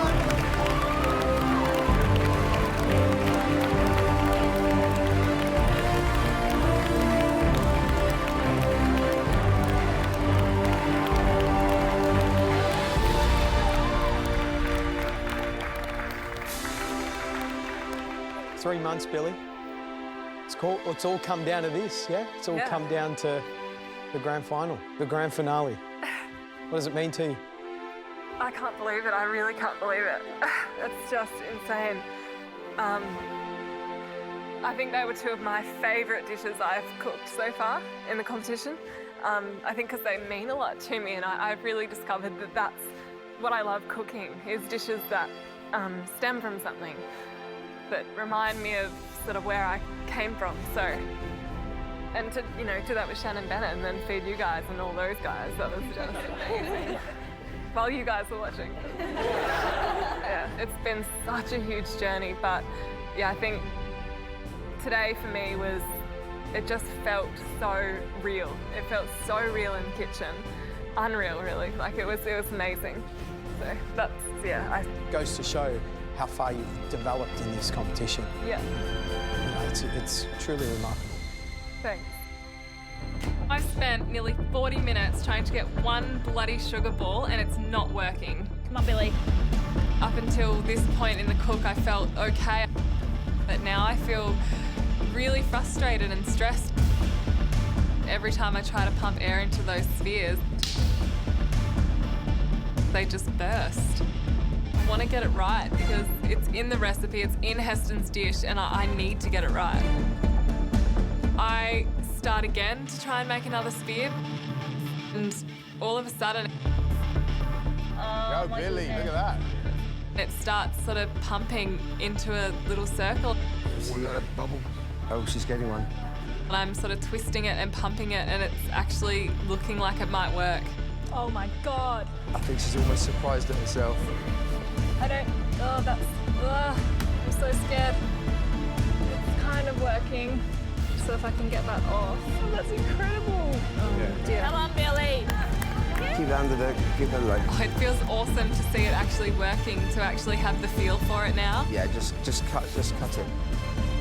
I'm literally holding my future in my hands. Oh,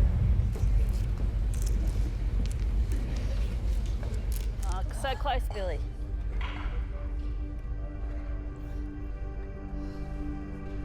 It was just so exciting to see that sphere start growing into a little circular shape. And then to have it burst is just... It's so heartbreaking. Come on, Billy. I don't know how I could hold back emotion at this moment.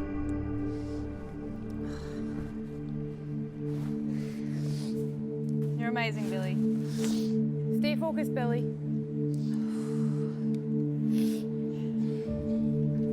Come on, Billy. Keep pushing.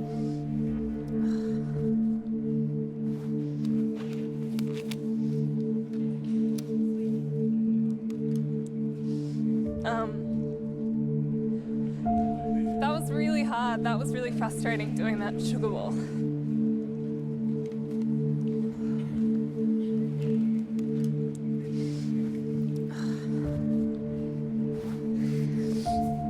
It's just frustrating when you sort of,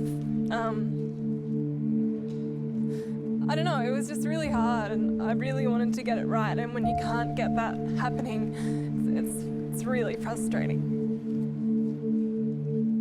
I think I've just come this far and this is the last sort of hurdle, and I really wanted to get over it. And 4 points behind, and that's going to be really hard to make up, so I don't know where I sit. If it was easy, everyone would be doing it. But not everyone can do MasterChef. It's an elite bunch, yeah? And you're part of that elite bunch.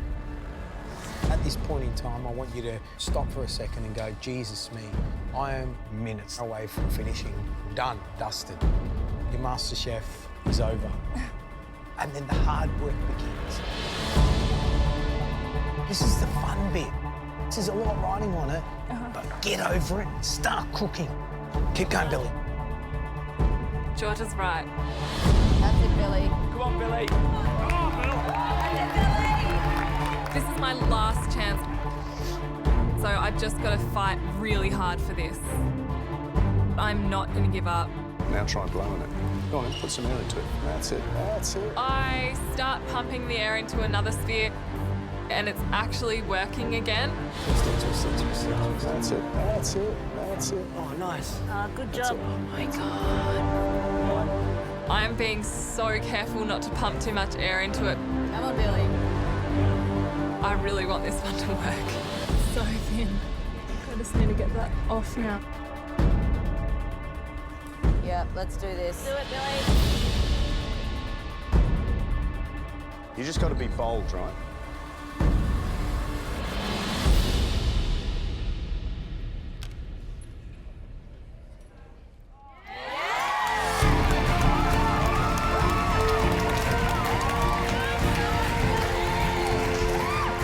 It feels so good to actually have something that resembles a sphere up.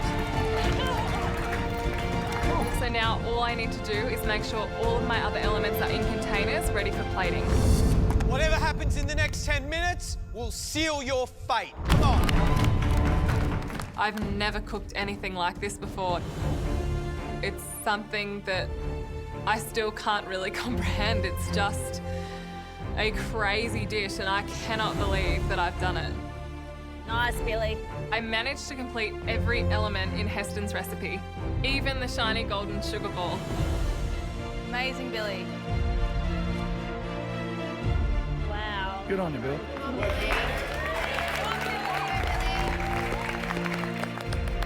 It's sort of come together and it looks really quite pretty on the plate.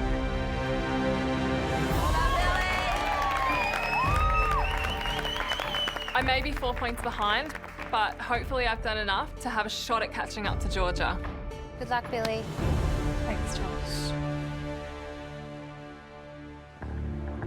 This experience has been like nothing I've ever done in my life. I've learned so much about food, and I've sort of learned so much about myself.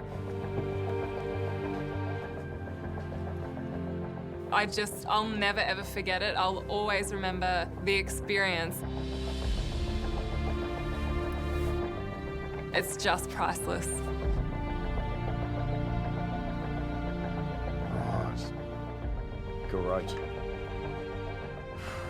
Billy, we have to say that your courage, your calm under an enormous amount of stress is absolutely inspirational. It really is. I think we're all just amazed how you worked through that whole challenge, and a marathon it was. Heston said earlier that there's not a culinary competition in the world that would ask you to reproduce a dish like that kind of complexity in 5 hours. And you've done it. That's incredible. How does it feel? I cannot think of another time in my life where I've felt that happy or even feeling that amount of pressure, but then that still makes me happy. I don't know, it just shows that's what I really want to do. And, you know, it feels really calming to know that, because I think when I came here, I didn't have that, you know, really hard, fast thought in my head of what I wanted to do, and I really know it now. And that just feels so comforting. Tell you what, there's an awful lot of people, aspiring professional chefs out there that can learn a lot from what you've just done. Yeah, absolutely. You have professional chefs come into the kitchen after 3 days of blown sugar spheres, they still don't get it. And to get it right, it normally takes about 2 months. You managed to get one out in that hour, which is incredible. Thanks. Blow my socks off. Time for us to taste. Well done, Billy. Thank you. Well done. Thanks, Heston.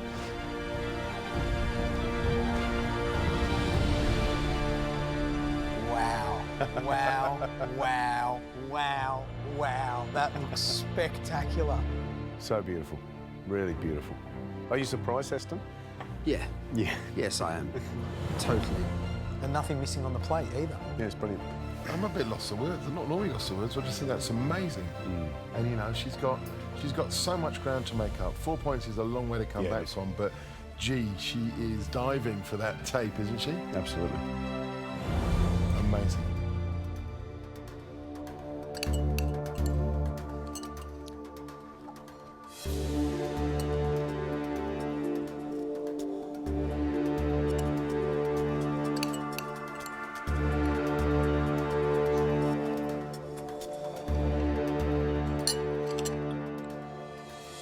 I don't really know what to say.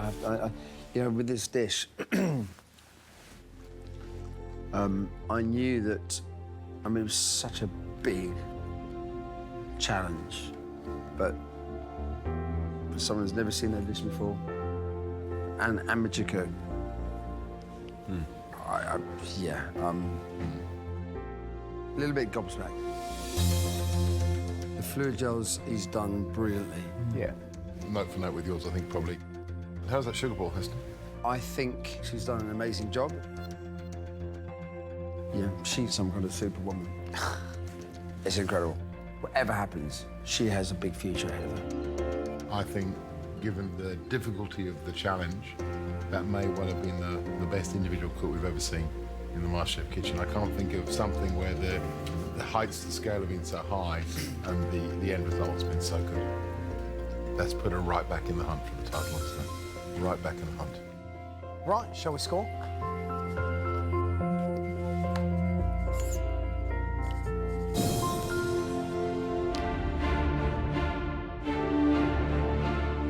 You know what I loved? You had every single element on the plate. And that's why I scored you 9 out of 10.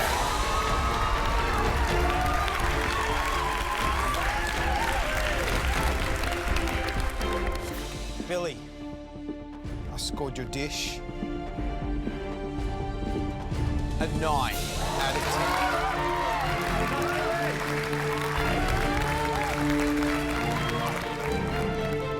10. Billy, I scored your dish 9 out of 10.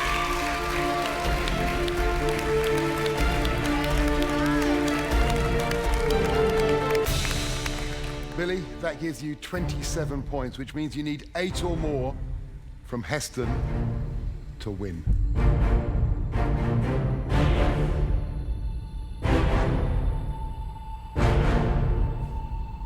Billy, for me, this dish was to see how you would respond to those challenges and respond to the pressure. And I have to say, I loved the way you responded to that. And that is why I scored your dish, Billy.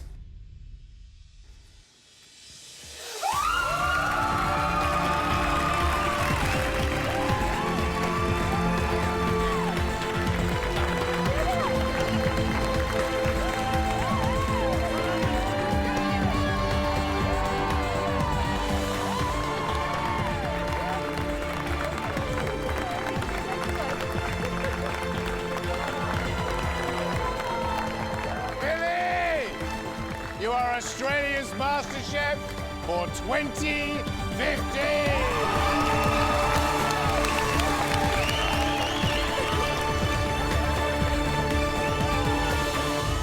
You have won $250,000.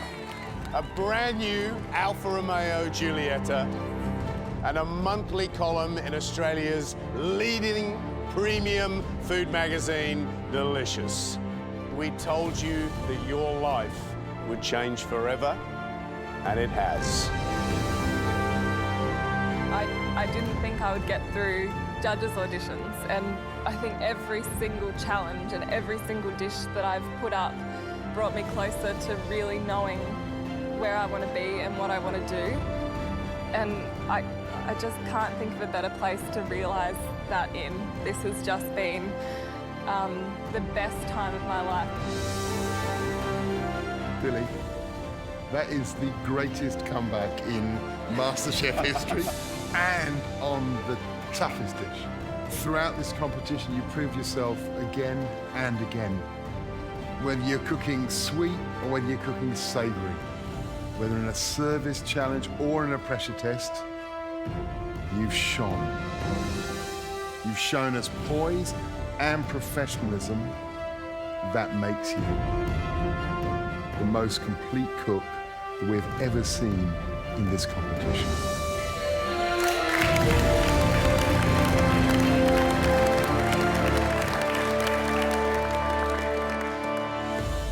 The best thing about MasterChef is the other people and the friends you make, and the fact you can have two great friends standing side by side. Oh, I couldn't think of a better person to do this with. I know, me too. She has enhanced my experience so much, and I know that you will do so well. So well. You have such a great attitude and such a beautiful personality and a beautiful family behind you too. So there's no doubt in my mind that you will be amazing, more amazing than you already are. So,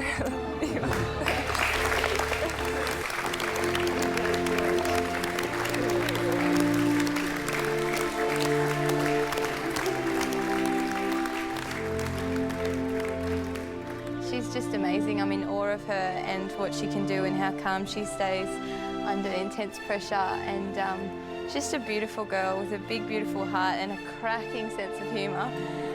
And yeah, I love her to bits, and I'm sure she's going to do amazing things after this. Beautiful.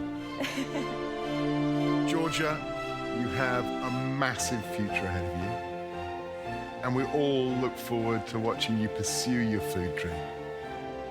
And so, to help you do that, to help you on your way, we're going to give you $20,000.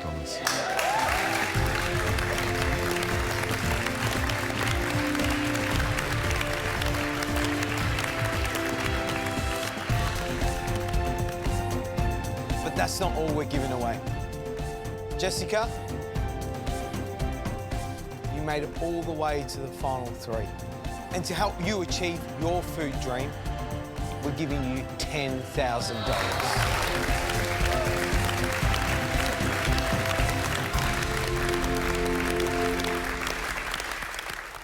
Billy, there's one more thing. I saw something in you today that I have not seen in many professional chefs. The way that you conducted yourself, The way that you stay composed under extreme pressure from start to finish. You don't see it very often. So I would like to offer you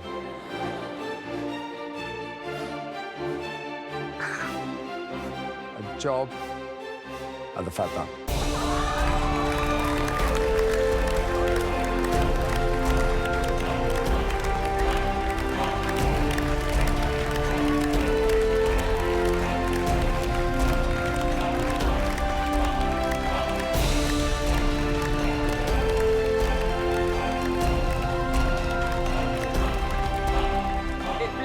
Like a dream to be here with everybody and have that offer that's just unbelievable. Thank you so much. Billy, only one thing left to do. Come on, grab the trophy. Raise it over your head. Show your family, come on.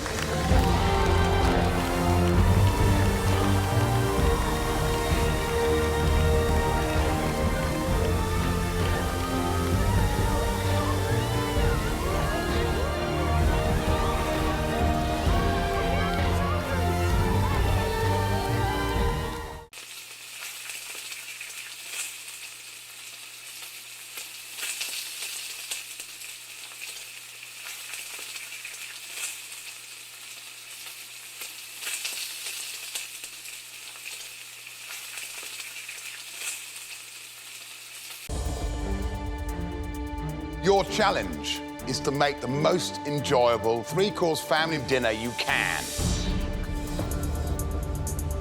In teams, you will head to the supermarket, where you will have to approach someone you would like to cook dinner for. Each team will have $100 to cook a beautiful three-course meal for the family and for the judges.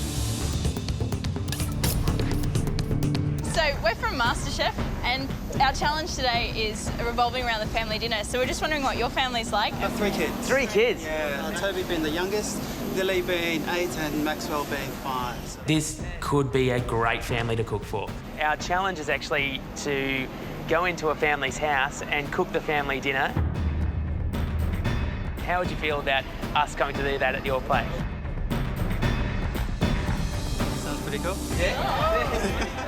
So we found our family a young dad tour. What do you do for a living? I'm a chef by trade. He's a chef. Probably the only chef in Coles at the time. How do we do this? I don't know. If you were cooking a three-course meal for your family, what would you like to see on that meal? Top I start something simple for an entree there, maybe a tartar. For the mains, they love lamb. Lamb's their favourite thing there. Desserts would be pretty easy there. Maybe sort of like either some sort of fruit. After we've had a chat to Tour about what his family would love to eat, it's time to start shopping for our food. We're going to have enough money for lamb? Let's go have a look. Okay, let's have a look at lamb. Backstraps. If we got 3 of these, that would be okay, maybe. Well, it's still only $24. They definitely did ask what sort of food we wanted, so wait and see. I'm looking forward to dinner tonight.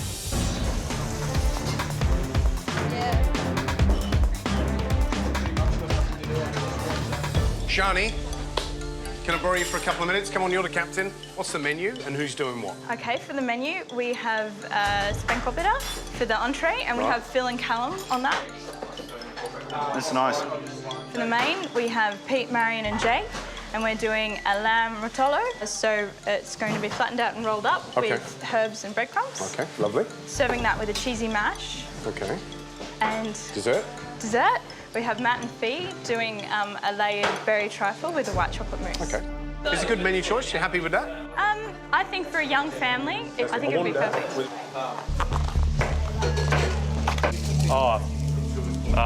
This is not good. I looked down at the phyllo pastry and I realised that it's past its use by date. Obviously, we can't use this for our dish, so we're going to have to come up with something new. Why don't we make a spinach and ricotta frittata? We decided that with the spinach and cheese mix already made, the next best option might be a frittata with the ingredients we've got left. All right, can I chuck these in, guys? Okay, guys, so we're aiming aiming to get the lamb in the oven by past. Shani's doing really well. From the minute we get going, she's organised the kitchen so we've all got a little bit of space, and throughout the whole time she's checking on everything.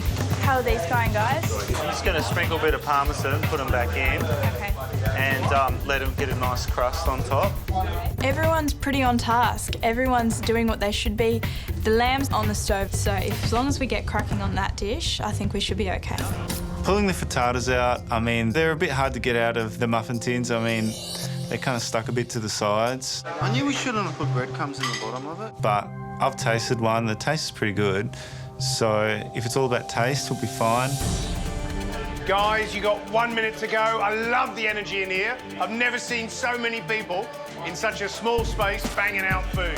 In the dying minutes, I'm trying to help Phil plate up the entree. Looking down at it, a little bit concerned about the presentation. I think we could have done something more. Your time is up. I think it looks awesome.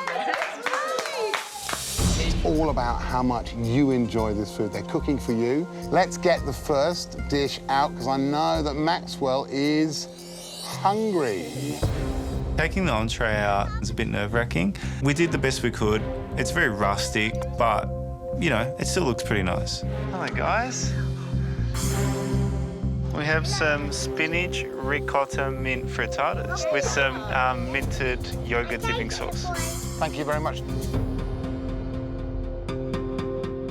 That's yummy. So Jodie said that you've made frittatas before. Did you throw that out there? Yep. Was that one of the things you mentioned? I threw that out there. Frittata's always a simple yet effective dish for the kids to eat, so... Is it better than yours, Jodie? As good. I think as a frittata, it's kind of missed the spot. It's very dense, it's very cheese heavy. The red team's first dish, a spinach and ricotta frittata. Let's move on trying their main course. Yeah. Some of the things Tours said to us, you know, for main meals, he was saying the kids love lamb. I can smell something good. It's lamb. It's lamb? Yeah, it is. It's a lamb rotolo with mash and some greens. Mashed potato.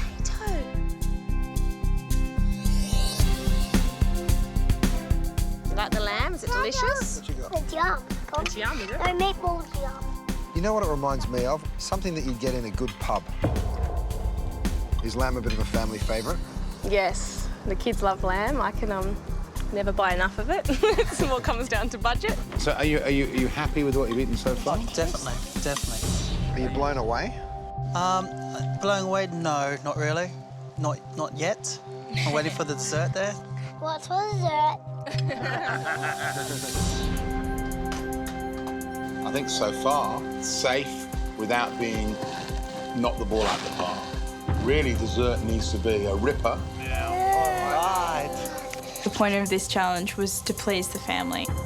I remember as a kid, you know, having something served up in a beautiful martini glass just made it a little bit more special. Oh, look, Max. Wow. It's taller than you. Yum. It's a white chocolate mousse and berry swirl with some crumble and some praline on the top. Thanks, guys. No worries. Yeah, thank you, Matthew.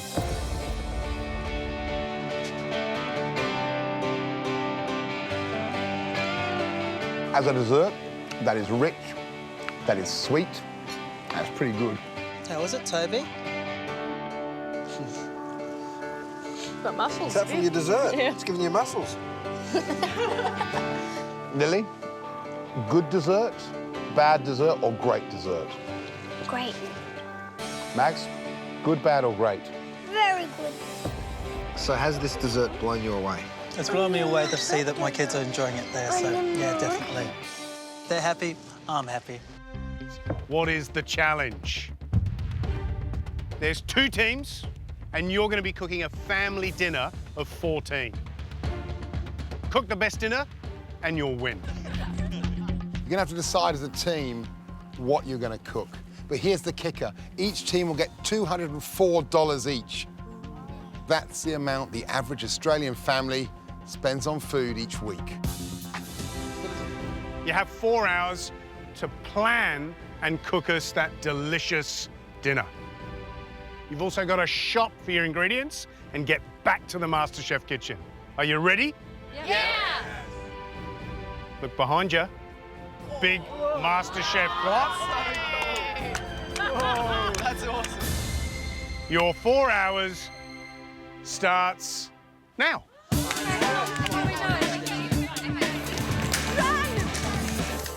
Should we get it? I think we're getting this one. I've got him. All right, let's roll. Ready? Do you want to go down to the front? We have all our ingredients together and we run down to the cash register. Hey, nice work. Woohoo! I think we got this. Come on, guys, we've got to beat these boys. We better bring the chicken down. We need a small olive oil only. We've got so much flour. We've got like about 5 kilos of flour. We only need one of those.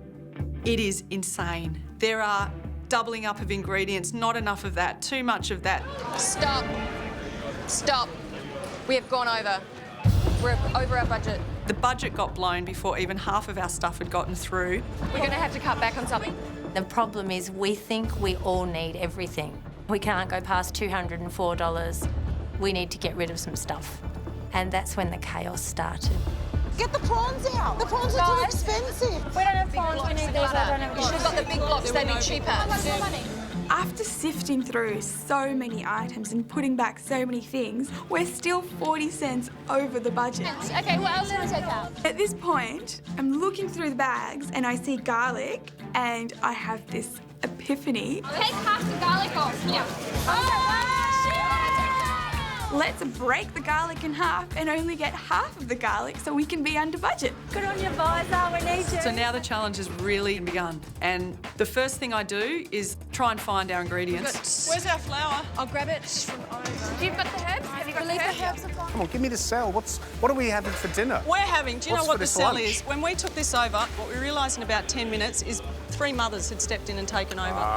And the 3 mums were cooking the Mums know how favourite to cook. dishes Yep. that their kids love. Oh, I love that. And that's what That's sells great. it, you know? I'm cooking my kids' wanna come favourite for dinner. dessert. A beautiful traditional lemon tart with a raspberry coulis. For main course, Samira's doing a Middle Eastern dish of chicken, yogurt and almonds. Yep. It's one of her traditional dishes. And then for entree, we've Okay, got so- a mum here who's cooking her kids' favourite pasta. Yeah, so we're all doing our family's favourite dishes. I'm making fresh pasta dough for our entree. I've got Nolene, Nada and Visor cooking with me. We're just doing a fettuccine with oil and chilli, just as a little starter to go with the rest of our family meal. I'm making fattajaj, family favourite, which is chicken with a yogurt and nut topping. I was 12 the first time I cooked this dish, and my brother goes, "Do you know how to make it?" And I go, "Oh, yeah." Didn't want to show him I didn't know how to make it, and I food poisoned his whole family. I fed them raw chicken. And I learned to master this dish before coming into the show so I don't poison any of the judges. Oh my God, that smells so good. Thank you. Come on, girls, let's keep the energy up. Okay, how's our tarts going? We're making a lemon tart for dessert. It's been baking in the oven now for about 20-30 minutes, but they still haven't set.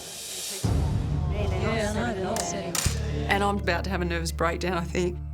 I've never had a tart not set. Did you put in sugar? Yeah, we put everything in. Everything in, didn't we? Freaking out, you know, the tarts should be setting and they're not setting. It's all right. Just believe. Trust. So Em and I decide that the only thing to do is to pray. Please. Please, little oven. Please, can you please set?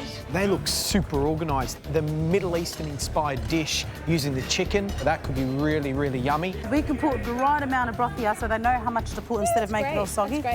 Dessert, have they cooked the pastry enough?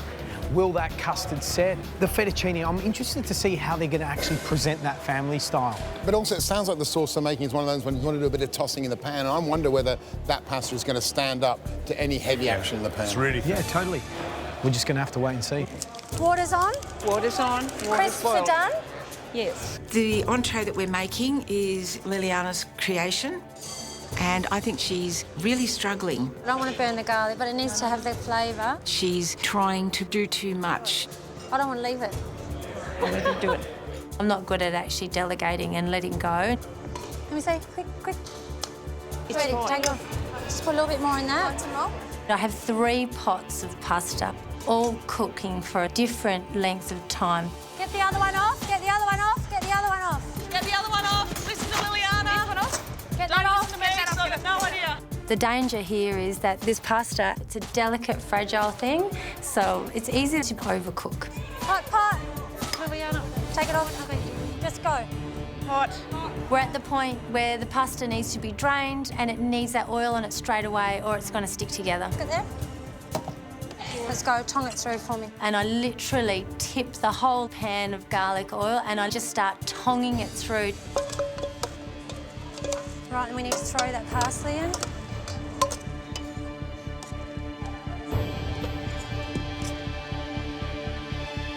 Put it on the plate. And it sort of just breaks apart.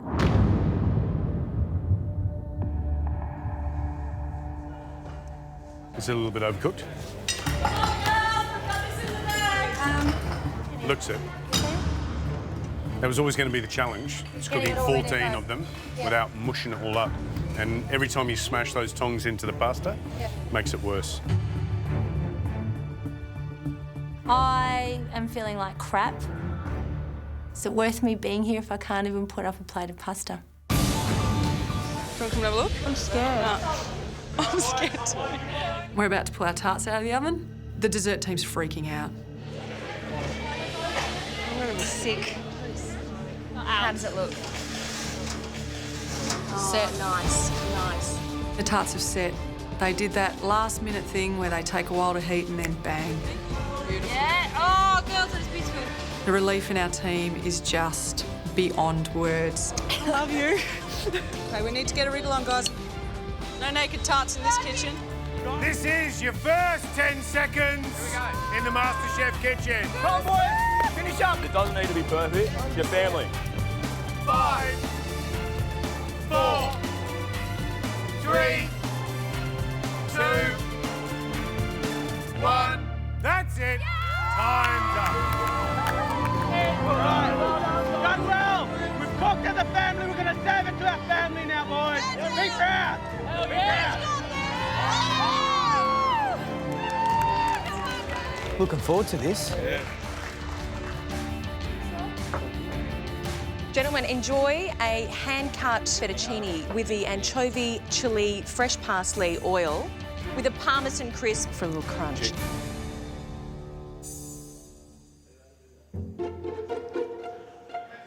Bon appetit. I think it looks very nice.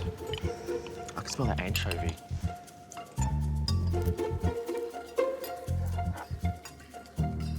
It's super thin and a little bit overcooked. Actually, overcooked, yeah? I'm with you. I like my pasta a bit thicker and just al dente. Well, that's the girls' entree. Let's see what the red team have done with their main course. Round 2. Hey! This dish is called fatejaj. It's a Middle Eastern Lebanese dish. It's basically fried flatbread with fried and boiled chicken with a yogurt topping, a broth and fried off nuts. Okay, see ya. Thank you. That was so nerve-wracking. Good teamwork again. Those working with her, well done. It's something I love. I just hope they love it. They will. I'm sure they will. That is delicious. That's rock and roll, isn't it? Yeah. Very good. Oh, I love that. Those crunchy almonds on top. Yogurt, bit of spice. Really good. I really like it, actually. The boys on this table are worried now. Yeah. No, I This think is good. People here don't want to talk, they just want to eat. Yeah. Anyone feel like some dessert? Oh, yes, please. Oh, yeah. Looks a bit better than ours. You're right. You're actually right, it does. Jules, don't pick on Dan. He started it, as usual. Tell us what the dessert is. We dished up a classic lemon tart with a raspberry coulis. I'm going to ask you the question that Gary's going to ask you, which is, where's the cream? We had a couple of issues at the supermarket earlier today, and after the boxing gloves came out, the dessert got compromised on. So the cream and the ice cream went back. Between you and me, Jules, do you think it needs cream? No. Maybe a little. Maybe a dollop. OK, yeah.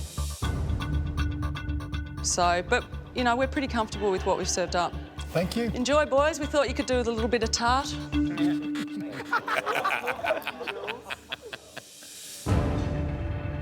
Congrats, you guys did such an amazing job with the little ingredients that you had. Thank you. You know, It looked cream, no fantastic. cream. Seriously, it was beautiful restaurant tasting. quality. It looked fantastic. Tell me what you think. Citron DEFCON 5 right now. It's citrus overload. Okay, but that's good, isn't it? Lemon tart, that's what it's all about. Yeah, just missing the... You want something to smooth it out. Yeah. You know, the creme fraiche. Yep, love it. Just missing that. Well, congratulations. That's the first day of MasterChef under your belt. Huh? This is all about the battle of the sexes. And the challenge today was to cook a beautiful dinner for 14 people, your MasterChef family, on a tight budget. So let's look at how you went as far as we saw it. Girls, your dessert looks spectacular on the plate, but it needed cream. Your main course, Samira, you're worried? Mm-hmm. Yes. You shouldn't be, because it was the dish of the day.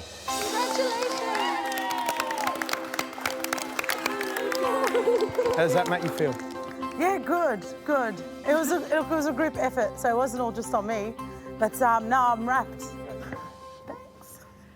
You're about to make a meal on a very tight budget. You'll be going into the pantry, which we've converted into a mini supermarket, and you'll have $10 to buy all the ingredients you need to make a meal of your choice. $10. Okay. We have 2 fridges. We have a stand of fresh produce and a stand of groceries.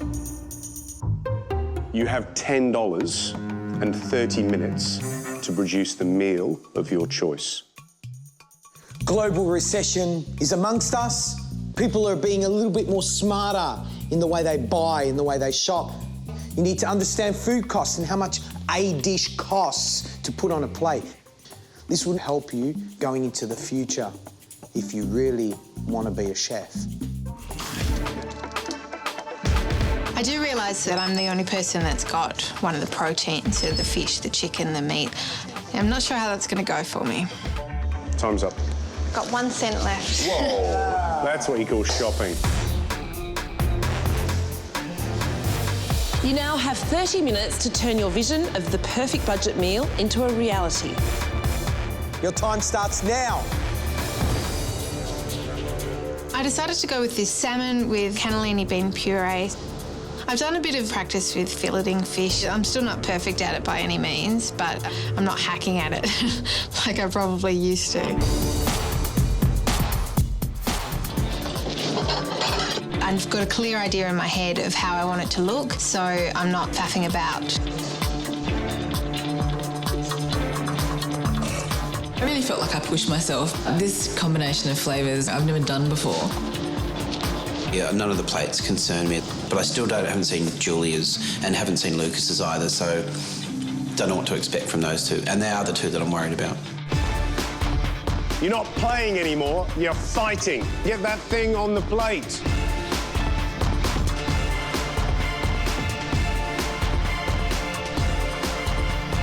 That's it, guys. Step away from your stoves. Good job. Well done.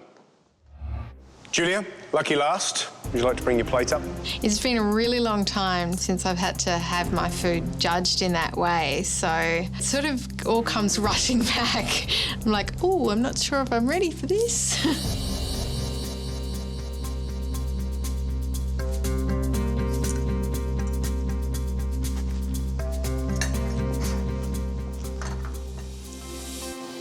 I love that crispy golden skin from the salmon. It's got that lovely sort of roasty caramel flavour, which I love. The white bean puree, it's smooth, you've got a touch of garlic in there, so it's a lovely sort of rounded, you know, luscious flavour. Well done. Thank you, Gary.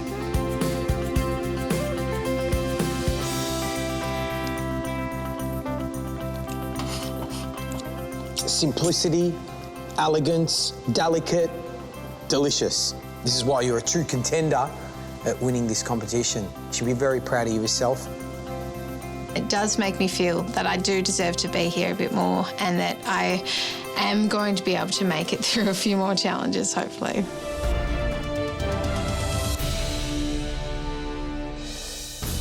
A brand new week in the MasterChef kitchen and a brand new mystery box.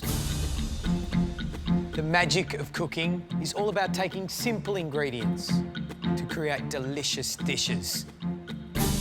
We've been telling you, don't overcomplicate things. We're going to show you how less really is more.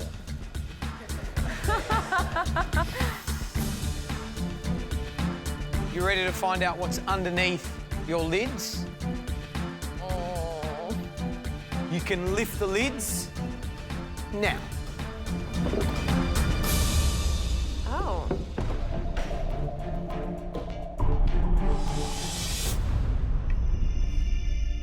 This is the MasterChef dollar box. Every ingredient in this box costs $1 or less. Whether it's the $1 of chicken wings, the $1 lemon, the 75 cents of dry ginger ale, the $1 of black olives, 75 cents of pear, the 95 cents of salami, 75 cents of beans, the 85 cents of peanuts, 3 onions for $1, what a bargain, and the can of cannellini beans for 80 cents. It's a weird bunch of ingredients, but we have to create a high-class meal. That's really amped up the pressure. I'm going to have to work really hard today to make sure I get a great dish up for the judges. It's about doing what all great chefs should do. It's about spinning gold out of straw, proving that amazing food doesn't have to come from amazing high-end ingredients. Are you ready? Yep. Yep. Your time starts now.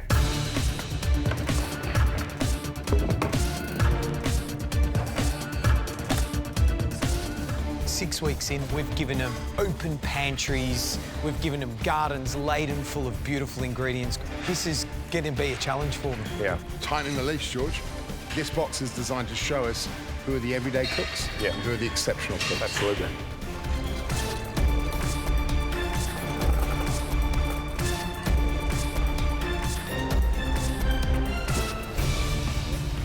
Seeing these cheap ingredients that we're using today, I really want to put my spin to it and make it look spectacular. There's a lot of pressure because only 3 dishes are going to be tasted and I'm going to have to work a lot harder. So today I've decided to make your traditional Filipino dessert, and it's called halo halo. Halo halo is a cheap version of an ice cream. I grew up on this basically because we couldn't afford ice cream, and on a hot day, it's just perfect. Normally in halo halo, you would have red beans, purple yam paste, and bananas. My biggest concern is I don't have them today. I'm going to be really experimental and use the pear, peanuts, and also the cannellini beans to create the flavour that I grew up with. It is a risk, but I'm really pushing myself. I've got 15 minutes to go and I need to start working on my granita. The way I'm going to make it is with some ice cubes and blend through the fresh milk. So, John, another Filipino dish. It is, yes. What are you making? So I'm making halo halo.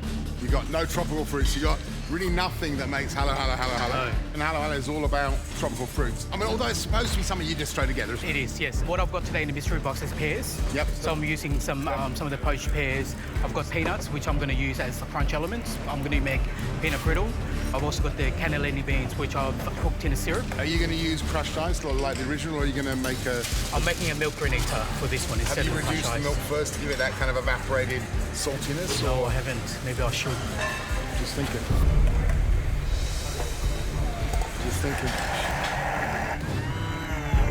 I would think to myself, why have I done this? Why have I cooked halo halo without the ingredients that I need?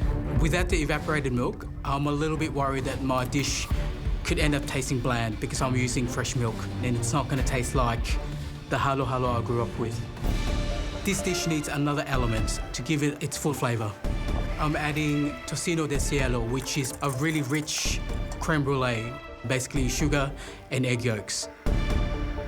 I'm worried about the flavours of the milk because normally you have evaporated milk, which is a really concentrated milk flavour. I've got the really rich creme brulee, so I hope that flavour together with the granita will create that same flavour of the evaporated milk that we normally add into the dish.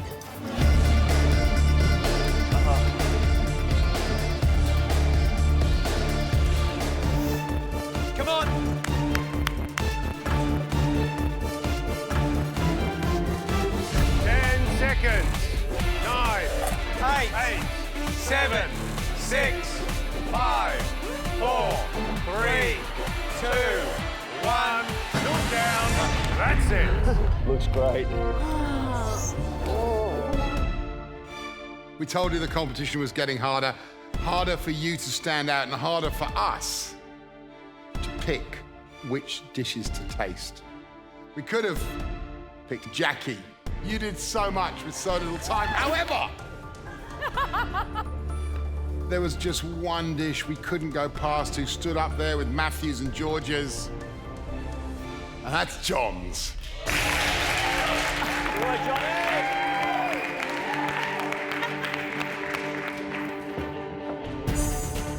It's a Filipino dessert. It's called halo halo. It looks spectacular, honestly. Looking forward to it.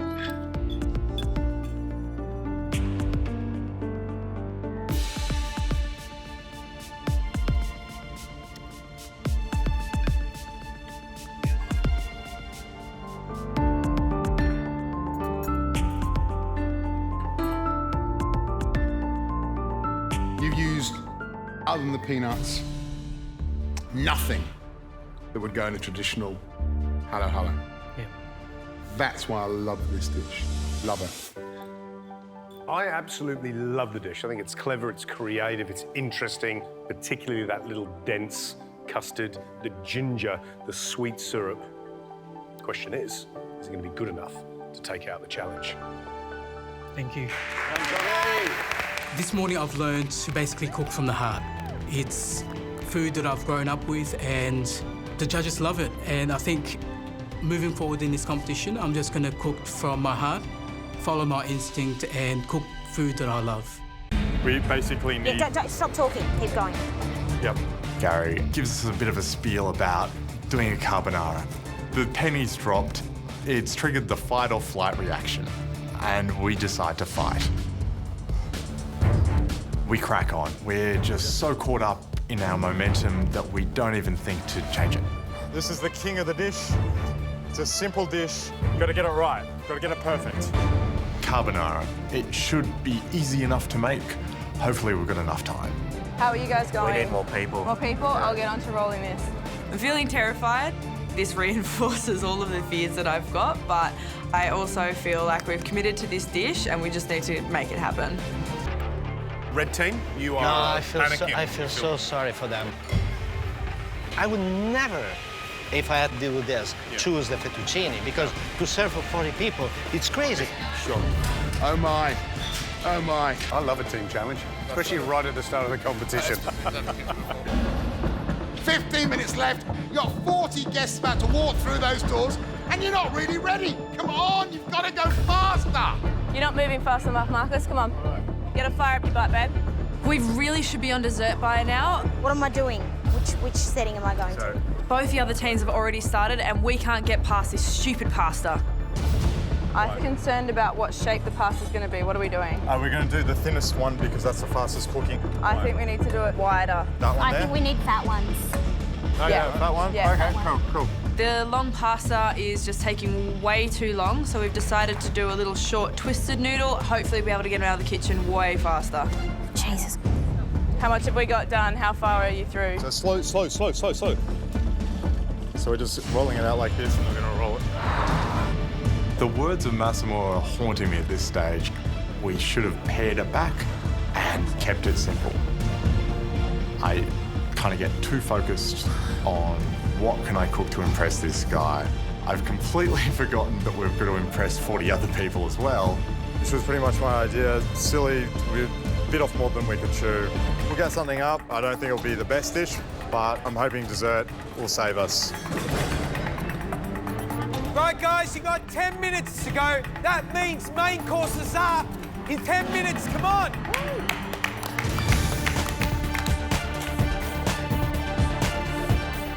Jamie? Yeah. I need that whole bench cleaned, Yeah, I'm doing that now. They need to be cooked. We've got squid that needs to be cooked. Fine enough? A couple more poles, and that should be done. These are really, really, really thick. That's just a disaster. We're doing our absolute best to get this pasta finished, but we cannot afford to put off dessert any longer. So Ashley and Reynold are just going to have to go back and start. We've decided to make a mascarpone ice cream with macerated strawberries and olive oil cake. So the first thing that I get onto is making the ice cream, and whilst I'm doing that, Reynold starts on the strawberry gel. That's fine. The custard for the ice cream has chilled in the fridge, so now I can stir in the mascarpone and put the ice cream into the churner. Are you nailing the dessert? Are you looking after it? How many's on the dessert? Doing the dessert. So is that your ice cream? Yeah, we've got some more already to How go. many batches have you done so far? That's the first one. Ooh, okay. Yeah. This will take a long time. Yeah, I know. And if you've just got one going, Yeah. if you had 5 going, Yeah. that would be a different matter. Yeah. All right, thank you. As I'm looking at the churner, I just don't think we're going to get all of the ice cream set in time. It's not even close to being frozen. So I decided we're going to have to skip the whole churning process and set the ice cream in moulds instead and just get it straight in the blast chiller. Is there any more of those molds? We don't have any other options at this point, so we're just going to go with it. I hope you're ready. Because here come your guests. We've got a team challenge today. We've got to put up a main and a dessert for 40 people plus the judges. I don't think anybody in this room has ever taken on anything of this magnitude before, so that's a really scary task. Guys, we need to start plating this like now. We're trying to plate up nicely, but things are sliding around on the plate and we're trying to get it all out there. It's really manic. I think setting them up is too dangerous. Take those. Yep. Go. Go. The only thing going through my head at this stage is that I wish I'd never even considered this carbonara. Well, look at this. This is the red team. Carbonara fresh pasta with egg yolk, Parmesan black pepper tuile, and prosciutto. You know what? Half an hour ago, we didn't think they were going to get anything up. That's true.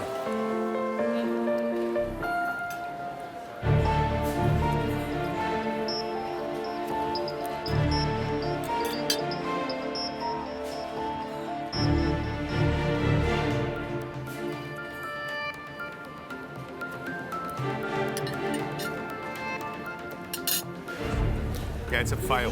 The pasta is too dry, there's not enough sauce. So much work on the pasta for nearly 2 hours. And we end up with something, such a shame that we can't eat. Would have got better result from the packet dry pasta. We all know that serving a long pasta, handmade, cooking abroad, serving on the table would be like... Disaster. Disaster. Yeah. You know what? They're going to have to knock it out of the park with their dessert to get out of this one, really. Like, it needs to be amazing, their dessert, to save themselves, because this is no good. Absolutely.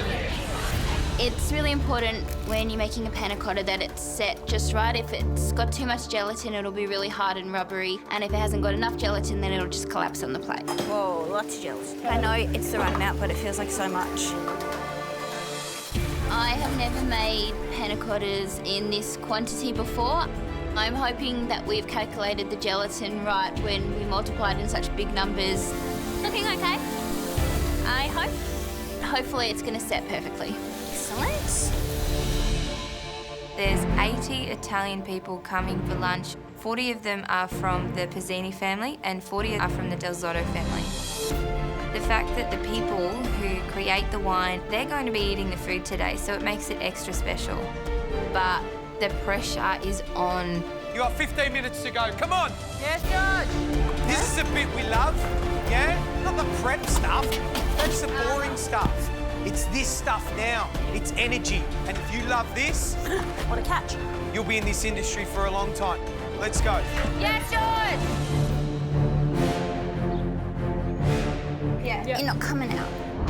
We're desperately trying to get these panna cottas out of the mould. Oh, God. I'm really worried that we might have put too much gelatin in there. Go around the edges. Oh,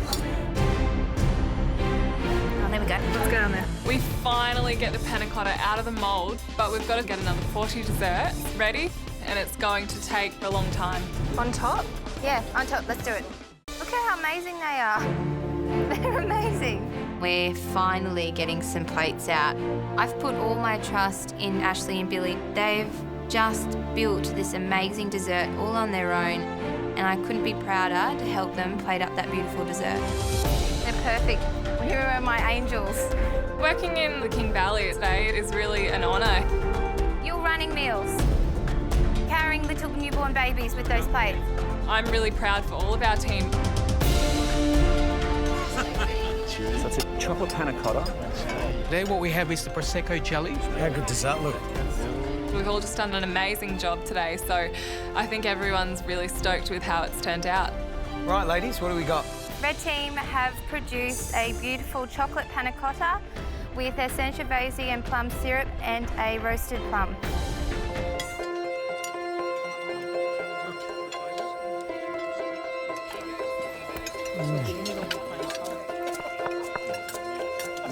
That Sangiovese syrup is so good with that really super tender, just set panna cotta. The crumb adds some saltiness to there and some textural crunch. Red, what do you reckon? I think it's excellent. I mean, I have a bit of a saying, but I think Sangiovese, you can start a meal and you can finish a meal with, and I think it's a great example of what the wine can do. We've got a bunch of toppings to get prepped for each pizza, and both are going to need mozzarella, so I get straight onto that. Is that good, Chef? Right, this buffalo and this fior di latte. Now, I'm going to give you a bit of a tip, right? Yep. So buffalo releases a little bit more liquid. Fior di latte doesn't. So do you want something that's going to be a little bit more soupy on the pizza, or do you want something that's going to be quite set? Yeah. Right? So you got to work that one out. Yeah. Yeah? Yeah, well, you got the balsamic reduction, so I don't know if you want to use a runny one. So think about your pizza. Yep. Think about your pizza, and then you got to work out which mozzarella you're going to use, yeah? Cool. Yes, okay? thanks, Chef. Which is the other mozzarella? Okay, so the prawns are pretty dry. Yeah. So I reckon we use this one for the prawns and this one for the... Or do you reckon we just use the one? Hey, so your call. Worried without a soft cheese that the prawn pizza might be too dry. Is that got the caramelised reduction going on top? No, that's with the pancetta. So this is going to be crazy enough without using two different cheeses. We're just going to have to run with that wet cheese and just be really careful not to leave it too long in the oven during service time. Okay, yep, let's do it. Can you get your two pizza makers? Because I'm going to show once how they stretch. Yes. And they're going to have to look right now. Yeah. Josh, Nicole, move right now, right now. I cut, you go. Pizza makers, I'll show you one, okay? Yeah. Okay, so you're going to place your dough ball in the flour with your fingers. You're going to push down, right? Being in front of this pizza oven is like getting the keys to Johnny's Ferrari. Seriously, it is the absolute best. You stretch over to your forearm, back down. Stretch, forearm, back down, right? That's the technique. Right. So after Johnny shows us how to operate the oven, we need to test some dough. Oh my gosh, this is hard. First roll out looks good. It's really spongy. It's looking great. We put it in the oven. It's over 400 degrees, so I've got to watch myself, and it comes out awesome. See how it's cooked up? Yep. Very good. With Sam's done a great job. Is it good? Does it taste right? Tastes great. Really crispy base. The oven's awesome. It's really, really hot, so, yep. Josh does a tester pizza, and oh my goodness, it is quite possibly the most delicious thing I have eaten all year. That dough is just perfect. I'm so happy. I'm so proud of you, Red Team. Come on, Red Team, you can do it. Okay, stop. Have a look. We've got 250 diners. 5 minutes to go, guys. 5 minutes. Come on, Red Team. Come on, Red Team. Hustle, Red Team. Let's go. This is it. Time for service. Come on, boys, hurry. Keep going. It's very real at the moment. People are getting here. Oh my gosh, I can see them walking in, sitting down. This is insane. We need the kitchen 100% for service. 100% for service. Come on. This is where the fun begins. This is where the fun begins, guys, the service. Can we get rid of, are we going to be chopping anything? Yeah, the pressure's on now a bit. Are you ready, Joshy? Yeah, let's go. First team challenge, and here we are at Grady at Crown. I mean, it is pumping. Oh, it's packed. But this is how you want a restaurant to feel, isn't it? This is the proper restaurant experience. Yeah, but surely if we'd been nice, we would have eased into little maybe 50 people, not 250 people, and 4 courses of tea. Oh, but it's just pizza and pasta with a dessert. Handmade dough, handmade pasta. Yeah. I mean, you know, this is a big challenge. I can't wait to taste. I'm sure you boys can't either. All right, guys, first order's up. Are you guys ready? You ready? Green team, listen up. 2 pancetta pizzas, 1 prawn pizza. Come on, guys, let's go. Up and green. Let's go green. Go green. Cooking these pizzas today is a little bit daunting. These are the Rolls Royce of pizza ovens. It's not like just bunging it in the oven at home. No, I got prawns. Move. You guys gotta move. When it comes out of the oven, you gotta move. Cooking today in front of a world champion pizza maker, so the pressure's on. Good. Yep, good. And it goes. Nice one. There's a little bit of a technique to putting a pizza in the oven. Yeah, these pizzas only take about 90 seconds all up to cook. I want to make sure I don't melt the cheese too much. And here comes the prawn. Got to place it gently in there and then just rip it out quickly. All right, guys, ready when you are. Red team, 2 mushroom, 1 onion. Yes, chef. All right, let's go. Get these. It's unbelievable how fast it's all happening. The orders are just flying in. I don't know how many waiters they've got out there, but obviously too many. Just grab 2 hands on one side, on that side, and pull it. Yeah. Yeah, it's pretty hectic in here. I'm on stretching duty, so my hands are getting to work out, but yeah, just got to keep my ears sharp. When Eloise gets an order in, we got to get straight on it. Stretch like you've never stretched before. Nicole and I are doing the construction of the pizzas today. Josh is putting it in the oven, 90 seconds, out it comes. Aaron grabs the pizza, slices it into 6, does all the garnish work, and straight over to Eloise. 2 mushroom, 1 onion. Come on, andiamo. I'm so glad we've been able to hero the dough today and not overcomplicate it with too many toppings. It means we can pump out these pizzas super quick. Go. Come on, guys, you're doing a great job. Keep it up. So hopefully the judges agree and they give us the thumbs up. Thank you.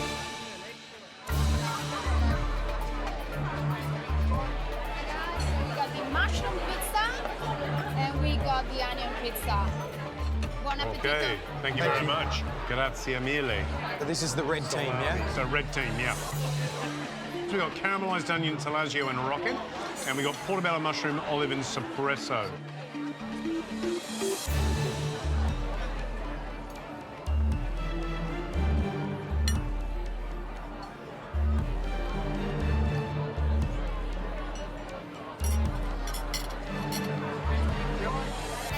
It's really tasty. I mean, that is so much better than 90% of the pizzas out there. It's wood-fired, it's tasty, it's puffy. Not many people will complain about that. And one of the things people always talk about is how much is the right amount of topping. Certainly here at Gradi, Johnny's not a fan of heavy topping, so I reckon the team done pretty well. The puff they got around the edge and the elasticity of the dough is really, really good.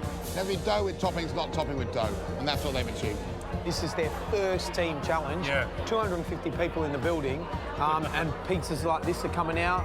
It's great. Well, red team, I think, off to a pretty good start.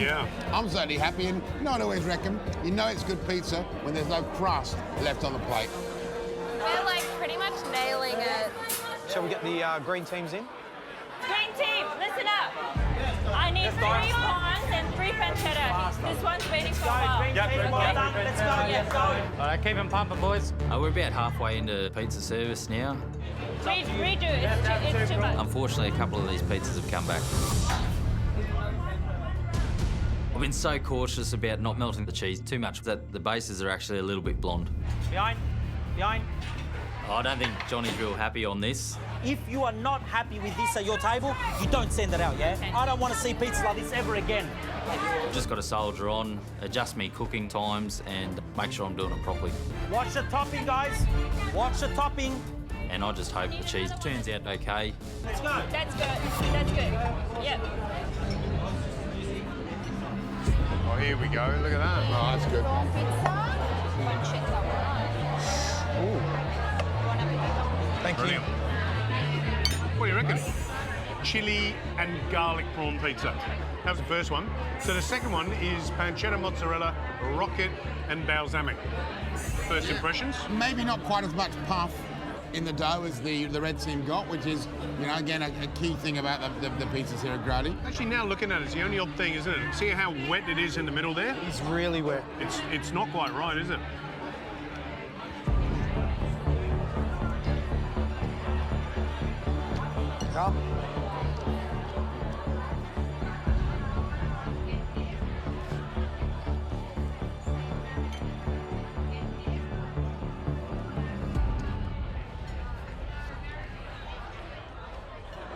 great flavour, but it's wet.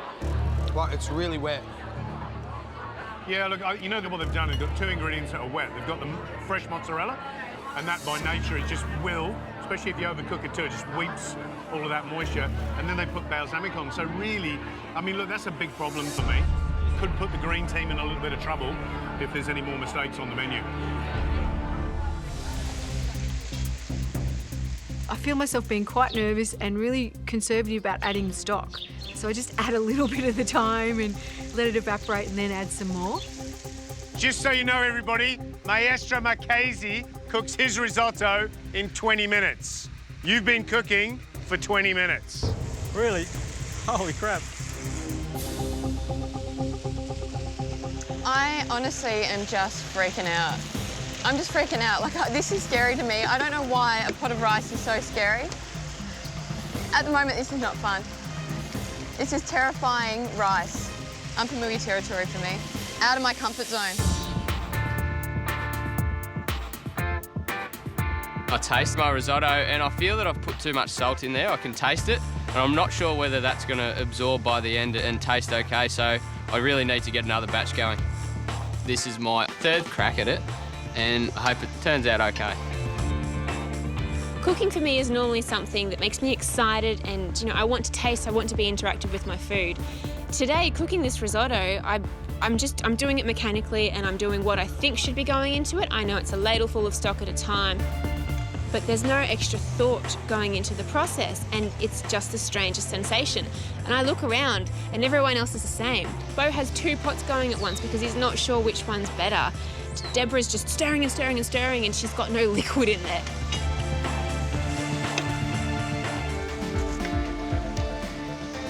This is the big question I think that everybody needs to ask themselves is, at what point is that rice perfectly cooked? Il punto giusto è al dente ma senza essere crudo. Everybody knows the word al dente of for Italian pasta. cuisine for pasta, also for risotto. So you should still have a little tension, but then if you pushed it apart, there's no chalky starch. Exactly. I think I'm going to take it off. It's kind of got a wave there. It's going to keep cooking, so... I've now taken my risotto off the heat. I think it's actually cooked to perfection, and as I let it rest, I actually integrate a touch of parmesan and the acidulated butter just to give it that complexity of flavour at the end. Yeah, I think I'm done. Gold leaf is extremely difficult to deal with under the most perfect conditions, and we've got a win to contend with today. Oh, you son of a... How'd you go with gold leaf? Yeah. What do you mean? Ready? Finished, not entirely happy. For my first effort, it's going to be the best risotto I've ever made, but yeah, it's not as good as I would have hoped. Ben, gentlemen, how did it go? Yeah, I think I went okay for the first time. Rice is cooked? Right, I'm happy with the rice.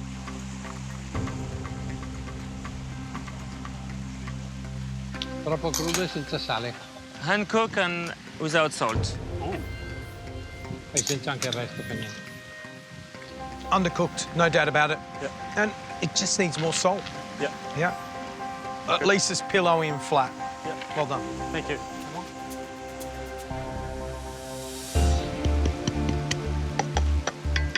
I finished my risotto and it's time to put the gold leaf on, and it is absolutely blowing a gale. So I decided to put it under the bench. I tip the leaf over onto the top of the plate and peel back the paper, and the gold leaf is sitting perfectly on top. Done. Bo, let's have a look, see what you've done.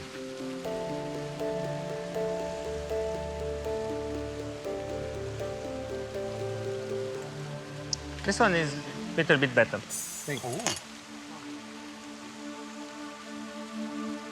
I'm just finding it a bit dry. That's the problem with it. There's too much rice on the plate compared to that sort of lovely sort of sauciness. Yep. Bo, good job. Well, I got halfway there, didn't I? Ready? Mindy, how'd you go? It was scary. I found that very scary to do.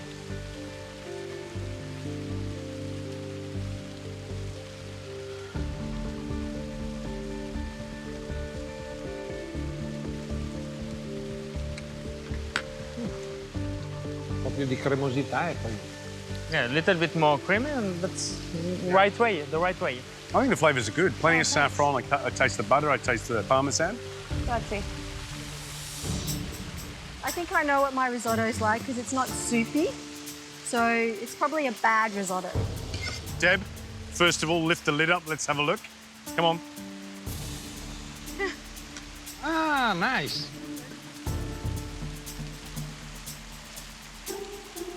Manca un po' di tutto. It's missing quite everything, except the gold. Next time. Yeah, I did a bad job. Oh dear. 23 karat gold. Righto. Oh no, come on. No! Bugger. Bugger. I'm building a bit of a fort, a bit of a wind fort. Yeah, let's go under the bench. Great idea. What in then? Turn it over, transfer. Oh, the wind is... You gotta be kidding me. There goes another one. What? There's gold all over the place.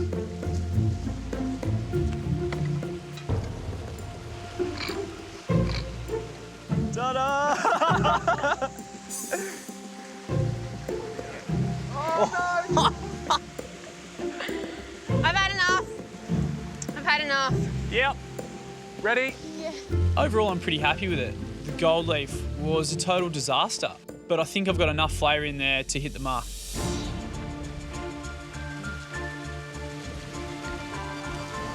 Anche questo molto poco cotto, dolce. Not enough cook and too sweet. It needs to be more stronger.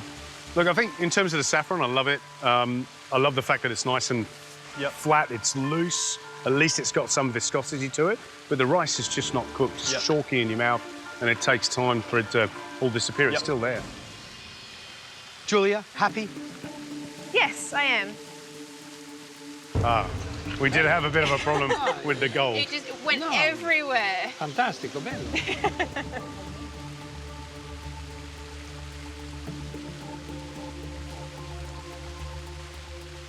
Acidità, tutto. It's missing everything. La cottura del riso va bene. Cooking of the rice, it's okay. But you give some idea to put the gold like this, not as a square. Kylie, are you the next one for the hangman? Oh, I think so.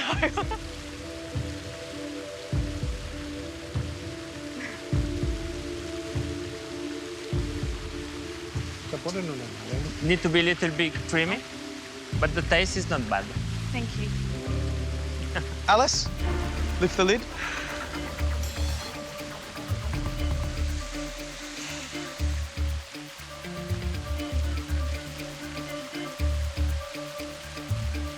It's chalky, not enough liquid. You know what? The flavour is good. I like the saffron seasoning.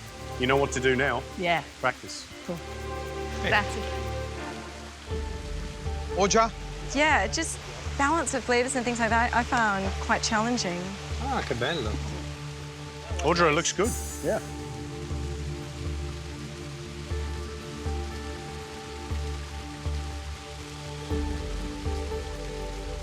In terms of viscosity, the texture, it's good. And in fact, the rice is cooked well. But, you know, more saffron and it would be great. All right. Wade, never cooked risotto before? Look, I've cooked it once before. Once? Yeah, once. Can I take the lid off? Yeah, I got it. The worst thing about it was that gold leaf. The Italian wind had a couple of things to say about it. Yeah.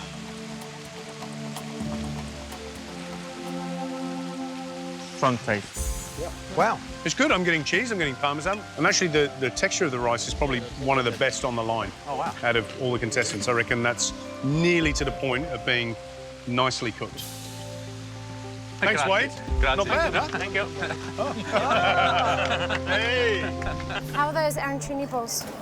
Are the ones deep frying? We'll start setting up the plates. Our dish is time-consuming. You need to cook a risotto, roll them up into balls, fry them off. The fryers only fit 4 at a time. Guys, I need a service area. So finally, an hour and 50 minutes later, we start selling. Okay, everybody, we've started serving. Thank you for waiting. These two go for this lady, and then whoever's next. Okay. Now we just have to catch up for the time that we've lost. Thank you very much. Enjoy. Thank you. Hi. Touche. Very tasty. The cheese is nice. A nice crunchy batter. Look at that. You can't get better than that. That's just like, delicious. There you go. Enjoy. Hi. I waited 40 minutes for this, and it was absolutely... 2 more or another one? Another one. Make it 2 more as well. 2 more? Just give me a... So today we're cooking arancini. It's Italian week. I'm meant to be good at doing this stuff. We can only do about 4 at a time because they need to be done in single layer. If we put them all on top of each other, they're going to stick to each other, they're going to come out soggy. Promise it'll be worth the wait. Sorry, we need to get them crisp for you.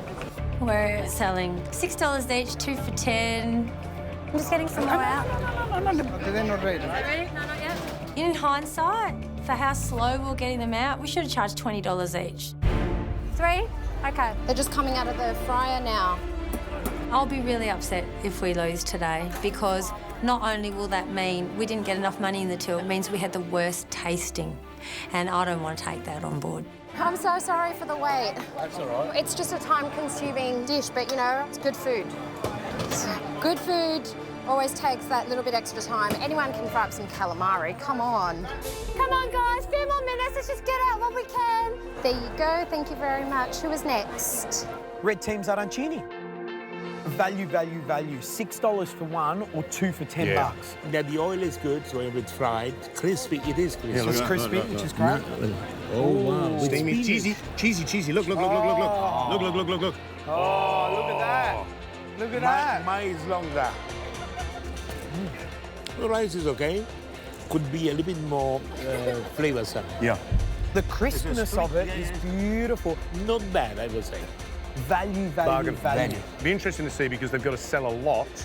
They've got to sell double to, say, the $10 bruschetta to make any money. So today the green team are making a fritto misto with a lemon aioli, and we've been serving for half an hour. There you go, darling. Have a good day.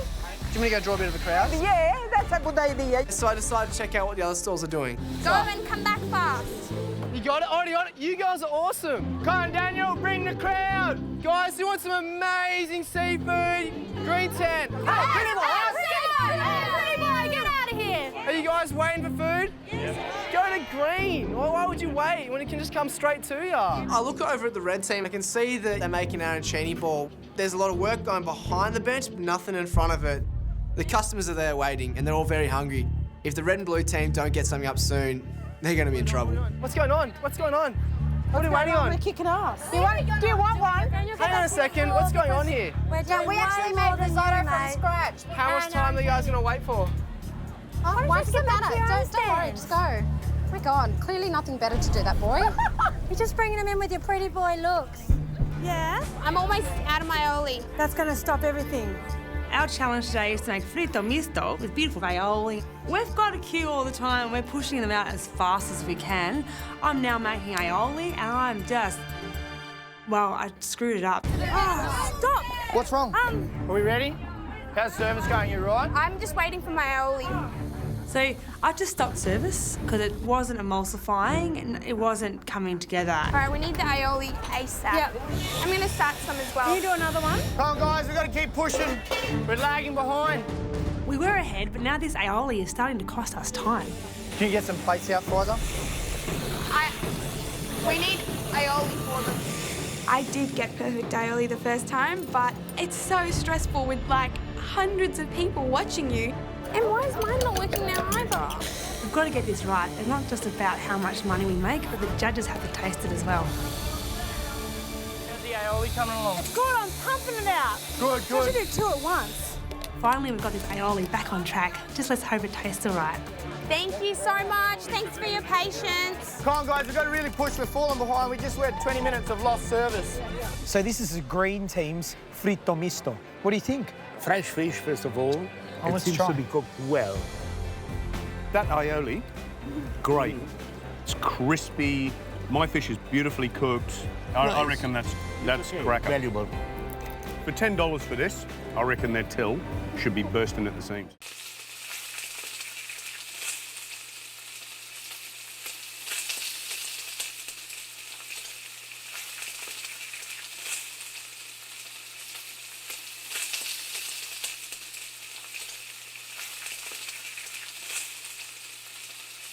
I've never cooked anything like this before.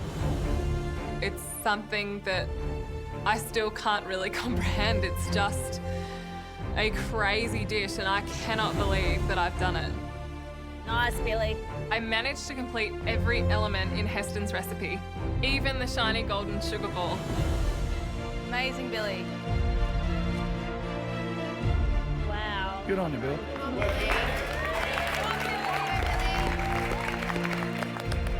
It's sort of come together and it looks really quite pretty on the plate.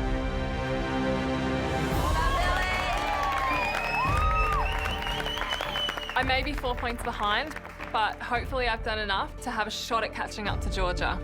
Good luck, Billy. Thanks, Josh. This experience has been like nothing I've ever done in my life. I've learned so much about food, and I've sort of learned so much about myself.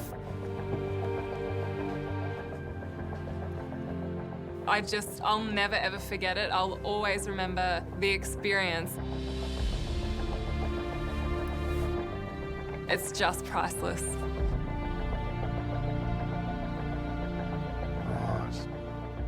Great.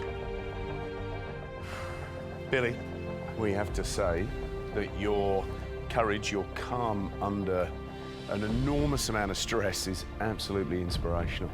It really is. I think we're all just amazed how you worked through that whole challenge. In a marathon it was. Heston said earlier that there's not a culinary competition in the world that would ask you to reproduce a dish like that kind of complexity in 5 hours. And you've done it. That's incredible. How does it feel? I cannot think of another time in my life where I've felt that happy or even feeling that amount of pressure, but then that still makes me happy. I don't know, it just shows that's what I really want to do. And, you know, it feels really calming to know that, because I think when I came here, I didn't have that, you know, really hard, fast thought in my head of what I wanted to do, and I really know it now. And that just feels so comforting. Tell you what, there's an awful lot of people, aspiring professional chefs out there that can learn a lot from what you've just done. Yeah, absolutely. You have professional chefs come into the kitchen after 3 days of blown sugar spheres, they still don't get it. And to get it right, it normally takes about 2 months. You managed to get one out in that hour, which is incredible. Thanks. Blow my socks off. Time for us to taste. Well done, Billy. Thank you. Well done. Thanks, Heston.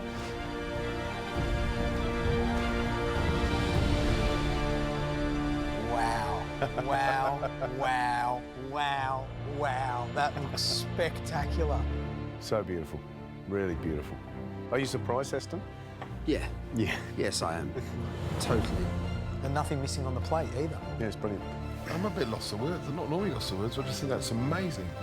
And you know, she's got so much ground to make up. 4 points is a long way to come back from, but gee, she is diving for that tape, isn't she? Absolutely. Amazing.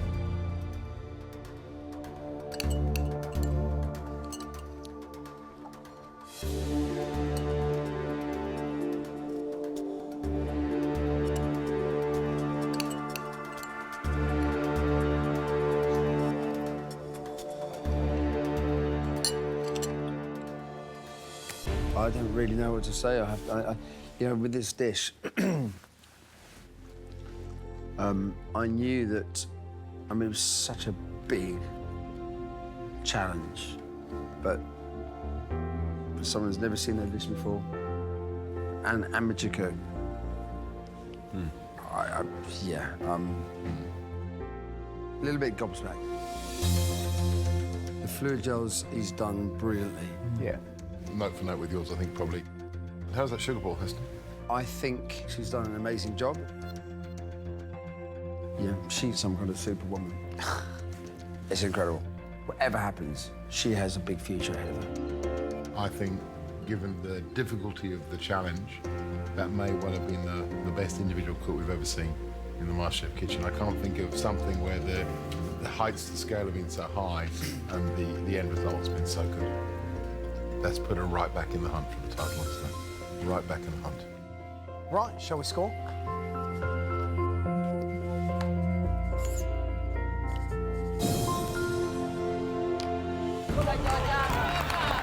I'm really proud of what I've done today.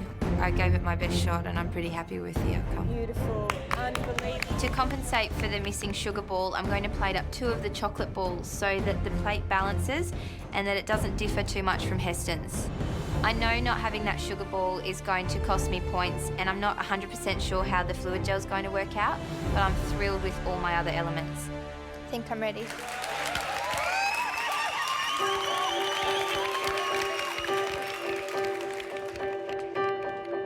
This is the last time that I'm going to walk into the tasting room and it's sad, but it's exciting. 5 hours and 15 minutes it took to create this one plate of food, and that's a big sum in your head when you think about it. How are they looking? All right? Good. Great. It was all worth it. It was blood, sweat and tears, literally, but it was worth it. Oh, Georgia, that was insane. It's so painful. That was really hard. That moment where we had the issue with the fluid gel and then it really got to you. At one point, I wasn't sure if you were going to finish. Yeah, I didn't think I was either.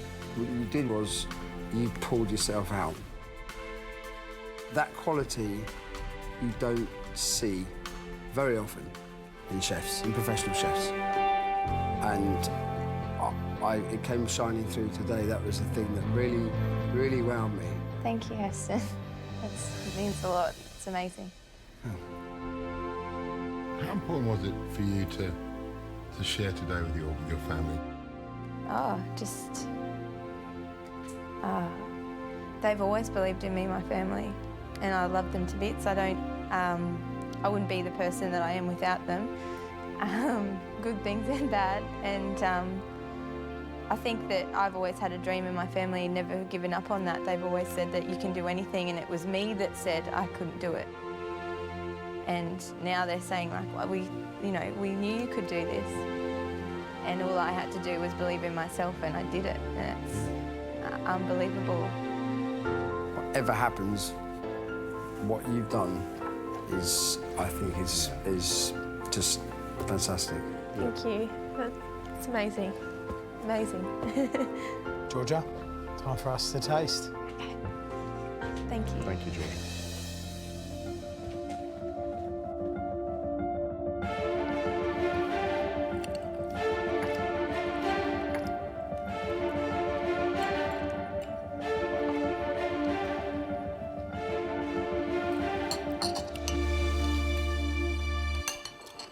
God, this is hard.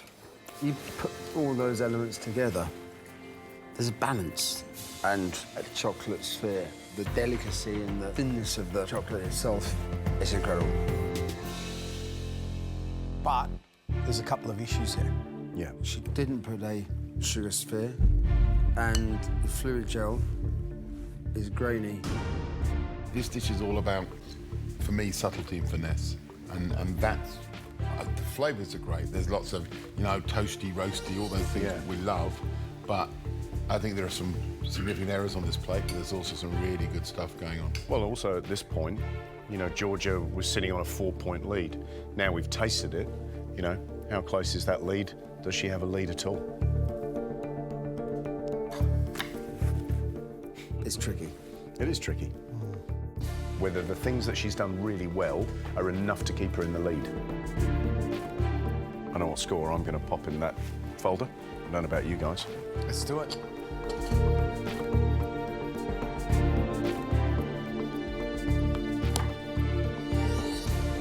Toughest pressure test ever. One of the best cooks I think we've ever seen in this MasterChef kitchen. One question remains. Has Billy caught Georgia? Has Georgia stayed in the lead? So the time starts, I've got my cream in there. Doesn't have to be perfect looking. I get my meringue and I break it up and it just snaps into lovely little shards, and I'm really happy with how it's gone. It looks fantastic. I'm a little bit worried about my granita. It's not as icy as Ben's, it's a bit more fluffy. 3 minutes to go. So I'll sprinkle that into the top and I go over to my pumpkin slices. I grate my apple onto the pumpkin, I put my mould onto the pumpkin and I lift it up. And the pumpkin has stuck onto the mould. Tiny little tear in one of the corners. But I don't think I've got time to do another one. I just wipe them down, put them in the box. They're good to go. In the box, in the box. Good luck, little fellas. A lot of my destiny is sitting in that box. Let's be honest, of course I'd love to win, but it's hard. 2 points is a lot to make up in a grand finale. Emma, can I tell you something? Yeah. You've been fabulous, funny, slightly quirky through this whole competition, but you brighten up our day when you come in here. And you've had this kind of crazy approach in the kitchen where 1 minute it's going brilliantly well and the next minute it all falls in a heap. I never thought I was a perfectionist, but I think I do like things a particular way. How do you feel when you cook? It just brings up everything. It's everything, it's my universe. And I just love not just the finished product, but right from the beginning. That's what I love. You know, we start from nothing and end with nothing. It's what we make in the middle of it. We've loved every single moment, and it's fingers crossed now. Thanks for the wild ride, guys. Thanks, guys.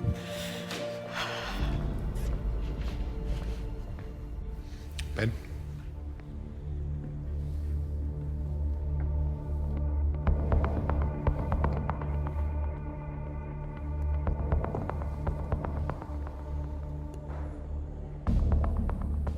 Little tear in the corner of ours. Oh. Not on ours, but it's a little uneven. Yep. Right, let's taste. Let's go.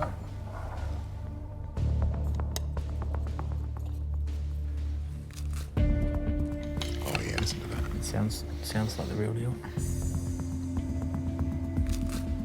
Oh, crunchy bits. Yeah, straight away you can hear it. Crunchy. Did you hear that? Straight into crunch.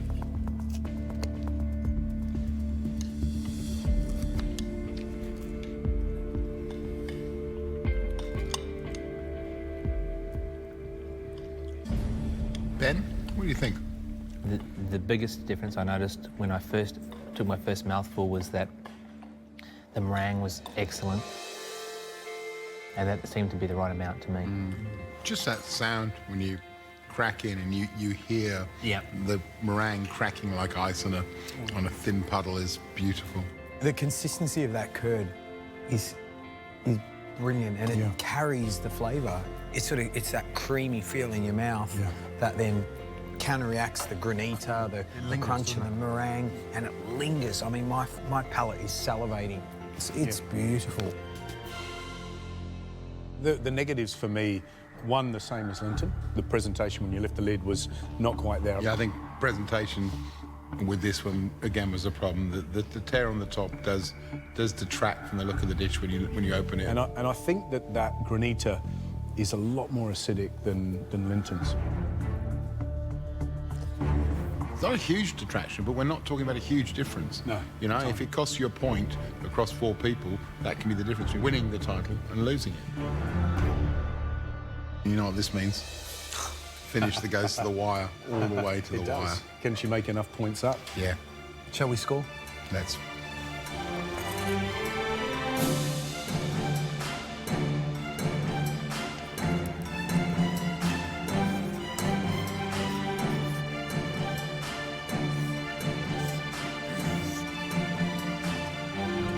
Looking at my dish all assembled, I think, yeah, I'd eat that. Wow. Well done, sweetie. It looks pretty damn good. All right, done.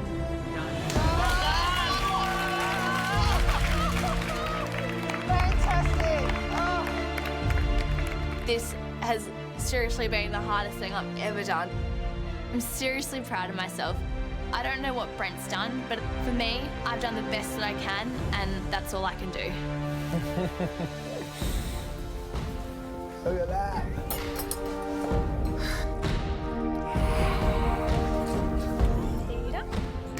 You're welcome. And Matt. Wow. Oh, Laura! Oh my God! Look at this. I don't know. I can't believe it. I cannot believe it. Wow. How do you feel? Much better now. Much better. Yeah, very happy. I'd say 15 minutes before you finished, I had no idea that you were going to be able to put up this. Same. My God. You know what? You just didn't give up. You know, speak on behalf of all the boys, I'm super pleased that you managed to put up what you have. Thank you. And I think you should leave us to taste, don't Thank you. Hope you like it. Well done, Laura. Thank you, Peter. How shiny Yeah, is it's this amazing. chocolate? It's amazing. Like, you can see your reflections in it. Considering the pressure she was under when she did that, it was incredible. There's not as many sheets, so. Yeah, you know what it is? It's a bit chunkier than Peter's. It is, yeah. And that isn't the wafer that we're looking for. Look, the thing that's obvious is that all of us have got a big bar of that nougat on the bottom, which is not your dish, Peter. Yours was broken up into little 1 centimetre pieces, you know, which was mixed in with those muscatels. So it is very, very different. Well, let's see how it tastes. Okay, I see what you mean about the bar. I can't break that. Oh, yeah. Nougat itself is supposed to be cut up in very small pieces.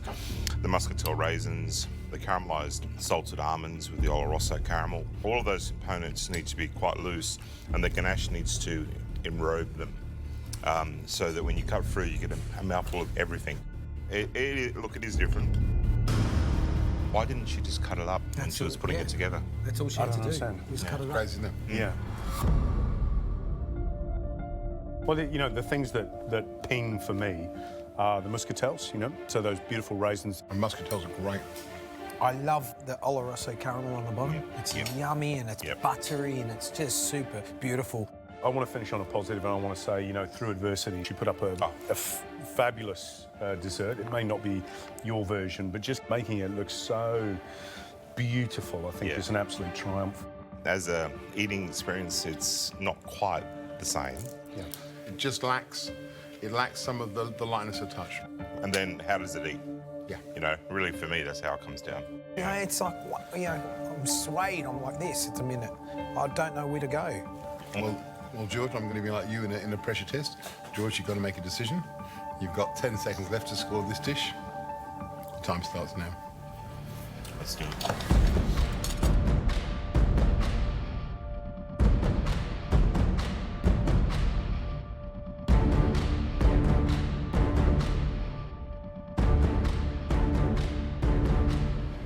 You know what I love? You know what I love about this tasting is that we're giving our 2 finalists an incredibly complex dessert, and because of that, it's an incredibly complex decision. Let's go outside, let's reveal our scores, and let's crown the MasterChef 2014. Let's do it.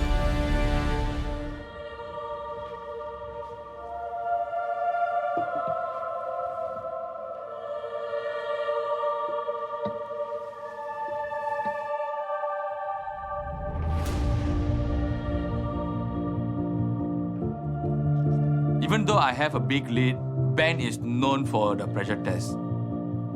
So I'm not sure whether I've done enough to beat him today. Sashi, are you happy? Yeah, I've grown so much in this competition.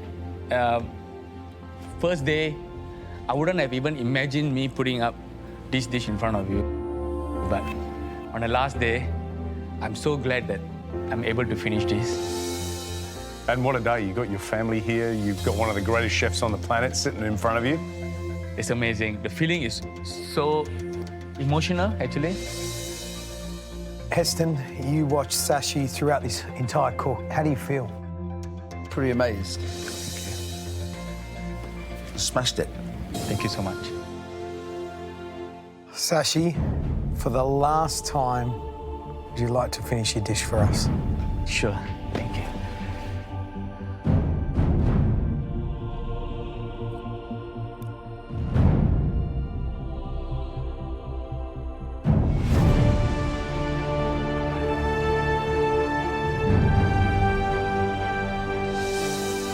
Thanks, Sashi. Thank you so much. Thank you. Brilliant, Sashi. There you go. All right. Prison officer, amateur cook, 3-star Michelin dish. Unbelievable. Yeah. I am blown away by what Sashi's done. It's so exciting. And he seems to have got all the elements, you know, on the plate. It looks pretty damn good. Yeah, everything's on there. Shall we? Yeah.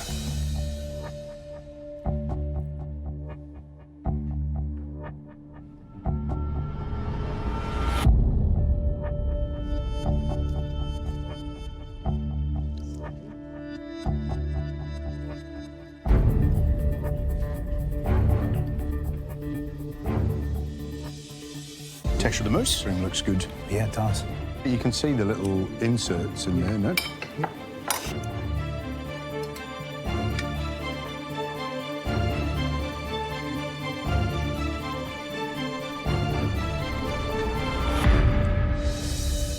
It's very fresh. There's lots of texture to work through. That coconut ice cream is just the texture of it, the consistency of it. That ice cream was just beautiful. Yeah. And the sponge texture, he really nailed that. Yeah. Yeah, the other thing I love about your dish and I love about this dish is that overwhelming sense of lightness. Everything is so light. The ice cream is light, the sponge is beautifully light. Obviously, that little malt meringue just evaporates in your mouth. Shall we score? Yeah.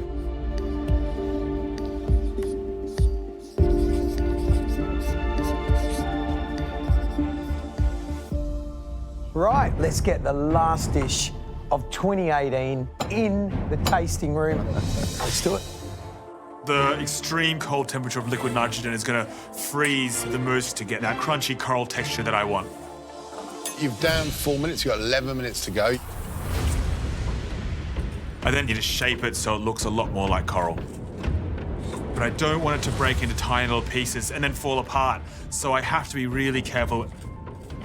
You said you're going to break up the surface so it looks like coral rather than looking like a block of styrofoam. Yeah, which is good. Which is good. I think my coral is looking like coral, but I can't spend too much time on this coral because I have to plate up the other elements as well. 8 minutes to go. I piped the prune jam, and then on top of that, the chocolate ganache. I spoon the Oloroso whip over the ganache and the jam. I'm really glad I redid it because it's got a nice glossy consistency and it hasn't become grainy at all. 5 minutes. My ice cream is scooping really nicely and it's super shiny. 4 minutes. I then pipe a little bit of the white chocolate mousse on top of the ice cream. It's now time to put the coral on the dessert. But it's a little sticky. It's starting to melt because I've left it out for a little bit too long. Wait a couple more seconds, sorry. And so I quickly dunk my coral back in the nitro just to harden up again because I don't want to serve a collapsed coral. I think he's used his instincts, which is pretty good. There we go. It's better. Picking up just little things, thinking about it. It's nice. It's good to see. 1 minute. 1 minute left. The coral is hardened up. It's got that nice steam coming off it. I'm really, really proud of what I've done. Bring it up. Well done, bring it up. We got there in the end. Good work. Well done. There we go. Thank you, Simon, and well done. Good work. Thank you very much. It's now up to the judges and Peter.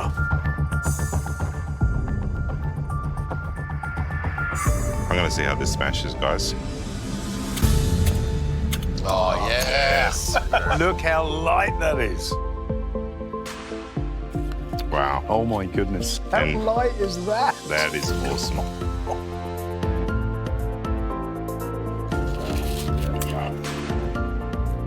Oh, wow. Jeez. Yeah, wow. And the flavour. Yeah, excellent. He's nailed it. Excellent job. Yeah. It shivers down my spine. It's just He beautiful. has just done so well. I mean, you know, he was a gun during preparation, and the way he finished that, and he used his intuition. I mean, that's what a chef should do. You got to cook with your feelings, and he's nailed it. And the flavour of that Oloroso whip is so good. He's been generous with it, with the prune jam, fantastic. And the ganache is there, but it doesn't dominate. Cracking job by Simon. Yeah. I'm absolutely thrilled for it. That coral, Peter, is so light. Yeah. As soon as you put it into your mouth, you get that hit of cold, and then you blow a little bit of steam out your nose. You get all the thrill, don't you? And all the flavour at the same time.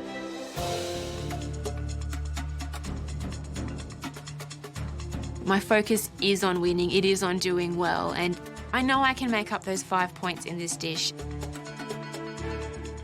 My food dream has always centred around desserts, so for this dessert and the finale, it's everything in my future on a plate right now.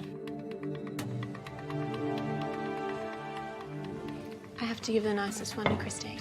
Thank you. Julia, thank you. Thank you. Well, beautiful examples of Christine's Gay Time Goes Nuts. Gary's looks more like I mean, I quite like it. It's Thames Barrier. It's still got architecture and it's style. quite cool. Appearance is just one of judging criteria for this dish. So let's have a look and see how this dish performs.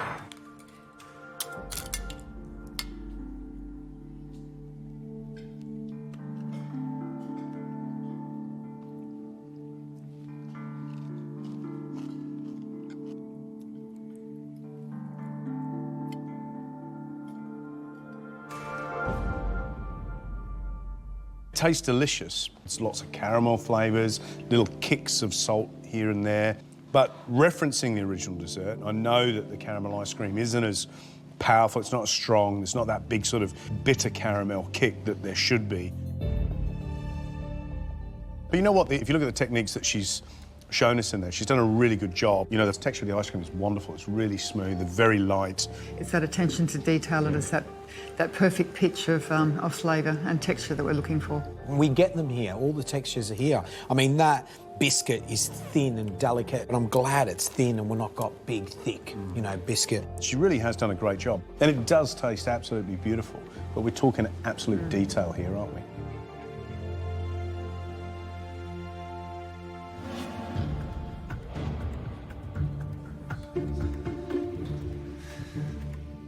Andy! G'day.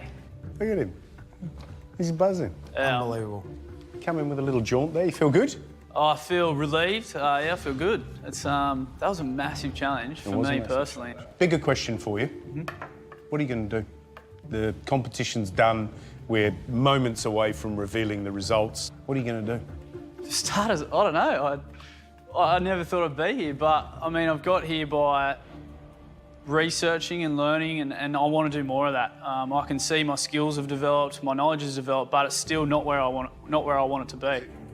It's not over yet. It isn't over yet. Are you ready? Yep. Go on then.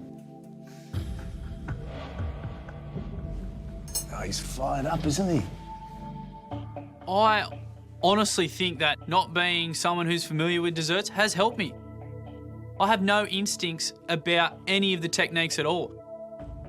All I did was follow that recipe word by word, but they crack into it and it doesn't taste exactly like Christine's. I'm done. That's it, man. You're done. Thank you very much. You're done. See you.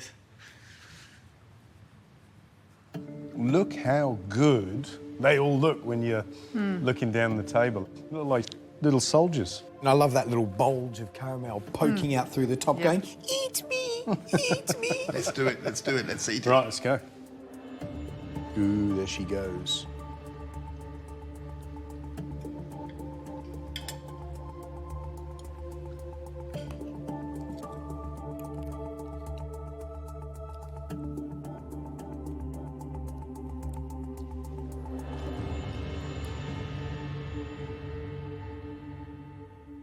Looks delicate, looks beautiful.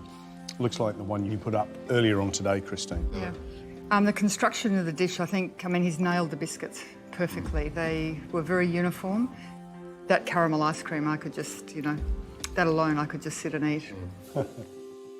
I find the mousse quite confected. It's a bit artificial. A little bit dense, and I'd say probably it's just that ratio of cream to gelatin, probably just a dash too much gelatin. The caramel's a little, and in the nuts is a little hard on the top. It should be a lot looser, and it should coat those hazelnuts a lot better. Christine, it's fantastic to have you here, and everything you said will inform us in terms of how we scored this dessert. We see you at Universal again. Thank you so much. Thank you. Thank you very much. Thank you so much. Brilliant stuff.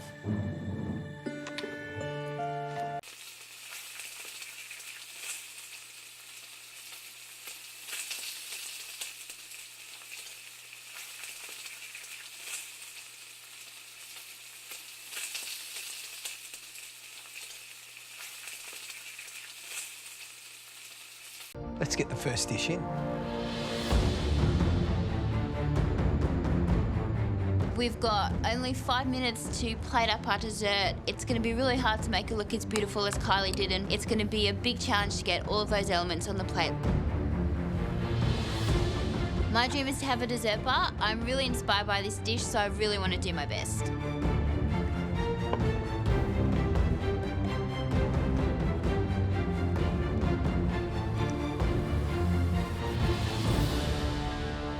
Wow.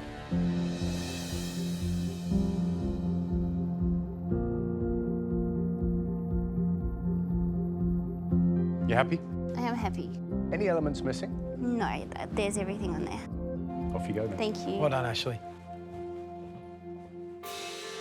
I was really impressed with Ashley. I think how she managed to get everything up on the plate is great. It was a hard dish to pull up. The bit of toffee on the bottom is a really dark colour, and that's what you're expecting, especially when you're expecting a bitter flavour too. So, as we always say, it's all about the flavour, isn't it? Let's taste, yeah, shall we? sounds good.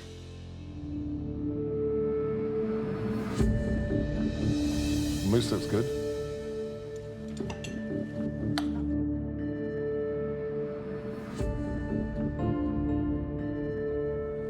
Right, let's taste. Yeah.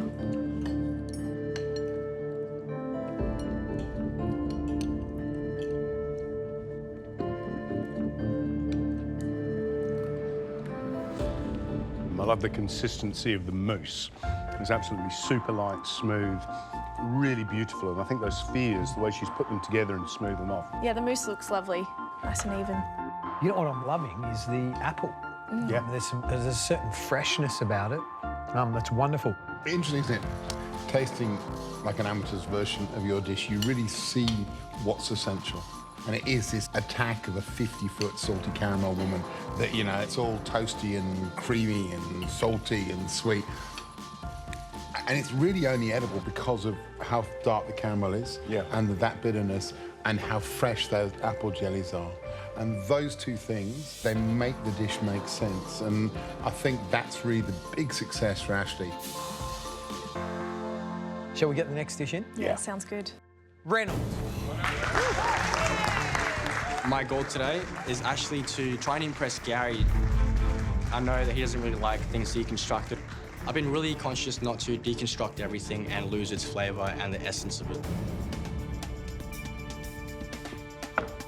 Reynold, what have you cooked? I've made blue cheese and figs with apples and honey and rosemary ice cream. Pleased? I'm really stoked. It's the first mystery box that I'm actually happy with. That ice cream looks really glossy and smooth. So what was the flavour? Honey rosemary. Honey rosemary. And the cream again? Blue cheese foam.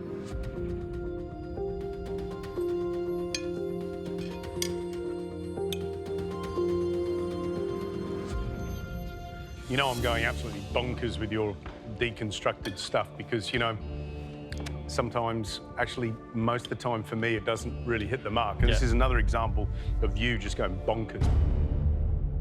But this time, it absolutely works. And I love the ice cream. The honey rosemary ice cream is delicious.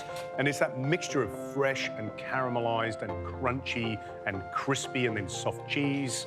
and of course the blue cheese foam all just goes together and makes it really interesting, and you're hunting for new flavours in that little tumble of ingredients. Reynold, this could be a winner. Thank you, guys. Well done. Hearing that Gary liked the dish, and especially that it was a little bit deconstructed, thank God, because I've convinced him a little bit, so I'm just hoping that I can get that power apron. Jessie. I'm feeling really excited and really lucky to be tasted today. Not only did I make a dessert, but I've also got a chance to win the power apron, which is just amazing.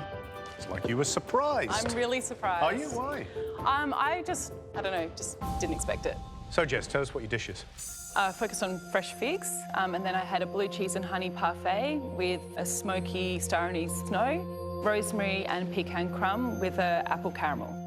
Beautiful. I'm going to say straight up, it looks absolutely smashing, because what I'm focused on is about 3 things: figs, ice cream, snow crumble.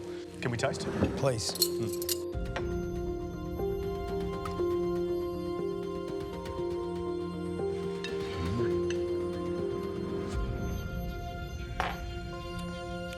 It's very savoury, isn't it? No, it's purely for professional reasons I'm going back in for a second. I was unsure of something. She might have it. She beats red wine. I know. Oh, wow. Oh, it's like licorice, yeah. Absolutely. It's brilliant. It's full of fruit, boys. It's okay.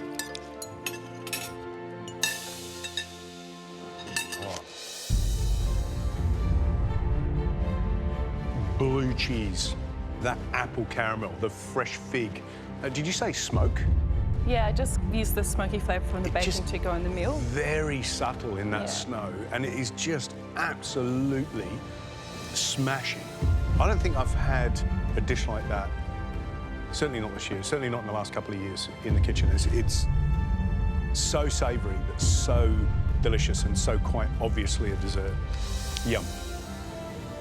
I'm sort of getting confused. Is it a mystery box challenge or an invention test? Because this is so inventive. You know, I'm tasting licorice all the way. Oh, good. And that beautiful reduced down apple juice is like apple balsamic, and the smoke, then you connect all those flavours together and I get licorice. I love it, it's creative, and it's not too sweet. It's wonderful. Geez, you're good. I love this dish. But the thing I love the most about this dish isn't that this is the best dish you put up in the competition. It's that moment at your bench when you had the realisation that this dish was about beautiful, fresh fig. And that moment of taking one thing that's spectacular and building the most beautiful palace around it, ideal.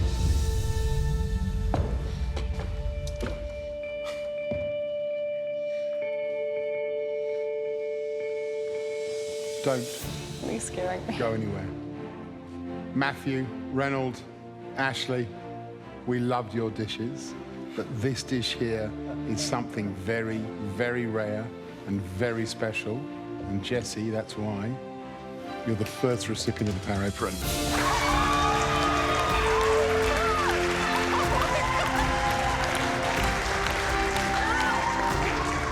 Look at that. It's a bit heavy because of all that gold braid.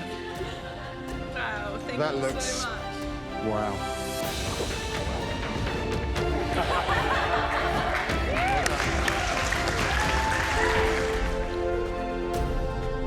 I'm really proud of myself. I've managed to get through the recipe. I've done it in time. I've done all of the elements, and all of the things that I've done look and taste the way that they should. So I'm really happy. My goodness. Oh, wow. Look at that. You're finding it hard to contain yourself, aren't you? I think that's probably the nicest thing that I've ever cooked in my entire life. And like, it's a beautiful dessert. I mean, tasting Janice's dessert, it's delicious. I'm just really proud of myself that hopefully I've done it a little bit of justice. Looks great. So you're right to be proud. What do you think, your family, your daughter especially, what would you think of that? She'll be waiting for me to get home to make that, I think. we'll have a go at it together, absolutely. Janice, what do you think of what Matthew's done?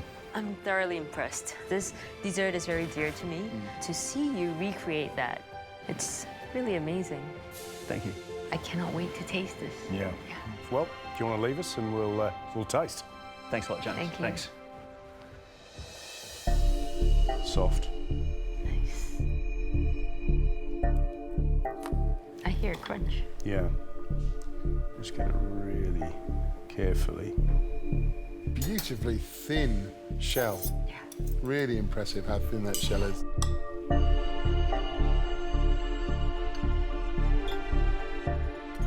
All right, should we tuck in?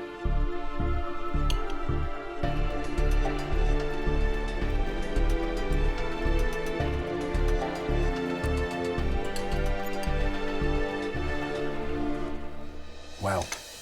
There's some real positives there. That's a beautiful dessert. Texture and flavour, particularly of that cassis plum, that ball, is just really beautiful. It's very clean, very fresh, very powerful. And the foam, the yogurt foam inside, delicious and light. And then, of course, you find the little pops, the surprises, the crispy rice crackles. I think that's absolutely smashing. It really is. It's beautiful, and the balance of flavours is really good. The yuzu flavour is great. For me, he went beyond expectations. He was very, very daring. I think with the thought of, even going that thin, I think it's very risky at this stage as elimination round. And I will give him, a plus point for that. It's good stuff. What a great start. Brilliant. Let's get the next dish in. Good luck, Reynold.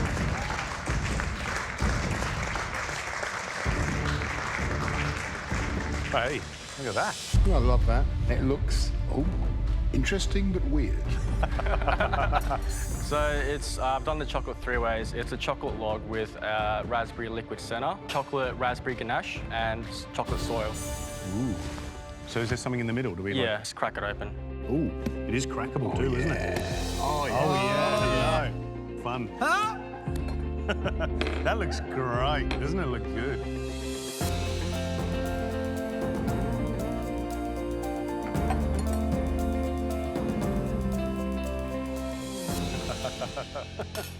This is unbelievable. Yeah, really good.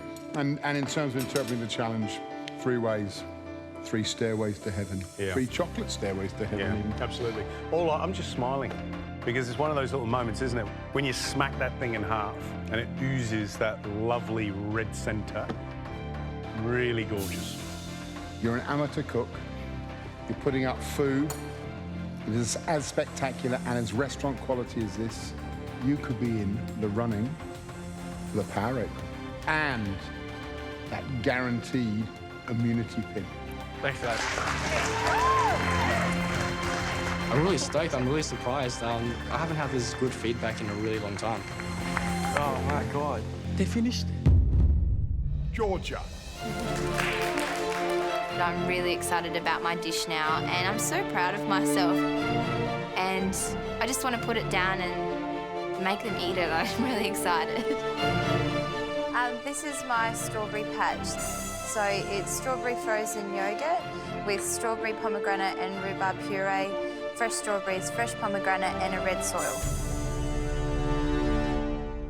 You know what's really lovely? It's lovely not to see brown earth. It's lovely to see, that ready brown soil. That's an Australian soil. That's a soil from here, the soil from where you're from, and I love that. I don't know whether it's just me, but it reminds me of a strawberry patch picture in a children's book. It's fun. It's really fun and it looks delicious and the colours are really beautiful. Go.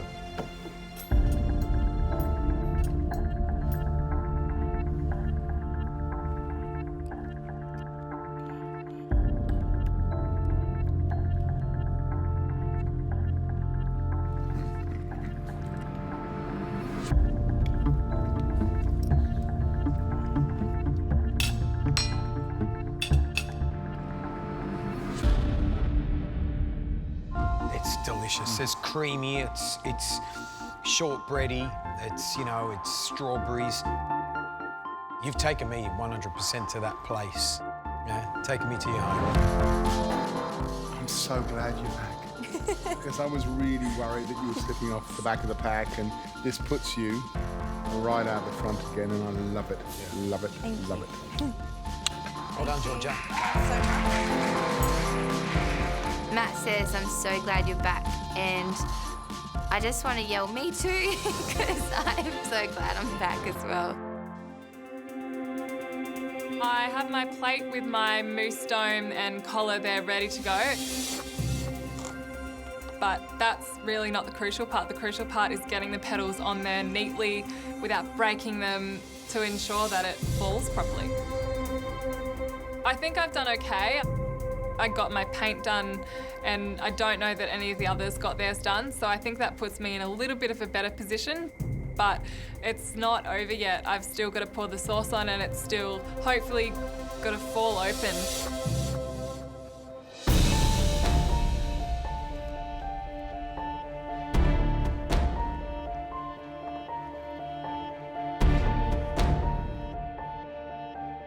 This is the moment of truth. I really want it to work. This is the biggest moment in the pressure test. This is the scary bit. This is the panicky bit. Yeah, God.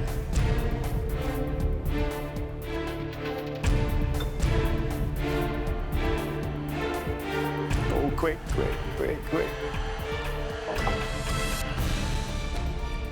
Yay. Oh, look at that. Yay, go. It's going. Yay. Beautiful. Well done. It's like a little round of applause there, isn't it? That's so good. All right, then. Off you go. Leave us to taste. Thanks, Darren.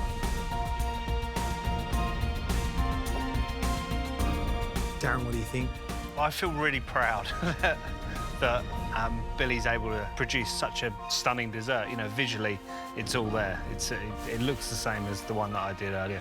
We haven't tasted it yet, but I'm really pleased that she's managed to get through all the elements and present such a beautiful looking dish. Yeah. What did you say? 9.9 Yeah, in difficulty. 9.9 in difficulty. and she put it all up. That's incredible. Credit to her. Yeah. Shall we taste? Yeah, let's do it.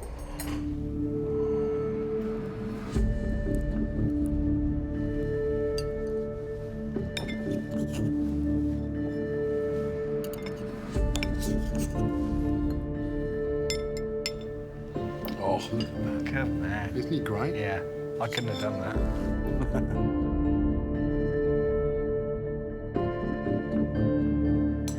All right.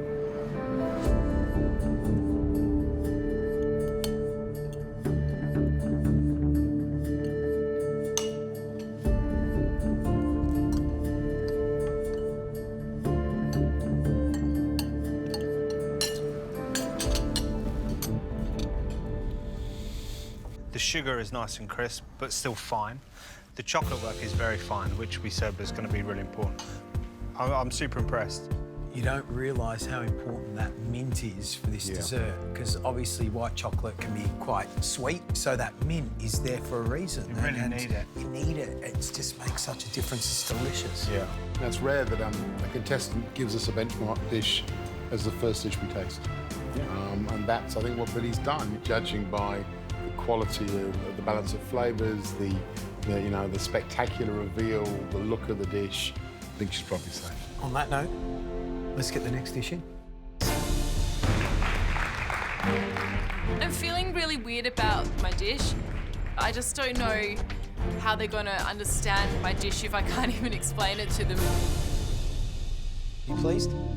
I had a really weird cook, a really frazzled cook, but I think the idea that I had wanted to portray is kind of there. I went to cold winter ground, and I kind of wanted to have like a wet plate, if that makes sense, like with the dark sauce, kind of like the wet ground. And to me, the smoky flavour of the yogurt is like fire smoke, like when the winter starts to come in a little bit, walking home from the bus, smelling wood fires, and that's kind of what reminds me of.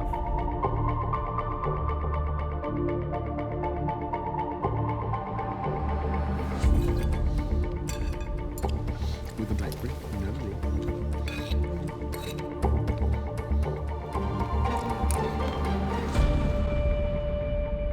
The flavours are great. You know, I'm getting strong beetroot flavours. I'm getting crunch from the cellulose in the vegetable, but then from the crumble that you put on top. And that smoked yogurt is just absolutely spot on. You've given us an absolute flavour picture of a time of year. You've given us that sense. You talked about, you know, when the days start to get cold, when the earth starts to smell extra, you know, that humidity smell you get when you walk home, the kind of decaying leaves. I think in terms of balance, you've got everything just right. Thank you. Well done, Thank Jessie. you so much. Big surprise. Thank you. Big surprise. I'm really happy. I feel like the judges got my dish in the end and the flavours worked and they actually liked the idea. I'm so relieved that I've managed to put this dish up. I took a risk. I'm hoping they love the hot and cold elements together. There's a bit of fun. Coconut with passion fruit and pineapple.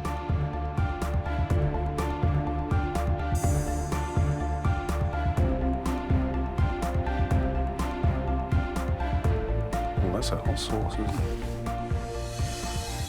I love that theatre of revealing the dessert inside the coconut. Oh, what a taste.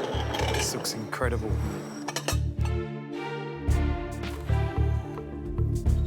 There's lots going on in there as well. Yeah, yeah. Oh, wow.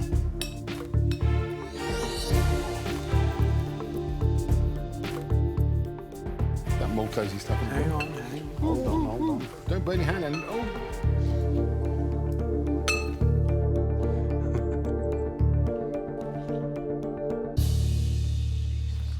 Steam coming off it.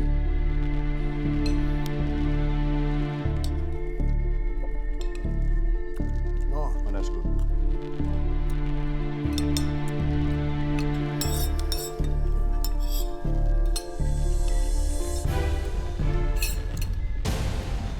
You enjoying that? I love it. It's really good, isn't it? It just hits the spot. It's really good. It's cold, it's hot, it's sweet, it's creamy, it's everything. And you get a little souvenir. I love this.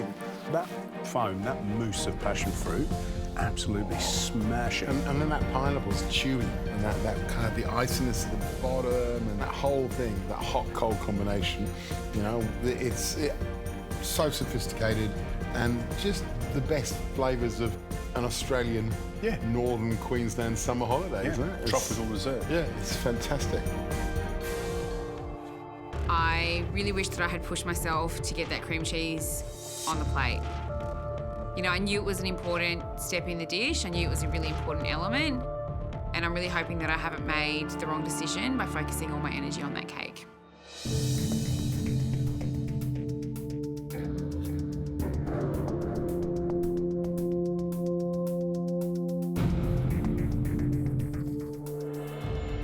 Obviously, you're missing the tempered chocolate. Yes, I'm also missing the cream cheese as well. I didn't quite get that finished in time. I really wanted to just make sure that I focused on getting every element exactly how I remembered it and how I remember tasting it and feeling it in my mouth. That's good. Well, proof's in the pudding, isn't it, Rose? Yeah, yeah. And proof's in what we cut open and taste. Rose, thank you. Thank you very much, guys. Thanks, Rose. Rose has to have done a great job with all the elements, because a carrot cake without the icing, is it a carrot cake? Let's find out. Oh, that's good. That's very good. Oh, look at that. Look at that.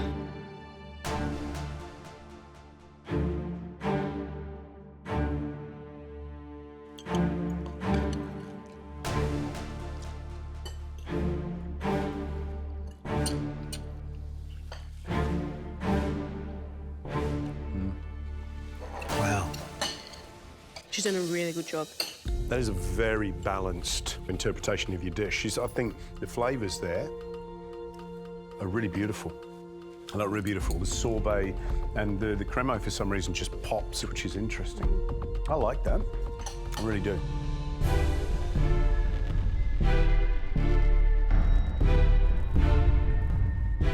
I'm really proud of myself to put up a dish like this. I think I've done more than justice to my childhood memory. Wow. Well, I'll tell you what, it looks absolutely drop-dead gorgeous. So what's the dish? So it's a chocolate ganache with orange jelly, tempered chocolate, honeycomb, and rosemary ice cream.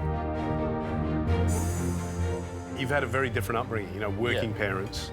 For me, where food came from was self-learning, reading those books that Mum had. I was just like a 15, 14-year-old kid reading through a 3 Michelin-star book, and I was just so amazed. Does your mum inspire you?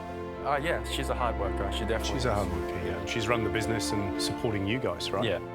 She had to start from the bottom, so as a kitchen hand, and then worked her way back up very, very slowly. I know my mum's a very tough person, but she's a lovable person as well. She's very caring, and when I was young, I didn't really understand that. Can I ask you a question? Would you love to put this in front of your mum now? Oh, yeah, definitely. Would you? Yeah. And what would you say to her? I'd say, well, I wouldn't have my childhood any other way. So to put up a dish like that and having a childhood where my mum's worked bloody hard, and for me to focus on food and find my own way is, yeah, that's what I would tell her. That you want to forge your own way? Yeah. I listened to your story. What was very obvious is that your mother made great sacrifices for you and your brothers. But I understand your mother didn't want you to walk into the kitchen. Yep. I really understand why as well, because it's a hard life. What this dish highlights is your ability to organize and to achieve a lot within a very small time. The amount of work that you have done in 90 minutes is extraordinary. I'd employ you. Speechless, I'd be very grateful. To hear that is, it's amazing. I've never expected to achieve this much. I've always been so shy about serving food to people because I don't know how good it is or how bad it is. And to put food in front of you guys, and especially to Marco, it's just amazing to hear those comments. I feel stunned, but proud as well. I'm proud of myself. We're proud of you. Thank you. But now it's time for us to taste. Thanks, Marco. Thanks, guys.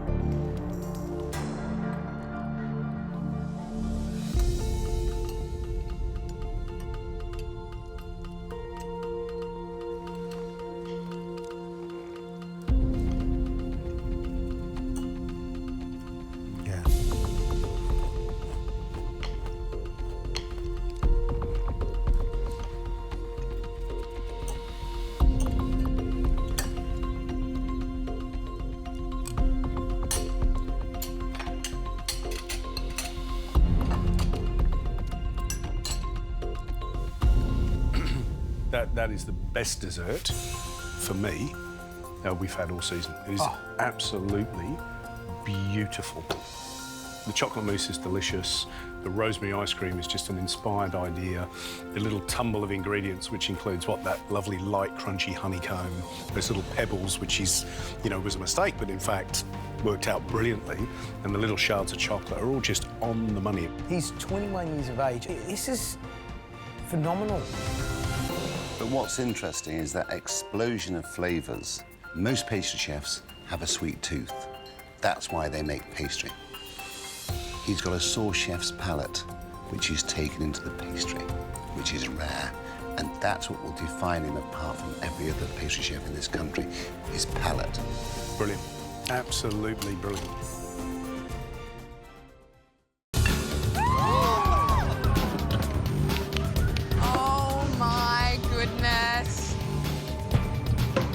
It's just bizarre. It's just such a strange combination of foods.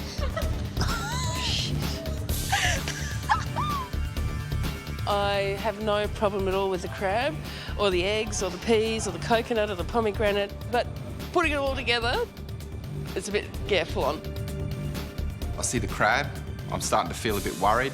There's also eggs there. Great, I can make all sorts of things with eggs, so that's probably the silver lining on the dark cloud. So let's look at what you got in your box. You've got a lovely coconut, you've got pomegranate, you've got chook eggs, you've got a blue swimmer crab, you've got nuts, and you've got seeds. And this challenge is all in the spirit of that great Australian idea of having a crack. Because every one of those ingredients to reveal their true culinary beauty has to be cracked open. A pun. Alice, you're having a cracker of a day already. I am. Oh, it's good. Coconuts and puns. I can get better. So you know what the challenge is. Cook a beautiful, delicious dish with some or all or one of the ingredients that you've got inside that mystery box. You've also got some staples under your bench, some basics to help you cook or create. But we're only looking for the best 3 dishes. Far out. The winner of the mystery box is going to set themselves up beautifully for the next challenge. Whoa. Which is your first ever invention test. Ooh. So, you have 60 minutes to cook up a storm, and your time starts now.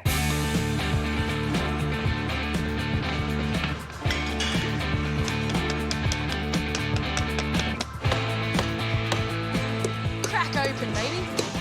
Crack open. So, Deb, what are you going to cook? Well, I'm going to cook a crab. I've never cooked a crab before, so I thought it was a good day to try. I'm cooking an upside-down crab pudding with the brown walnut butter. So lots of technique, lots of ideas, and lots of new experiences with the crab. Completely. Yeah? Great, good stuff. Thanks, Liz. I've never cooked with blue swimmer crab, and I've never eaten it. This is a challenge.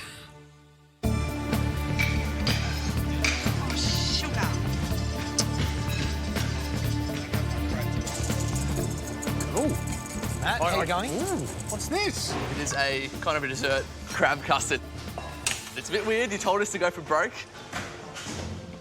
The crab goes really nice and sweet. It's not too sweet. Wait. A dessert with crab in it. That's the one.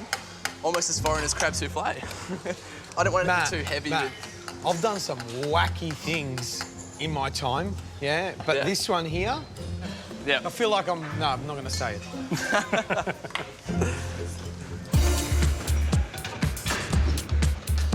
So, Kath, was crab got you into the top 50? Crab that got me into the top 50, yeah. And now you're cooking crab again, but you're not doing the same dish. I'm not doing the same dish and I'm not actually cooking the crab. Right, OK. So what are you going to make? I'm roasting some cocoa beans and I'm planning to do a cocoa bean tart. Cocoa tart with nuts. Have you cooked with fresh cocoa beans before? Never. So you're just flying by the seat of your pants? I'm having a crack. Yeah, no, I love it. There, get your fingers in, crack him open that way and scoop up the guts. I love the mystery box because this is where we actually find out who can cook and who can't cook. What would you cook, George? Eggs and peas for me. I mean, that would be my focus, but really do something interesting to that egg and keep it simple. It's a tough mystery box, so there's some ingredients in there that are going to... Odd ingredients that are going to throw them a little bit, but that's what it's all about. It's MasterChef. Yeah.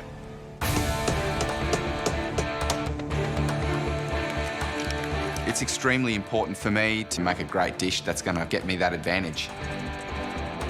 As soon as I saw the lemon and the self-raising flour, straight away pops into my head one of my mother's recipes. It's a lemon jambella cake.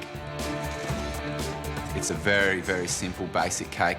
So I'm going to have to execute it perfectly. Are you using your lemons? I don't know, mate. Okay, that's all right.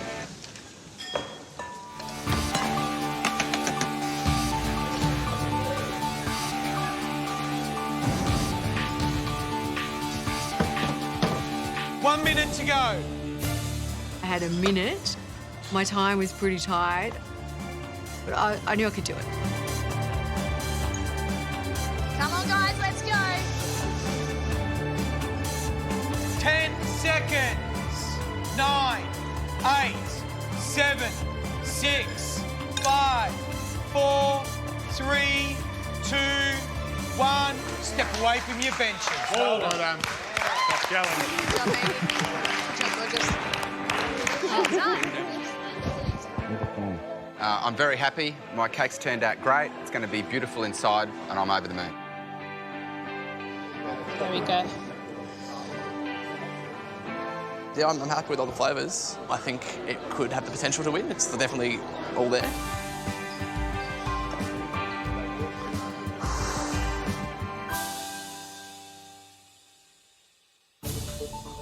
Now, we're only looking for the best 3 dishes. The 3 cooks that we think have done an outstanding job in this mystery box challenge.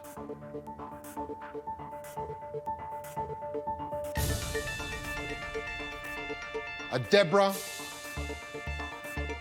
Filippo, and Mindy.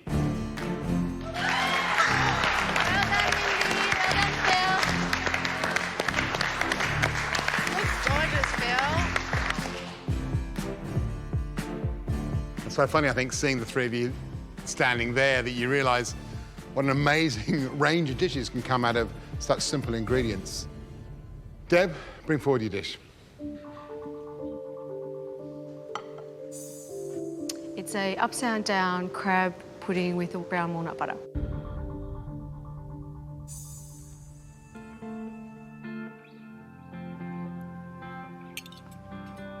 It's very light, slightly gooey, taste of crab, savoury. It's got this little crusty sort of outside where it's been cooked in that ramekin. It's great.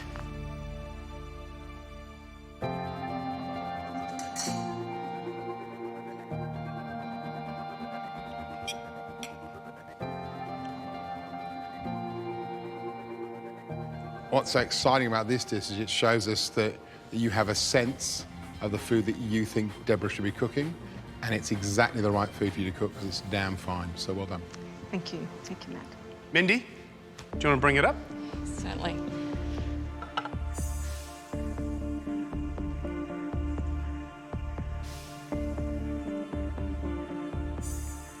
I suppose we should take one of these little egg nets, is that right? That'd be perfect.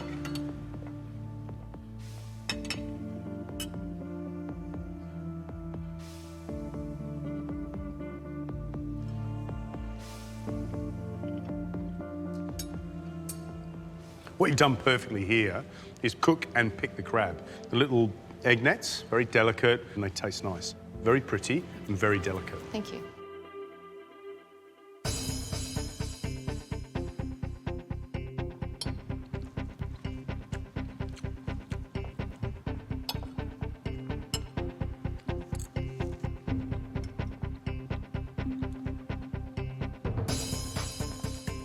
I congratulate you because that mystery box had so many ingredients in there, and you can get taken away on a really bad journey into sort of an area where it becomes really Frankenstein, the food.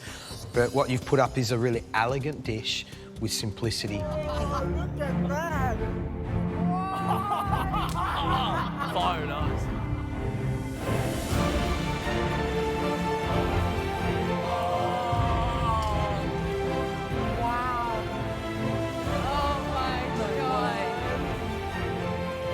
Smoke coming out underneath the box!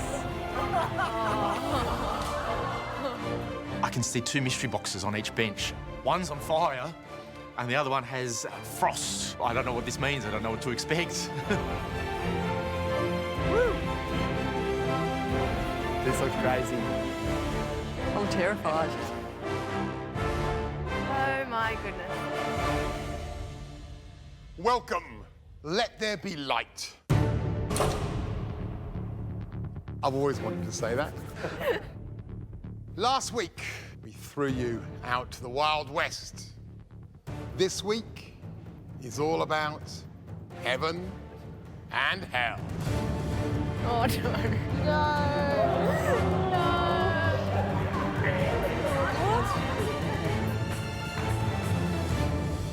Well, as you can see, today's challenge is a twist on an old favourite. And on each bench, there is a box from heaven and a box from hell. And you'll have to decide which box to choose. In the first box, the box from heaven, we've assembled 9 absolutely delicious, beautiful ingredients, in fact, our favourites, so that you can put together a dish to please us, the gods, of course. The other box is an entirely different matter, and it is the box from hell. It contains all the ingredients necessary to create one of the most diabolical dishes we've ever had on MasterChef. But it also comes with a recipe and 3 long hours in which to make it. Wow. That's twice as much time as those with the heavenly boxes have time to cook their dish.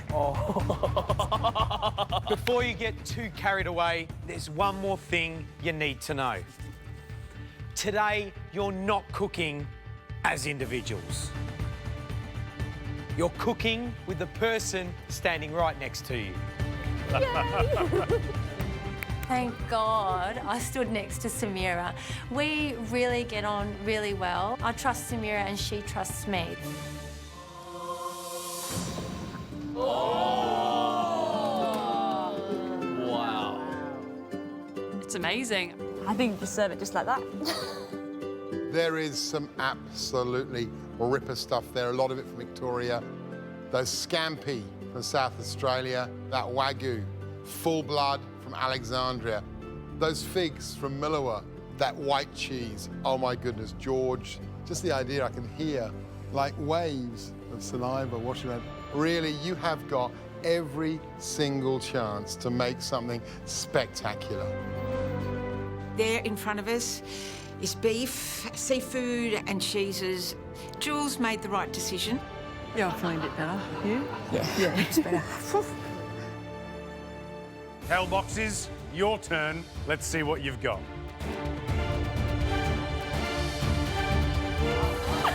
The Tower of Terror, the Macaron Tower. Oh, no. Zumbo's Macaron Tower. No. They open up the hell box and I just think, thank beep for that. That's hell on a plate. Welcome to hell.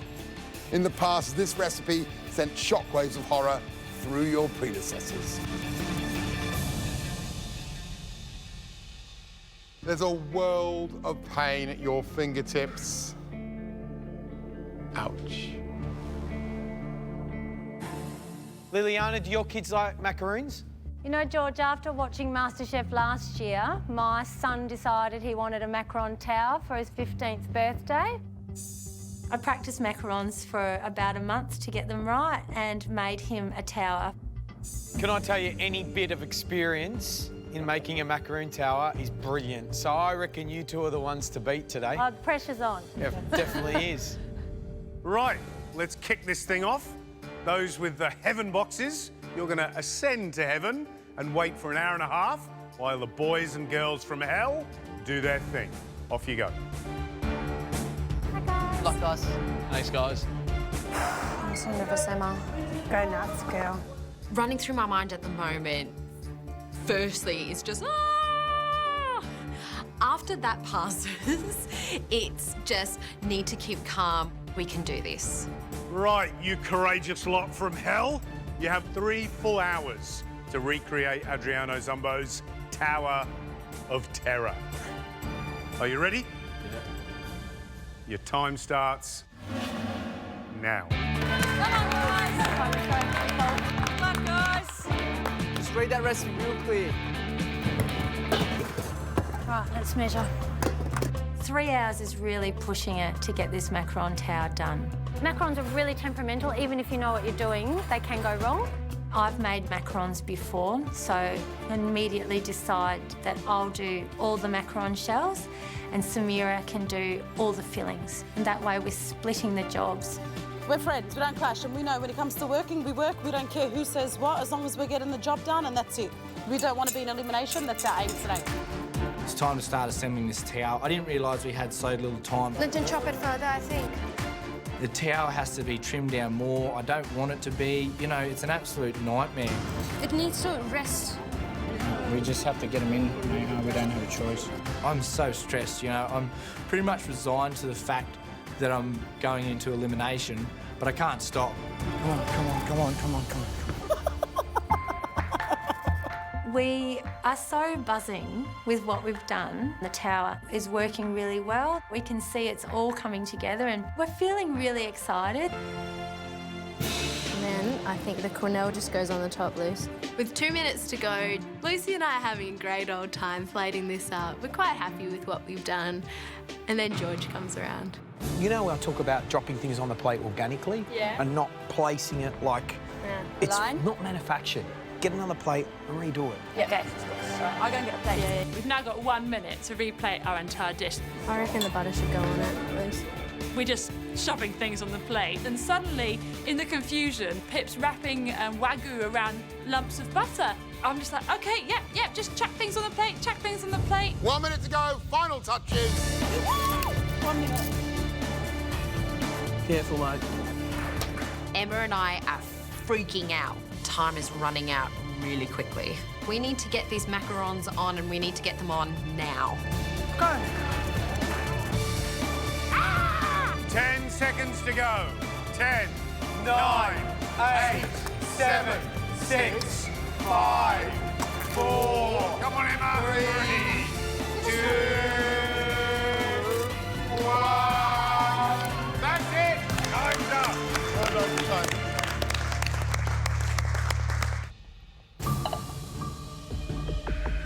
Lucy and Pip.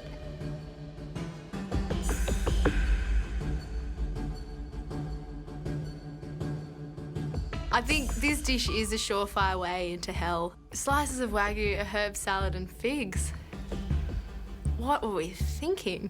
So, sorry, can I just ask a question? Yeah. So these little blobs of butter? Yes. In our rush to plate up a second time, we didn't know where to put it, to put the butter, so we sort of wrapped the Wagyu in it, which, you know... We're a little heavy-handed. Bit heavy-handed.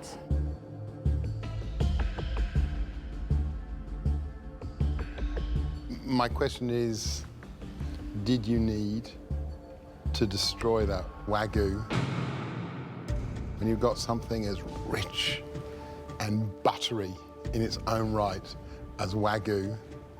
Adding butter is kind of a wee bit mad. I hope that the kind of slight brain freeze you've had with the butter isn't what puts you into the bottom 2 pairs today, because potentially it could be. I think that the butter was such a silly idea for me, which I'm pretty devastated about.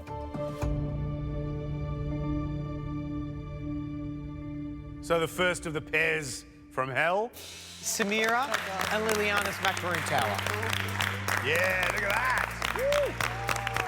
Walking up to the judges with that tower, I'm feeling joyous. And the looks on their faces, they look really happy. Looks spectacular, ladies. Thank you. Nice little pop. How good are they? Oh, they're not good, they're great. Yeah. They're absolutely a macaron should be. They've got a lovely little pop to them. They've got a beautiful crisp outer shell. They're chewy on the inside. I reckon in all the series of MasterChef, we've never had a contestant do macarons as good as that. Wow. That is ripper. Well done.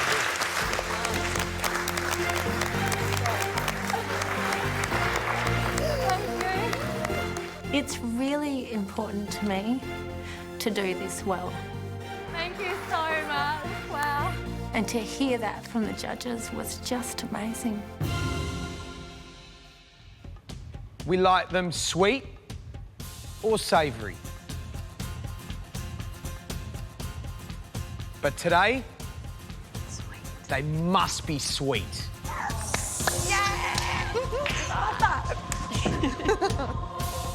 You may lift the lids. Now.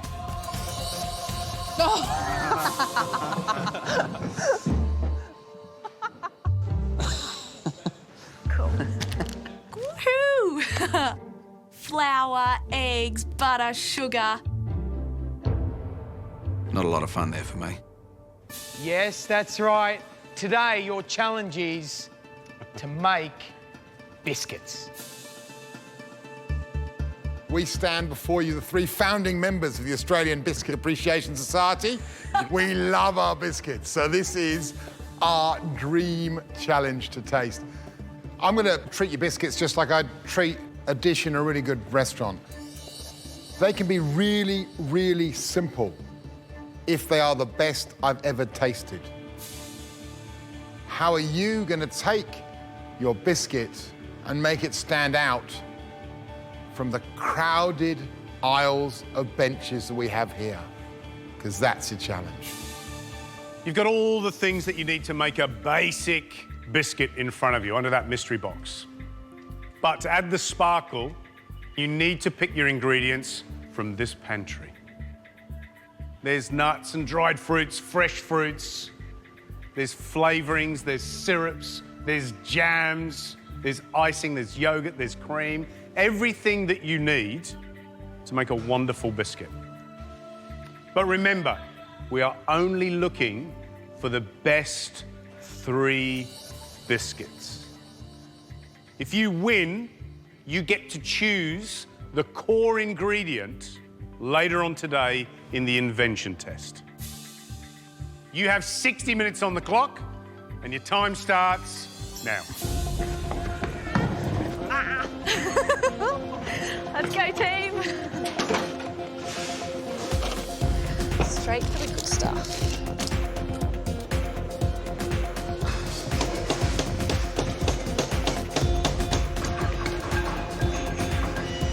Rightio, let's make some magic happen. I'm not at all confident with what I'm about to attempt. I'm pretty much flying blind today. I'm making a Monte Carlo with a bit of a twist. So a bit of rhubarb, a bit of custard, see how it goes. I certainly look for help from anyone around at the start of the challenge. The icing sugar turn up in there? I haven't seen it. Okay. Do I put eggs in?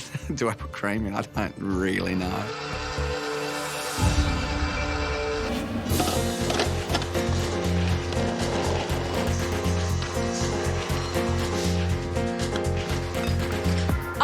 Try and do something a little bit different today. I will try and risk it for a biscuit. Today I'm cooking a choux. It's a lime choux with a white chocolate ganache and candied lime zest. I need to have it cooked just perfectly. Whoops. If it's underdone, it'll sag, and then the whole aesthetics of the dish are gone. Yum. I need to get some ganache on because I need to have that set. So when I pipe it into the middle of my choux, it's keeping its form inside the biscuit. A little bit sloppy. My ganache, unfortunately, I left it too late. So it's really runny and it's not going to hold its form. Dang, they've sunk.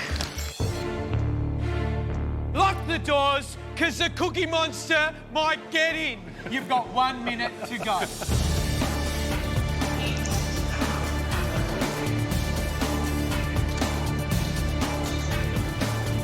30 seconds.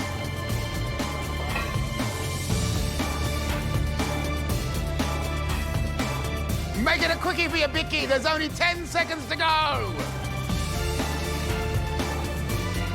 5, 4, 3, 2, 1. Time's up. Time's up, and I'm looking down at a dish that I didn't think I'd be looking down at an hour ago. I'm a little bit disappointed. My ganache is a little bit runnier than what I would have wanted, but I'm happy with how it looks and it tastes pretty good as well, so pretty pleased with myself.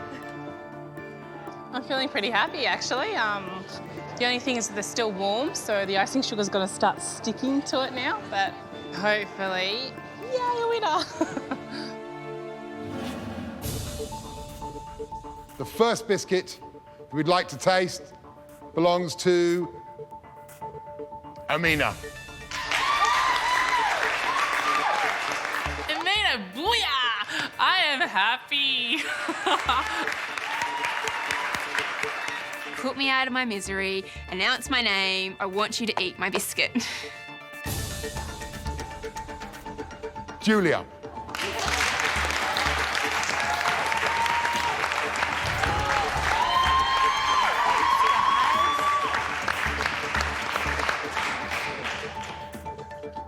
And the last member of our biscuity trinity, I think it's a surprise to all three of us.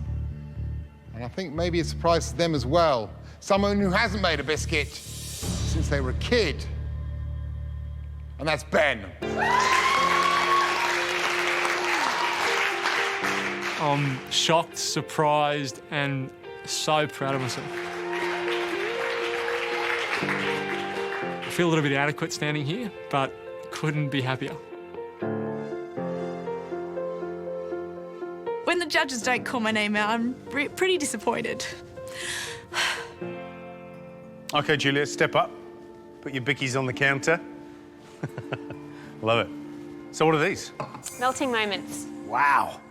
They look good, don't they? In fact, I don't think I've seen a melting moment as good as that for a while. Wow.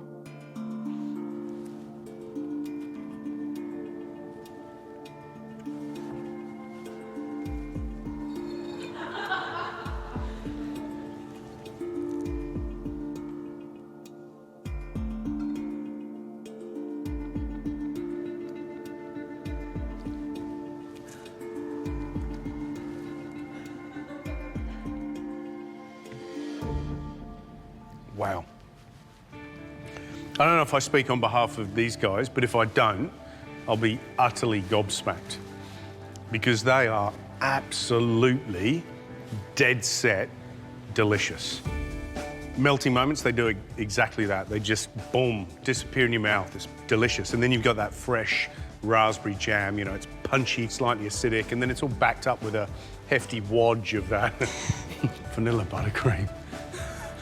Amazing. Absolutely beautiful. Well done, Julia. Thank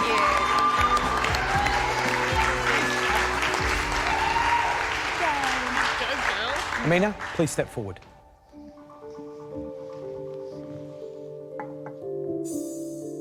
Today I've made marmul, which is filled with pistachios and Turkish delight. And the one on your right is dates and orange blossom water.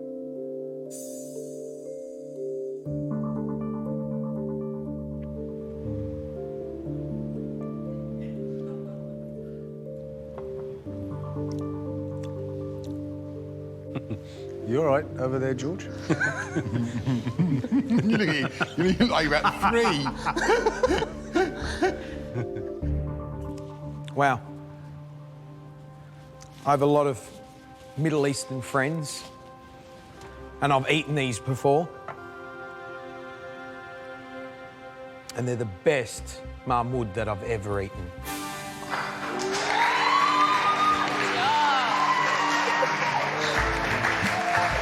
Thank you. Ben, oh mate, this is going to get very, very interesting. Amina, thank you. Thank you. So this little culinary quiz is a rapid-fire questionnaire. We're going to go down the line, and if you get them right, we keep going. If you get it wrong, you're out. Out of the contestants in the quiz, I think Amelia and Amy have the most knowledge. They're the ones I'd be watching. So, Amy, if you were sitting down for a beef vindaloo, what country would you be in? India. Correct. They start easy. Tracy, what is the ratio of fat to flour in short crust pastry? Please, brain, work for me today. It's now more than ever. My brain needs to be friends with me. 2 flour, 1 fat. Correct, well done. Jamie, what kind of pastry is used to make baklava? Brick. Brick. George, brick pastry. Filo pastry. See you later, Jamie, you're out. See ya. We all make mistakes. Brick pastry, phyllo, they're pretty similar, aren't they? It's down to the girls. Renee, what meat Oh. is used in vitello tonata? Oh God, I have no idea. I'm going to say veal. You're absolutely right. Well done. When I answer correctly, this competitive streak takes over in me. And you think, I'm actually going to win. Amelia, brunoise is a term to determine ingredients cut into what shape? Small die. Correct. Laura, what is the difference between a bechamel sauce and a mornay? Bechamel's thicker. Does anyone else know it out there? Tracy? Cheese. Correct. A mornay sauce has cheese in it. Bechamel sauce is the base. Cool. Laura, sorry. That's fine. Laura gets knocked out. She's probably a bit disappointed but a little bit relieved because going into that mystery box challenge is the 50% chance you're going to go to a pressure test, so that's a pretty big thing. Amelia, if you were in Croatia and you ordered a brodetto, what would you expect to get? I don't know what potato is, but I would be surprised if Amelia doesn't know, because her food knowledge is so broad. I actually have no idea.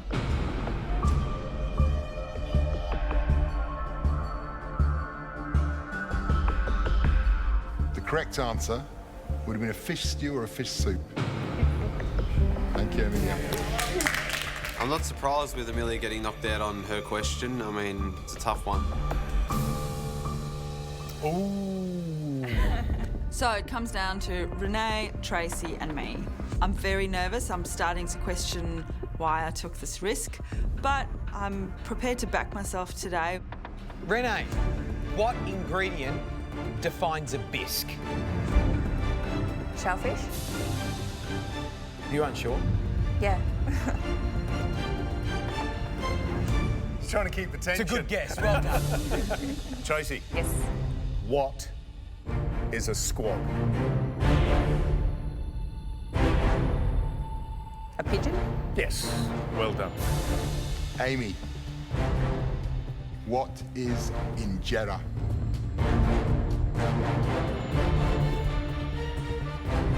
I have no idea, but I'll hazard a guess. It's a spice. Amy, injera is a type of Ethiopian bread or pancake. I'm sorry, you're incorrect. That means you head upstairs to the balcony. Thank you. Good luck, girls. I've pushed myself as far as I can go. I've taken the risk, I've backed myself, but it hasn't worked out. But I'm also a bit disappointed. Yay! I'm so excited. How do you feel about it now that you're facing off against each other? I know I love a mystery box. I think it's my absolute favourite, so I'm not nervous at all about being able to cook something. I know I'll be able to cook something good. It's just whether she cooks something better, I guess. What have I done? Renee is so good at mystery boxes, and I've only had one good mystery box. Right, you two. You can go and stand behind your benches and get ready for battle. I feel like in this competition, I have tumbleweeded my way through. Nobody's really seen my potential. Although there's a huge risk, in my mind, I think this could actually be a really good opportunity for me to make the judges pay a bit more attention to me. And I just hope that I haven't made a mistake by stepping forward. Now. Oh, dates, Renee. Dates. As soon as I see dates, I think Renee's got this. She's been waiting to use them so much. I can't wait to see what she does. Why are you so excited, Renee? Dates. I've wanted to use dates for so long. I love them. Cool. You're just going to put a date on the plate? Yeah, I think so. That's what I'm going for. Dates are one of my favourite things to eat in the world. That's all I can see. So everything else is going to play second parts because I want to show the judges how important dates are in food and how many ways you can use them. absolutely no excuse for not putting up a beautiful dish today.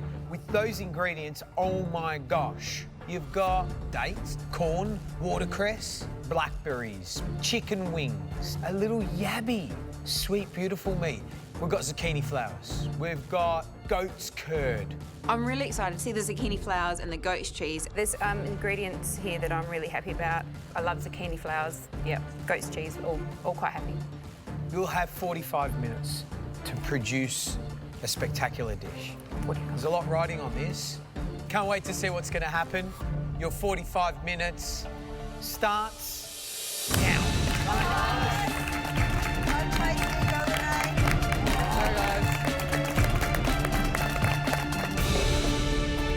I want to be really clear about what I'm doing. I just need to stick to my guns, stay really clear-headed and just nail this. Come on, Trace, come on!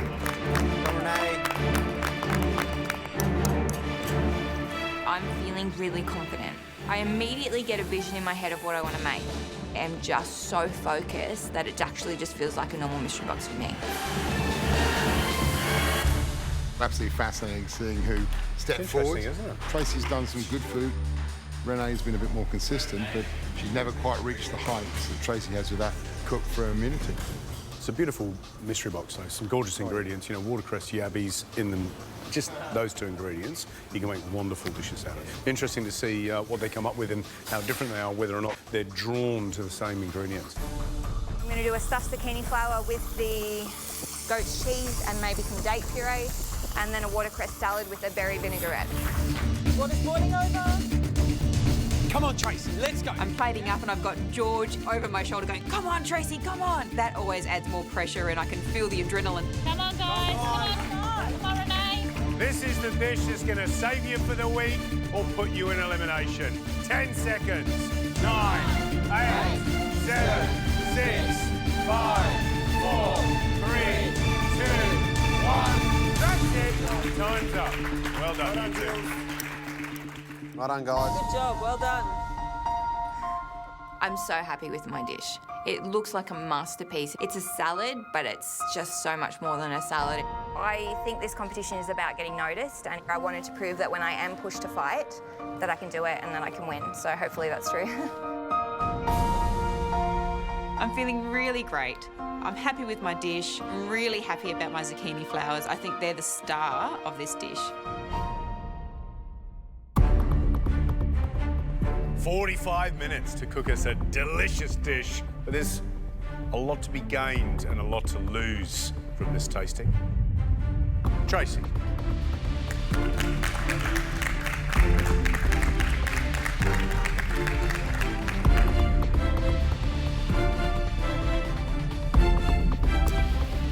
Wow, what did he cook us? Zucchini flowers with yabbies, watercress and corn puree. Fantastic. I just want to dive into it. Oh, can you hear that? Yeah, fantastic. Really good. We were so impressed to see you aerate water and using the old-fashioned as a soda siphon in order to get that lightness of batter. Really smart thinking. The zucchini flowers are just shouting loud. They are the winner on the plate. Stand out, amazing, and probably the best batter that I've ever had on MasterChef. Yay! Happy about the batter. Yay! It is light and crisp, delicious. The filling is beautiful, it's creamy, it's well seasoned, it just sings. The ghost cheese inside the zucchini flowers and blackberries, it's a really great flavour combination. It's the yabbies and the corn go beautifully together. The problem is there's so much going on that sometimes we're getting conflicts. Like for me, I'm not a big fan of the yabbies with the goat's cheese, for example. These prized little jewels, these yabbies, have been sort of squashed down by dominant goat's cheese. I should have gone with my instinct and not used them. I definitely regret putting the yabbies on. Once again, I've gone against my instinct of what I should do, fearing that it's not going to be good enough, but I've got to listen to it. It's all about coherence. And sometimes it's easy to be coherent with 4 ingredients rather than 8 ingredients. I could easily be going into this pressure test. I am getting really nervous now. Renee. Tracy got a few bad comments. I'm feeling quite confident, and I think that, you know, this could be good for me. very pretty. Looks like a, is it Jackson Pollock, is it? How do you feel about your zucchini flowers? Good. I don't like thick batter on my zucchini flowers. I don't like tempura.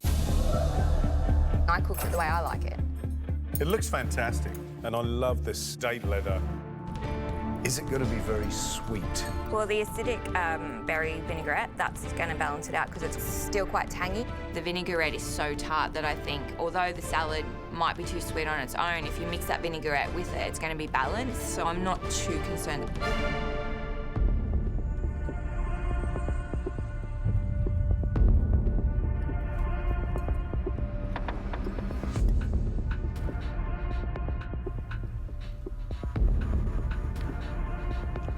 Well, if it was a battle over batters, Renee, you'd lose. Yeah. But in terms of the use of all the ingredients, fabulous. Really good. I think it looks pretty as a picture. But I find it really sweet. Because you've got date leather, date puree. When I eat a mouthful with the yabby, that beautiful product is completely lost, and when I close my eyes, it tastes like pudding. Okay. The sweetness of this dish doesn't bother me. What I love about this dish is that by using the date and the blackberry, the acidity and the sweetness, you provide some balance. For me, it would have been a better dish if you'd maybe just chopped the zucchini flour off, because that flour isn't great in the mouth. Thanks, Renee.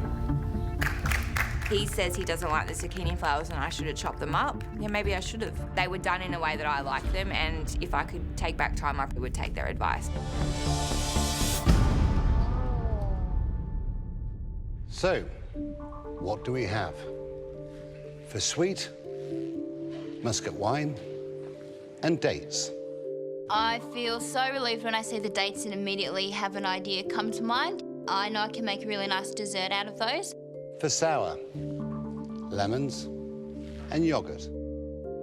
For bitter, endive and cumin seeds. For salty, anchovies and pig face. It's definitely scary when I see something like pig face. I've never cooked with it before. I don't know what it tastes like. I've never even seen it before. And for umami, pork chop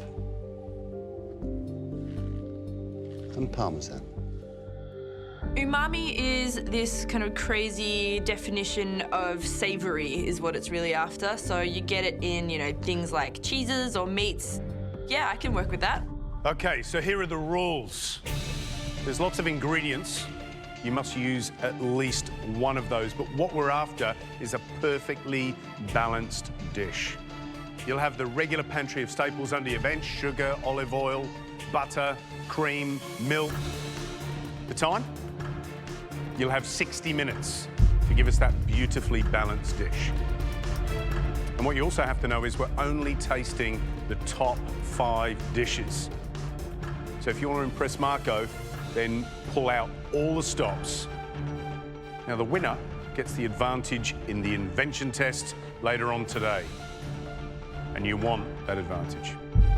Of all the weeks, this is the most important so far. I need to get a top 5 dish today. One last piece of advice. Thousands and thousands of people wanted to stand where you're standing. You are the chosen ones. Make the most of it. And don't forget what I said about dreams. Are you ready? Yes. You have 1 hour. Your time starts now.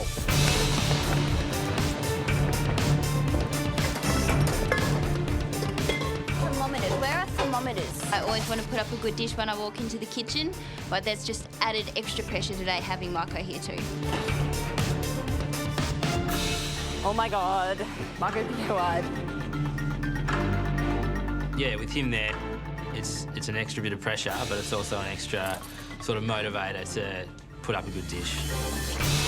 I really, really, really want to get my dish up there. To have Marco taste my food would just be incredible.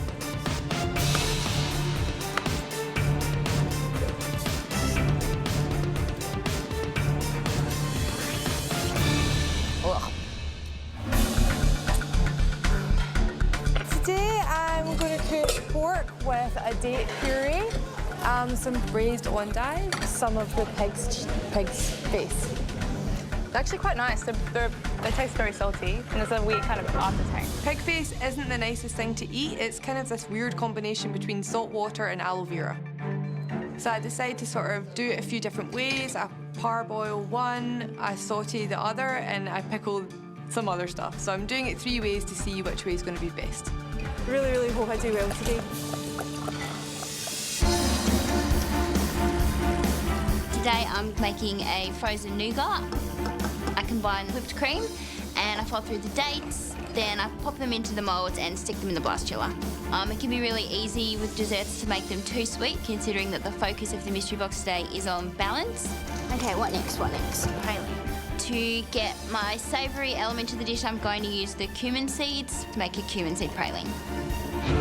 I've cooked with cumin before, but only in savoury dishes. I've never used it in a sweet dish. So I'm taking a pretty big risk today, including it in my dessert, but I'm confident that the flavours will work nicely together.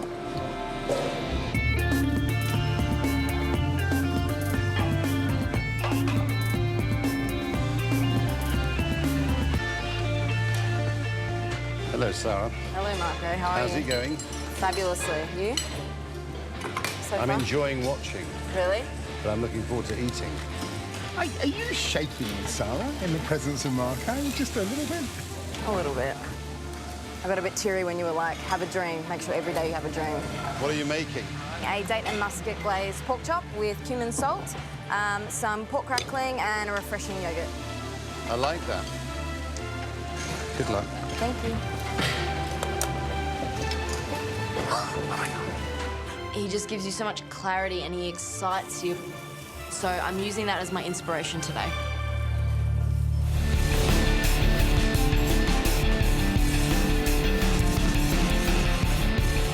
The pork's almost done and I've tossed through the dates. The next thing to do is add some muscat.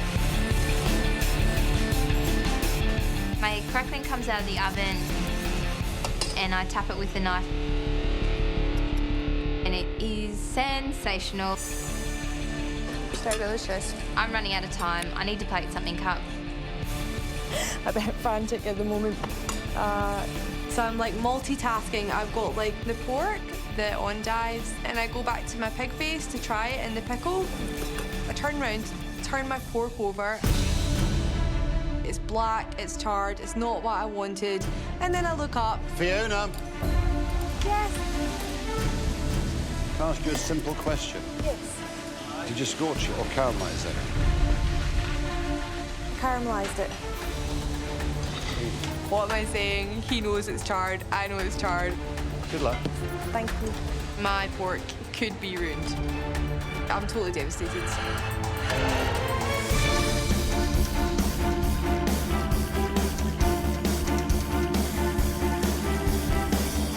5 flavours on the palette, 5 dishes being tasted. 1 minute to go.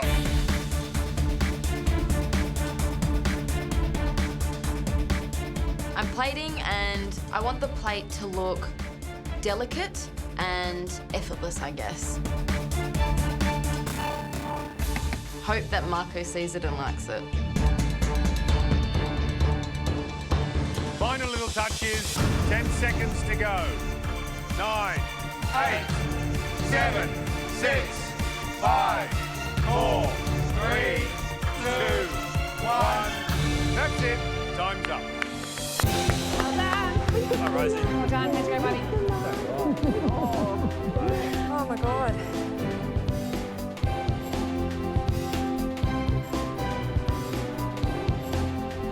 Yeah, I'm feeling pretty happy, actually, to be honest. Look, I've pulled it together in the end. It was all about balancing, so I think I've done that, so I'm happy.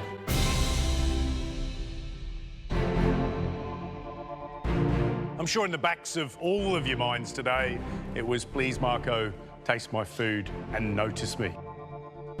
You had a mystery box and an hour to cook a delicious dish, but keeping in mind the balance of flavours.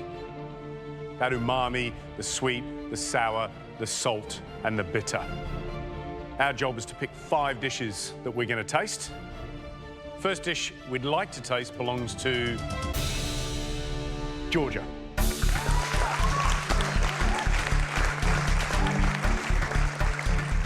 can't believe I'm about to serve finger food to Marco Pierre White. He's going to taste my endive cups, and I am gobsmacked.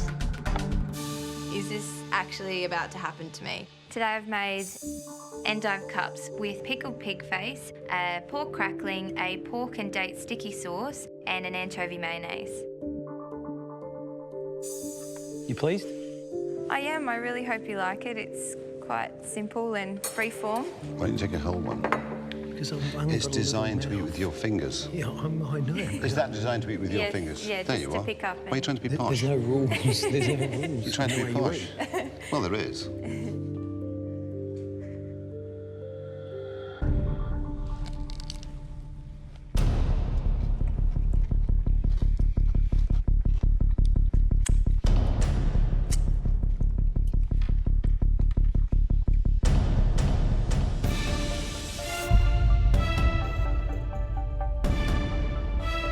Marco's staring at me. He has this really serious, kind of perplexed look on his face.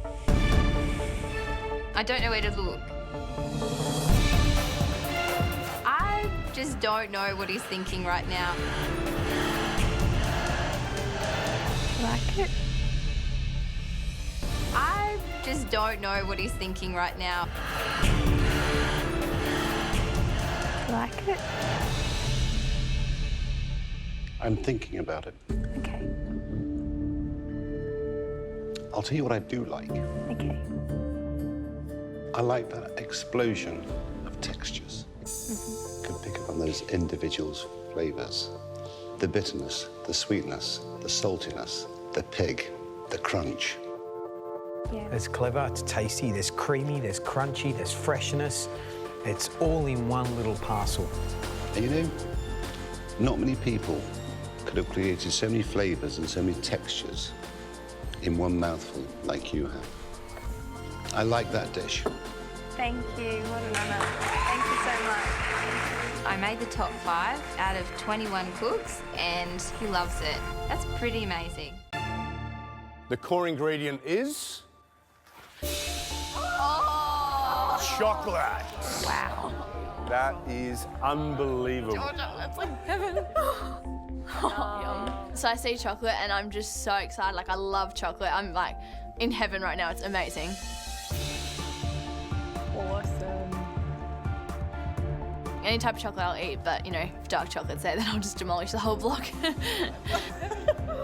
I can't hear anything right now. I just see chocolate.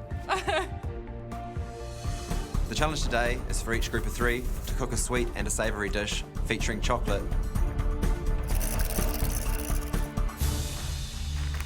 I'm doing a jerk chicken, but we're going to include some cocoa in the marinade, so I'm working on that. I'm making the chocolate mousse for the dessert. I set up a smoking chip station, and that just smokes the chocolate, so it's got that really deep flavour in it. You know what? They've been really adventurous. There's lots of stuff going on. I mean, lots and lots of technique. You know what I'd love somebody to do is to temper the chocolate. We haven't seen it yet in the competition. Is anybody going to be brave enough? The dessert that Amy and I are making today is going to be a chocolate fondant with a raspberry and vodka sorbet with discs of tempered chocolate. If I don't temper the chocolate properly today, it's not going to have a nice shine and it's not going to have a nice crack. I think if I get it right, then that'll add an extra element to our dish that will impress the judges. How are you going? Yeah, I'm going good. In this challenge, I'm making the savoury dish. I'm making chocolate pasta with lamb and a red wine reduction sauce. As soon as I get the red wine reducing, I'm on to the pasta. Let's see how we go. I think cooking chocolate pasta is definitely risky. I think it's going to work, but I don't know what the judges will make of chocolate pasta. Today I'm basically going to try and do the whole dessert dish by myself, and Sam and Byron will be working on the savoury dish together. I really want to put something on the plate that the judges have never seen before. I have this idea of white chocolate noodles. I just hope I can pull it off.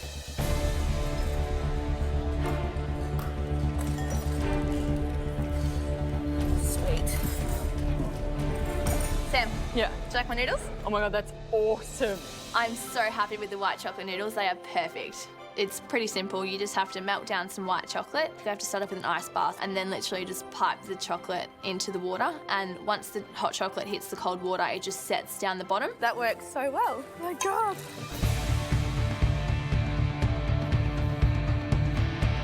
Just gonna get these chips cooked. Today we're doing cocoa salt on the chips and it is delicious. It sounds really weird, but it's really tasty. Looks awesome. They look beautiful. All right, that's ready for service.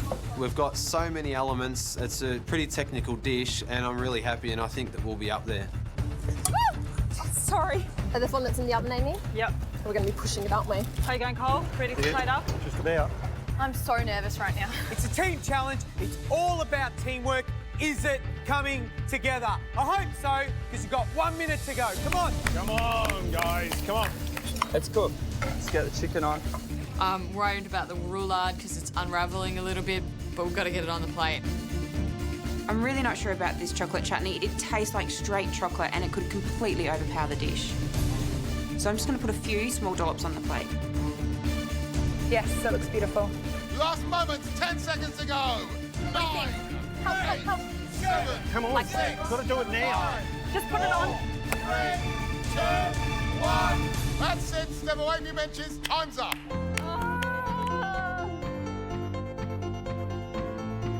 I think it looks fantastic. Once it has that sauce on there, I think this dish is as good as I could have made it. Oh, Laura, that looks so good. I'm so happy. I think the flavours are perfect. Awesome. Oh my God. I think our dishes look pretty good. My only concern is the terrine. It's not very clear and it's not delicate.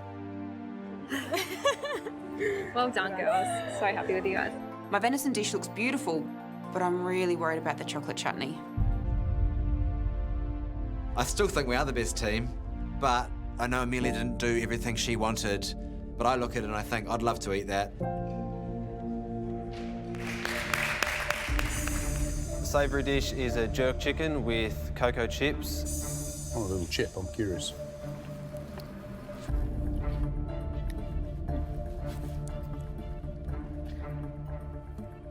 Got a bit of heat too, isn't it?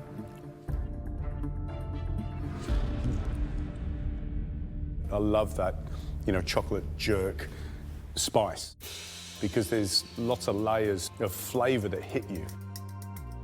The art with this challenge is to seamlessly integrate the flavour of chocolate into your dishes, but you've managed to achieve it beautifully. As we walk up with our dishes, I'm feeling really confident.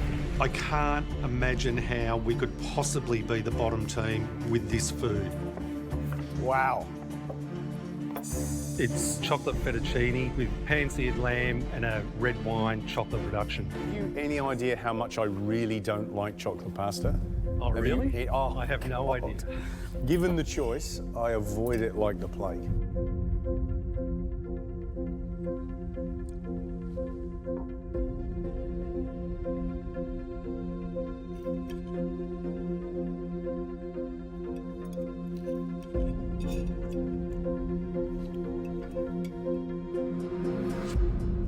I've never had a chocolate pasta dish that I've liked. Ever.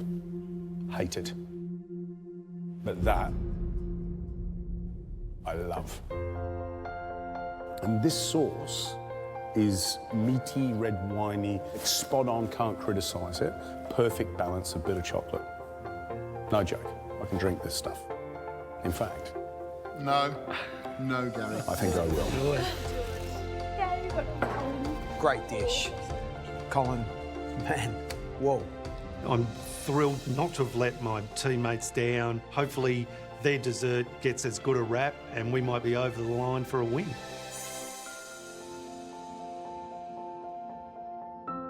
It's good. Ooh, nice and gooey. Beautiful. Did you temper the chocolate? Yeah. Nice and thin. Good shine on the top. Great. Yeah. Yeah. Hello.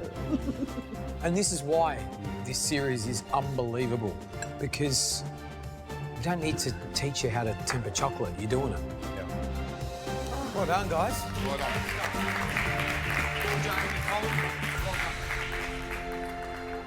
Laura, Sam, Byron. Jiggle, jiggle. Proper panna cotta. Demoulded. That is a smashing looking dessert. Proper panna cotta. Laura, Byron, Sam, that is a beautiful dish. I think it looks spectacular. These little tangles of noodles, that perfect panna cotta, and these little half spheres, stunning. Everybody is going to do that on the weekend. I love it. That looks good, doesn't it? Really, really good. Really good. Look at the shine on that.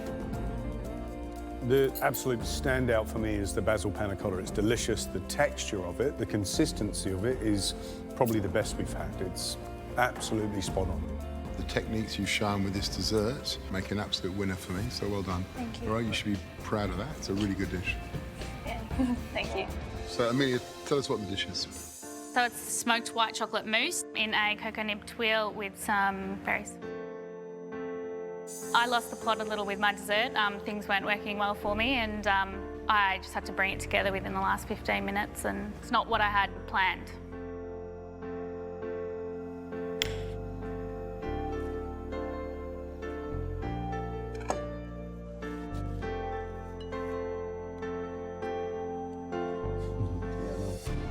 I'm not going to be nice to you because you're tearing up. Yeah. I'm going to be nice to you because that's a beautiful dish. And I think it's got this beautiful balance of the textures, you know, the soft mousse, the crisp tuile, inventive enough to be smart and delicious. She's a tough cookie. She's a very strong person. Her standards are extremely high. If this is a bad day for her, it's a pretty good day. This must be your dream challenge. If the last round was Jessica's dream challenge, this must be your dream challenge. What, take one ingredient and just do it 3 ways? For you, this is heaven, isn't it? Oh, this is definitely heaven for me because I love chocolate. You know I love my chocolate, so I'm going to do chocolate 3 ways. One's going to be with a raspberry ganache. It's going to be tempered into a log for another element, and it's going to be chocolate soil. Wow. So inside's going to be raspberry gel, which is just from this one. Fantastic. And when you crack it open, it should just ooze out with the raspberry sorbet. You are pushing yourself. You I'm want, definitely you want pushing that it. I apron, really do. Now, this dish, this could be the one. I hope so. I wish I had more time for this dish. That advantage would have been great. But I'm going to push myself. I'm going to push myself really hard. Good luck, Reynold.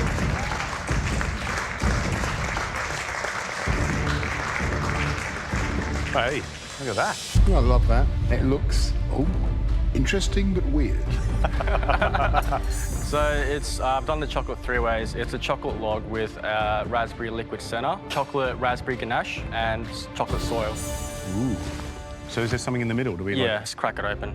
Ooh, it is crackable too, isn't it? Oh yeah. Fun. Huh? That looks great. Doesn't it look good?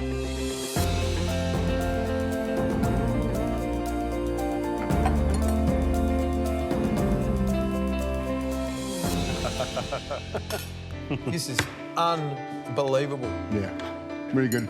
And in terms of interpreting the challenge, 3 ways, 3 stairways to heaven. Yeah. 3 chocolate stairways to heaven. Yeah, absolutely. I'm just smiling because it's one of those little moments, isn't it? When you smack that thing in half and it oozes that lovely red centre.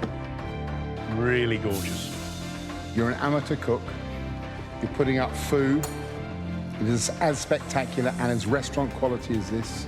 You could be in the running for the Power Apron and that guaranteed immunity pin.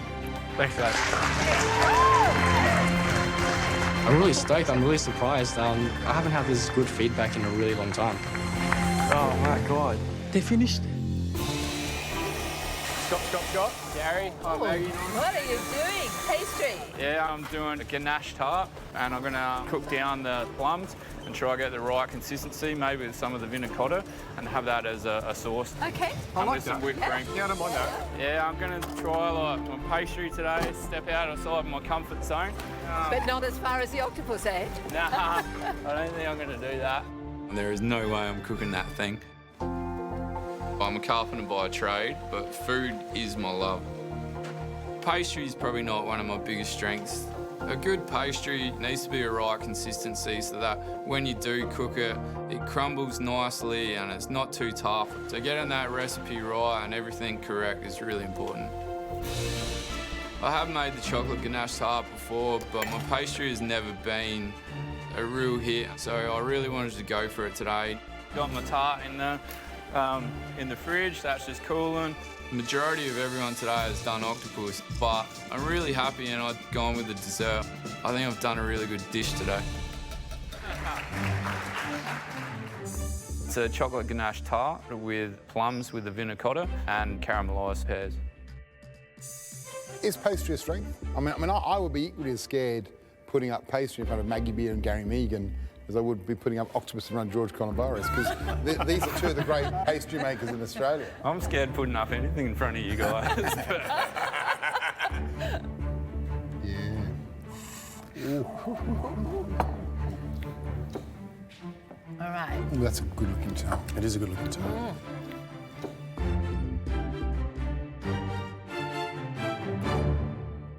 It takes that salty umeboshi with that sweet edge to it. You don't like it? No, I would absolutely adore it. The pastry is terrific. I'm in heaven. I love it. The tart shell is perfect. The texture of the ganache is beautiful. We've underrated you as a cook, Scott. That is a warning that should go out to everyone who prides themselves on being a pastry chef. That's serious cooking. Well done, Scott. Great Thank work. you very much. Cheers.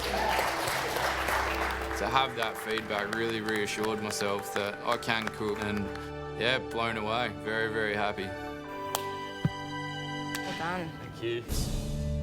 Everything that I love that goes with chocolate, I put it all in this dish. So let's go through. To start off with, all the ethereal sheets. Milk skin is the white sheet. So that is literally the dried skin of the milk. There's two types of pulled caramel in here, so it's stretched caramel. One is a butter vanilla toffee, and the other one is a chocolate toffee. Then you have tempered chocolate, and that is razor thin. And the last sheet, the really pretty one here, this here is the sugar starch sheet. That is potato starch dipped into a heavy sugar syrup and caramelised in the oven to make caramelised sugar sheets. This dish has so many different textures. Oh, that caramel's really good. The caramel on the bottom with the Oloroso liqueur is just delicious. The nougat tastes incredible. It's got roasted almonds and beautiful chocolate ganache. Have a really good look at how thin those sheets are, guys. That's what you need to do. I'm so thin. I don't know how Peter got these shards so thin, and I don't know how the hell I'm going to replicate it. To start my Oloroso whip, I need to heat up sugar and water and let it start to caramelise. Get that to a beautiful caramel colour. Got the Oloroso sherry into that, and then deglaze that again with some cream and some butter. That's it. Beautiful, lads. Finally, I made my Oloroso whip. Now I can focus on tempering the chocolate. I know how long it takes for the chocolate to cool down for the temper. That's why I'm trying to get onto it now. The tempered chocolate is using 3 elements for this recipe. It's really important that I temper it correctly, otherwise each element won't be right. So I've got the chocolate in the double boiler with the tempered chocolate, and I'm stirring that, waiting for it to melt, and I need to get the chocolate to 50 degrees. God. Come on. Just be patient, Loz. The chocolate is taking forever to reach 50 degrees, and I know I need to be patient, but I can hear the clock behind me ticking away. Temperatures need to be precise when tempering chocolate. What's it on? 50. Once it's at 50 degrees, take it off the heat, throw in the other 100 grams to cool it down, and it should be tempered. I need to separate my tempered chocolate into 3 bowls. The first, you dip your nougat in, put it back into the fridge to set. The second, you use to coat the muscatels. And the third, you spread on a sheet of acetate, and that's going to be your chocolate shards for presentation. Eaten, Brenty. Beautiful. Next job. Right, let's go. There's 2 pulled toffees that I have to do for the top of the dessert. There's a pulled chocolate and a vanilla and butter toffee. Go on, buddy. You're doing great. To make my pulled chocolate, I simply heat up glucose and trimline to 170 degrees. Once it gets to that, add some chocolate, whisk it through. I just need to roll it thin, and I've got to get it into the oven before I can start pulling it. 1 centimetre thick, Brent. Not 1 millimetre. Get it on a steel pat and in the oven. 160. Laura, what are you up to? The chocolate one's in the oven so I can pull that. The cream's done and everything else is done. I'm just finishing off the vanilla twirl thingy. I think that's it. I hope that's it. You're close. Okay. I don't know how that hang in there, okay? This is it, guys. The last 5 minutes you'll ever cook in this kitchen. I've never felt so much tension in this kitchen. Everyone is yelling things out. Just wanting both these guys to do well. We want them to get the dish up and let it come down to taste. Good job. That's it. Come on, Laura. Just finishing off butter toffee. So I've pulled that out and I'm rolling it as soon as possible. I don't think I'm gonna have enough time to pull this, but I don't really care. As long as I get on the plate, then I'm happy. Last little rush, make sure you've got all your bits and pieces together, ready for the assembly. 1 minute to go. 1 minute to go and I'm under the pump. I've got everybody screaming in my ear. Brett, hurry up! I'm just trying to focus on the recipe and make sure that everything is done correctly. I look over at Laura and I realise I haven't done the vanilla butter sheet. I just have to go without it. Last touch is 30 seconds. Come on. Come on, Laura. So I've taken the full chocolate out of the oven and I'm flapping the mat just to cool it down. And I know I have to do it, but at the same time, it's boiling hot caramel. This is it. Oh my God. 10 seconds. 9, 8, 7, 6, 5, 4, 3, 2.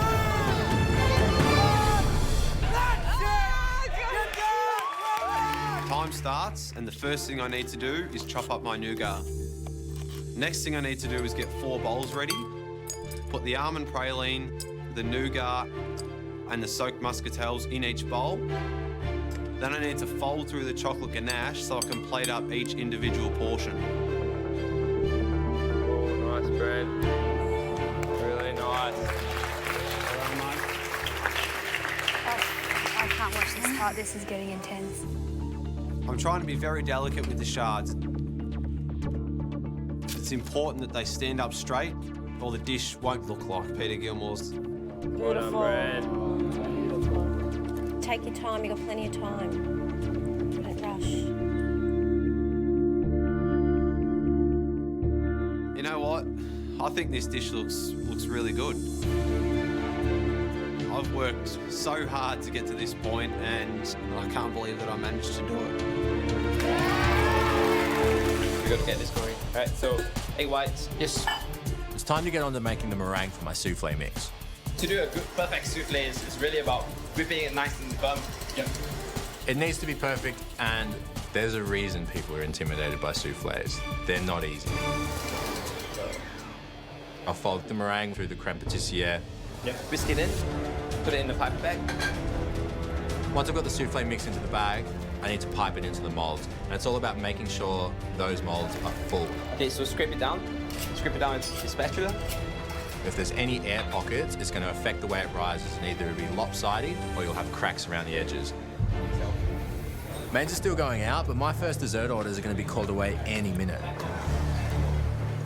I put my first batch of souffles in the oven. This is my real test. Head back in and start making the next batch, but back of your mind's going, I hope they're right. I haven't made a souffle since I was a kid, and here I am making souffles at vue de monde. My biggest fear is that the souffle won't rise. Come on, let this go right. Hey, Jamie. Yes, chef. You check it out? Jockum's at the oven, calling me to come and have a look at my souffle, and I'm thinking, oh, something's gone wrong. Pretty good, huh? Looks all right. It is perfect. It's risen like it's spot on.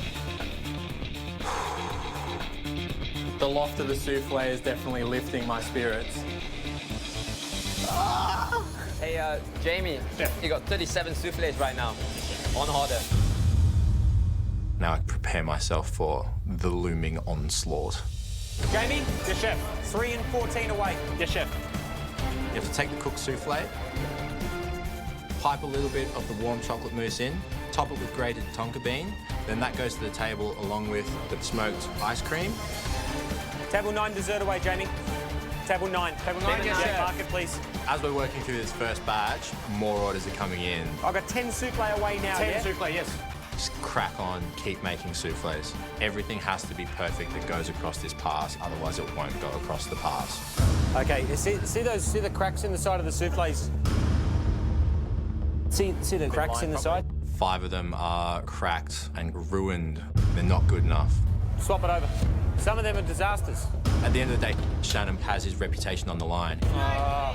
When you're trying to pipe it, you don't pipe it evenly. Okay. And it doesn't. It creates an air pocket. Maybe I should have spent more time lining and packing molds properly, because that advantage is everything for me today. You put a timer on? Yes, sir. Yeah, you make sure you got to talk to me, yeah? Because I'm not studying my Mandarin until you tell me. Okay.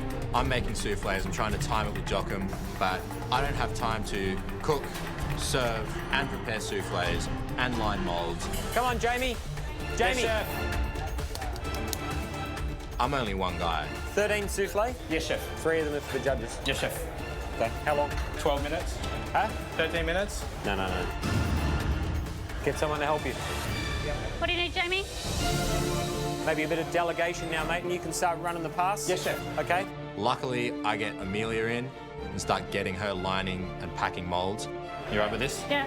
This is a team game, and now my focus is on making sure the service runs smoothly. 3 souffle. Yes, 1 minute. Yep, and that's the 4 souffle as well? Yes, 1 minute. Yep.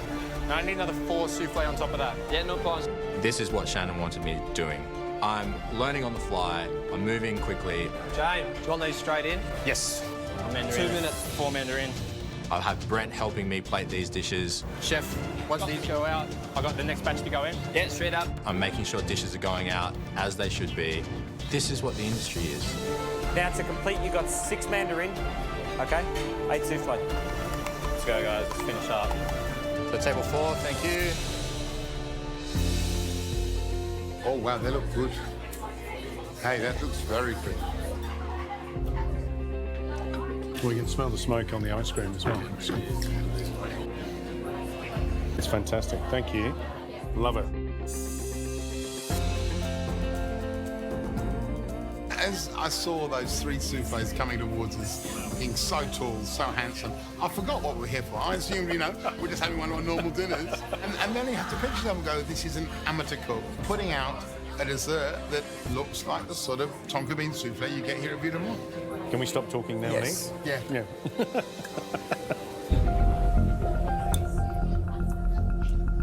Oh my goodness.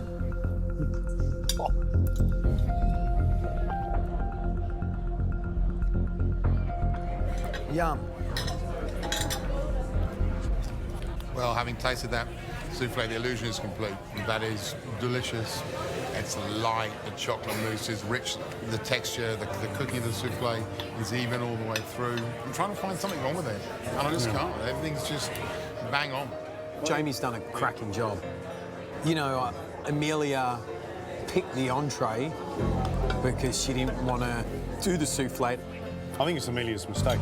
That chocolate mousse, that is just absolutely delicious. Well done. Thank you very much. Yeah, appreciate everything. It was tough, all those checks coming in at once. Yeah. But you handled it well. Thank you. I did everything in my power today to make sure I did the best job I possibly could. I got knocked down a couple of times, and it was, pick yourself back up and do it again, do it better, do it quicker, make sure you get it out on time. I proved to myself that I could make a dessert. Check. So basically what we've got here is the forest floor, lots of different textures, lots of different flavours. We've got a lavender cream, an almond and praline cream, a soft chocolate ganache, tempered chocolate disc, crystallised fennel seeds, cookie dough that makes the soil. Then we've got foyantine. Then we've got green tea moss here, the green here, crystallised fennel frond here, little jellies down there, that's the cherry brandy jellies, little elderflowers. There's some finger lime in there as well, and then topped with a sour cherry sorbet. That's amazing. That dish is one of the most beautiful desserts I've seen. I think what's most inspiring about it is how much it actually looks like a forest floor. So basically the top layer is the chocolate ganache cream there. Then there's your bit of tempered chocolate. You break through that. Yeah. And underneath there's more chocolate on this side. This side is the lavender cream. Ah, that white cream there, yep. Yeah, and then we've got the almond and praline on this side. So there's 3 creams on the bottom. And it's important to get enough creams in the bottom so that when you eat the cookie and the fondant, you get an even texture. This dessert is incredible. It looks quite dry, but as you break through into the creams, it just becomes luscious. It's textural, it's packed with flavour. I want to try each thing as separately as I can. I'm getting really predominant fennel and a really nice burst of salt. And was it lavender cream? Lavender cream, It's yeah. not as strong as I thought it was going to be. It's really nicely balanced. Think about it as you're walking through a woodland floor and these things are snapping underneath your feet, the branches are breaking. It's so perfectly balanced, creamy, crunchy. It's everything you want. It's awesome. It's the complete dessert, isn't it? It is. I'm doing the sorbet first, just so I can get it out of the way and just leave it. The sorbet is quite simple. Add water, glucose powder, add it into the cherry puree, blitz in some stabiliser, and once that's in the ice cream machine and churning, I can just leave it and move on. I love that it's a dessert challenge today. There's heaps to do. I'm going to keep an eye on sort of the order Brent's doing things because he's been able to study it, and then as long as I power through it, I think I'll be fine.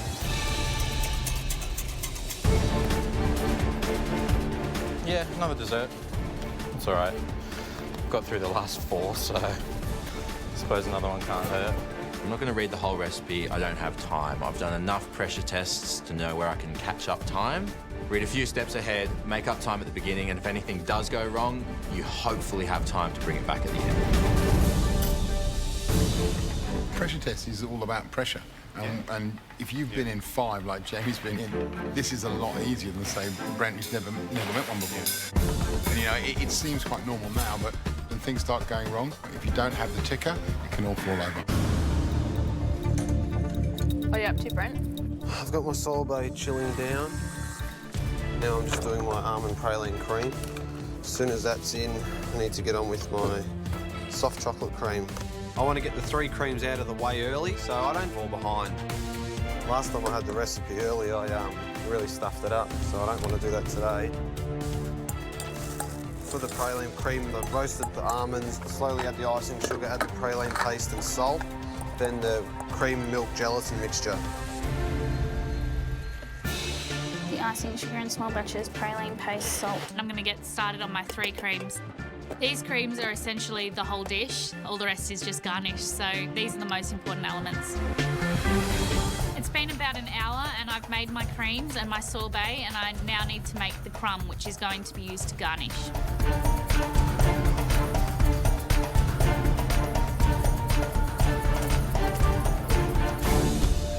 The next thing I do is the green tea moss. That needs to freeze in the blast chiller. If I leave that too late, it won't be frozen and then it won't grate like they want it to be. You simply make a little paste out of butter and sugar, add in some flour, almond meal, match a green tea powder and mix it with your hands and it's done.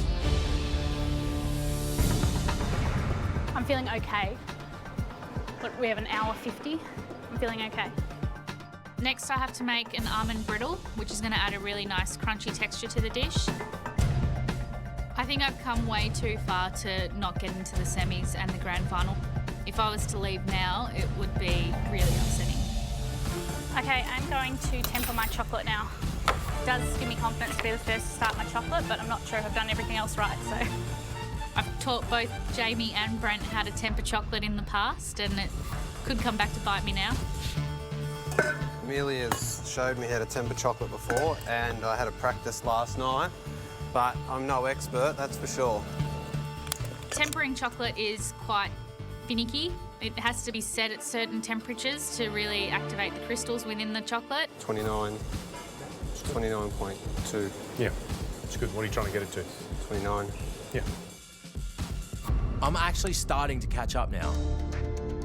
It's difficult because to get the perfect temper, you need to bring the chocolate up to 55 degrees, drop it to 29 degrees, and then bring it up to exactly 32. My biggest problem at the moment is getting the temperatures right. What else do you have to do after the chocolate? I got to do the chocolate, the cherry brandy jelly, and the caramelised prongs. You're kicking it. Seriously, doing so well. Thank you. An hour to go, and I'm still working on the tempered chocolate, so while that's happening, I'm going to start my cherry brandy jelly. The cherry brandy jelly is just cherry brandy with water that I'm going to set with 3 grams of agar.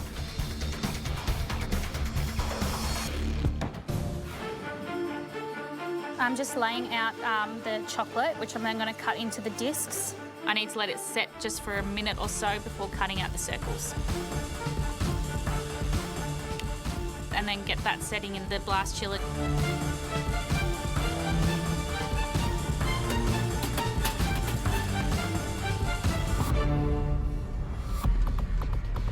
You know if the chocolate's tempered correctly because it will have that real loud crack when you snap it in half. It's just a wait and see sort of thing. I'm just going to spread it out and just hope that it's right. I spread the chocolate on the acetate and it needs to be 2 mil thick. If it's under 2 mil thick, it won't have that snap.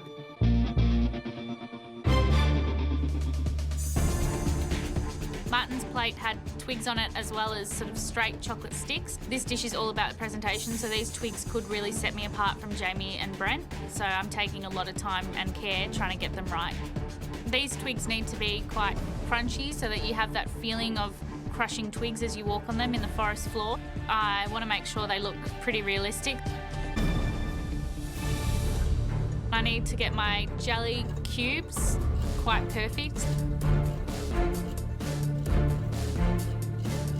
I'm really happy with it. I'm on top of it, and it's good.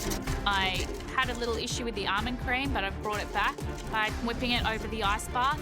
It's nice and thick and aerated, so massive relief. I've got everything ready to go for placing. I've got to really work fast. 2 minutes to go. Come on, guys, let's go. Come on. I am so worried for Brent right now. He's got 2 minutes to go and he's done nothing. His plate is empty. I am super, super stressed for him. Come on. Brent, come on. Plate up what you've got. Make sure it's beautiful. Come on, Brent, plate up. Come on. Come on. I've just got to focus, get the food on the plate. I've got to throw my soil together. The forest soil features just a mix of chocolate crumble, almond brittle, and aniseed praline. Done. Check. This whole challenge is just meticulously going through your head. Done. Check, check, check, check, check, check. If you want to get a finished dessert up, you've got to start moving faster. 1 minute to go, guys. Come on. Come on, guys. Come on, Brent. I'm throwing things on the plate. I'm trying to read the recipe. I don't know what's going on, and I'm just chucking it all on and hoping that I get it right. Now I can start dressing the forest floor. So I pull out my jellies, start sprinkling them around the plate, drop a little bit of the moss on top. Moss, done. My twigs are really refined and it all looks like a chocolate floor. It's got different textures of the soil and the fennel frond. 10 seconds. 9, 8, 7, 6, 5, 4, 3, 2, 1. That's it. Step away from your plates. Well done.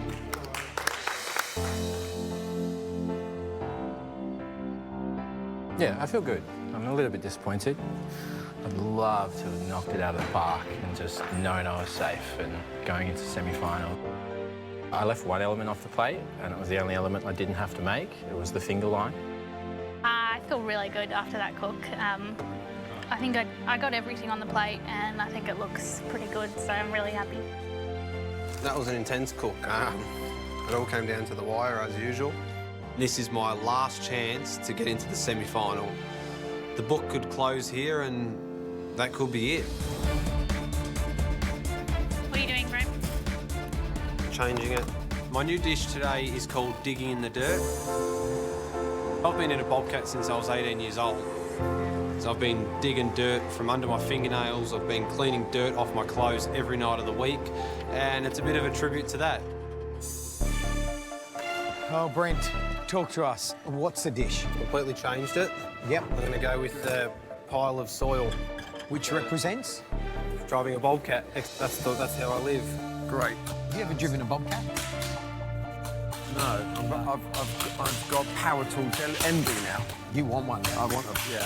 I'll teach you a thing or two. So literally on the plate's going to just look like a big mountain of soil. Exactly. What you incorporated in that? We've got a milk chocolate, Szechuan pepper, and orange and popping candy is the soil. Milk chocolate, Szechuan pepper. I've got a chocolate and orange mousse. Is that going under the soil? Yeah, everything's going to be in the soil. Yep. Right. We're going to have fresh raspberries, a few more Szechuan peppercorns. Okay, just be careful on the Szechuan. Yeah, because it'll overpower. Yeah. And also, what's your soil base? It's going to be milk chocolate, multidextrin, and then I'm going to fold to the crushed Szechuan peppercorns after that. So to me, this sounds like you're on the right track. Yep. Just remember one thing, think about salt. Very important. Salt, chocolate, yeah, exactly. Good point. Thank you. Heston thinks that my new idea is a lot better than the first, but there's a lot of elements in it. You've got orange gel, Szechuan pepper, chocolate snow, chocolate mousse, you've got vanilla cream, candy orange, orange rock candy, popping candy, fresh raspberries, fresh orange, orange syrup. I think that's all. I am feeling pretty scared going to the judges. It's not just a normal tasting for me, it's more than that. I still haven't done that dish for Dad. This dish is based around that mousse and that dirt, and if they're not perfect, then the dish isn't perfect. I just hope that this dish doesn't send me home. Means a lot to you, doesn't it? I mean, at one point today, I've never seen you sort of, get quite emotional. Yeah, when the challenge was announced, I thought to myself, if I'm going to go out, I want to be able to produce a dish that I've been working so hard on that means so much to me. I tried to fit that dish into the challenge rather than the other way around, and it just wasn't going to work. And I'm glad that we had that chat because it, fixed me up and I changed my mind. What have you cooked? It's a pile of soil which includes multidextrin milk chocolate, there's popping candy, orange rock candy, Szechuan peppercorns, a set chocolate mousse, vanilla cream, raspberries, orange segments, and an orange syrup. And why dirt? My past life is bobcat soil, so that's a part of me on the plate. Food, is that your future now? Food is my future now, definitely. Brent, thank you. Thank you. Hope you enjoy. Thank you, Brent. Let's taste it, shall we?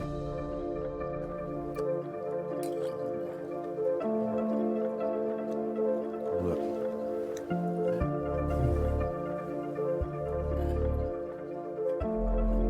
There's things under here. All you can hear is There are so many things on this, but nothing that doesn't go together. It all works. It's about a discovery. And really, when you're digging in soil... That's what you do, isn't it? That's what you do, yeah? This has taken me back to childhood in a funny way. I started just to lose myself in this. I love those little nuggets of crystallised zest. Oh, yeah. Look like, almost like grains of salt. I love it because it looks like a swanky, fine restaurant dish, but you could set that down on any table in Australia and people would go mad for it because it's chocolate, but it's not over-rich and it's not overstated. And you know what's great about it? It looks like dry, dirty Australian soil. How many bars of chocolate in there? Well, there's quite a few. So you're making a sugar syrup that's going to go into egg yolks. Yep, that's correct. In a mixer. In the mixer. Yep, and then combine the two together. I'm watching Jack make her mousse and she is making a lot. And I know that when chefs come in here, they obviously have their recipe that's enough for their restaurant, but in MasterChef, you need to make enough for one plate. The problem with making so much is it takes so much longer. It's going to chew up a lot of her valuable time. I still haven't got my mousse into the blast chiller. I still haven't made my Aperol jelly. That's a big problem. Turn the mixer on, any hints? At the back, there's a lever down, push down. It'll come on, you can turn it up. Yes, there you go. Perfect. How's it look? I think we might have bitten off more than we can chew. Nice work, Jackie. I've got a really lovely chocolate mousse, but it's going to take a while to set in the chiller. And I still got to glaze my chocolate as well. 5 minutes to go. 5 minutes to go. I think I can do it. You think you can do it? I think I can do it. Come on. The mousse is really important to me because it's my recipe. I made it up. I put the glaze on top of the mousse. Wow. Oh my God. And I'm happy with it. You know, I'm feeling really relieved. Glaze is on, Monty. Shave it like that. That's okay. Shaved is nice. I've got a ramekin in the Shaved chiller. ramekin in the freezer. The nuts go on. Do you want any grapefruit on there? Yep. Let's go, let's go, let's go. I am. Come on, Jackie. Come on, Jackie. Jackie, Monty, they're doing everything they can to get something on the plate. It looks amazing. Beautiful, Jackie. Oh my God, so That looks incredible. What is that? It's gold leaf. You've got Reynold and Jessie going up for 2 pins in their comfort zone. Come on! My energy is turned to the Aperol jelly. I decant some into a small bowl, pop it in the blast chiller. I stand by. Monty! This is what it's come down to. It's in the hands of the gods. Oh, time. 10 seconds. 9, 8, 7, 6, 5, 4, 3, 2, 1. Oh, clever, clever, clever stuff. A glazed chocolate and olive oil mousse with a mascarpone granita and a whipped Aperol jelly.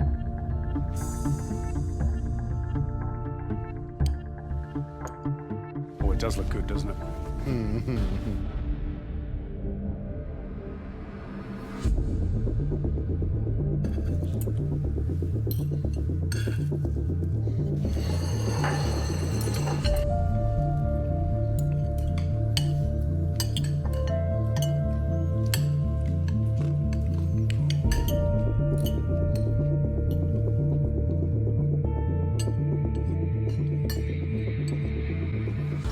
That chocolate mousse. Yeah. That chocolate mousse is perfectly glazed, and I love that little fruit salad of the freeze-dried orange in there as well. It's yum, and it's clever, and it's obviously got a slight Italian heart about it that I'm loving. And what a brilliantly simple idea that mascarpone granita is, because it just, that chocolate mousse is so intense and in your face. It just kind of lightens it, brightens the whole dish up. I think it's really, really tasty and really beautiful modern cooking. I'm not into the gel of Aperol. I would have preferred a syrup, to be honest. I don't know, like freshness. I mean, I can't taste Aperol. It seems very sort of flat and a bit chewy. I got quite a big chunk of the Aperol jelly, so I got that orangey hit. We're all struggling to keep the smile off our face. Yeah. And for me, that's a mark of a great dessert. If you're all struggling to keep the smile off your face, you know that whoever's done that dessert has done an amazing job. Shall we score?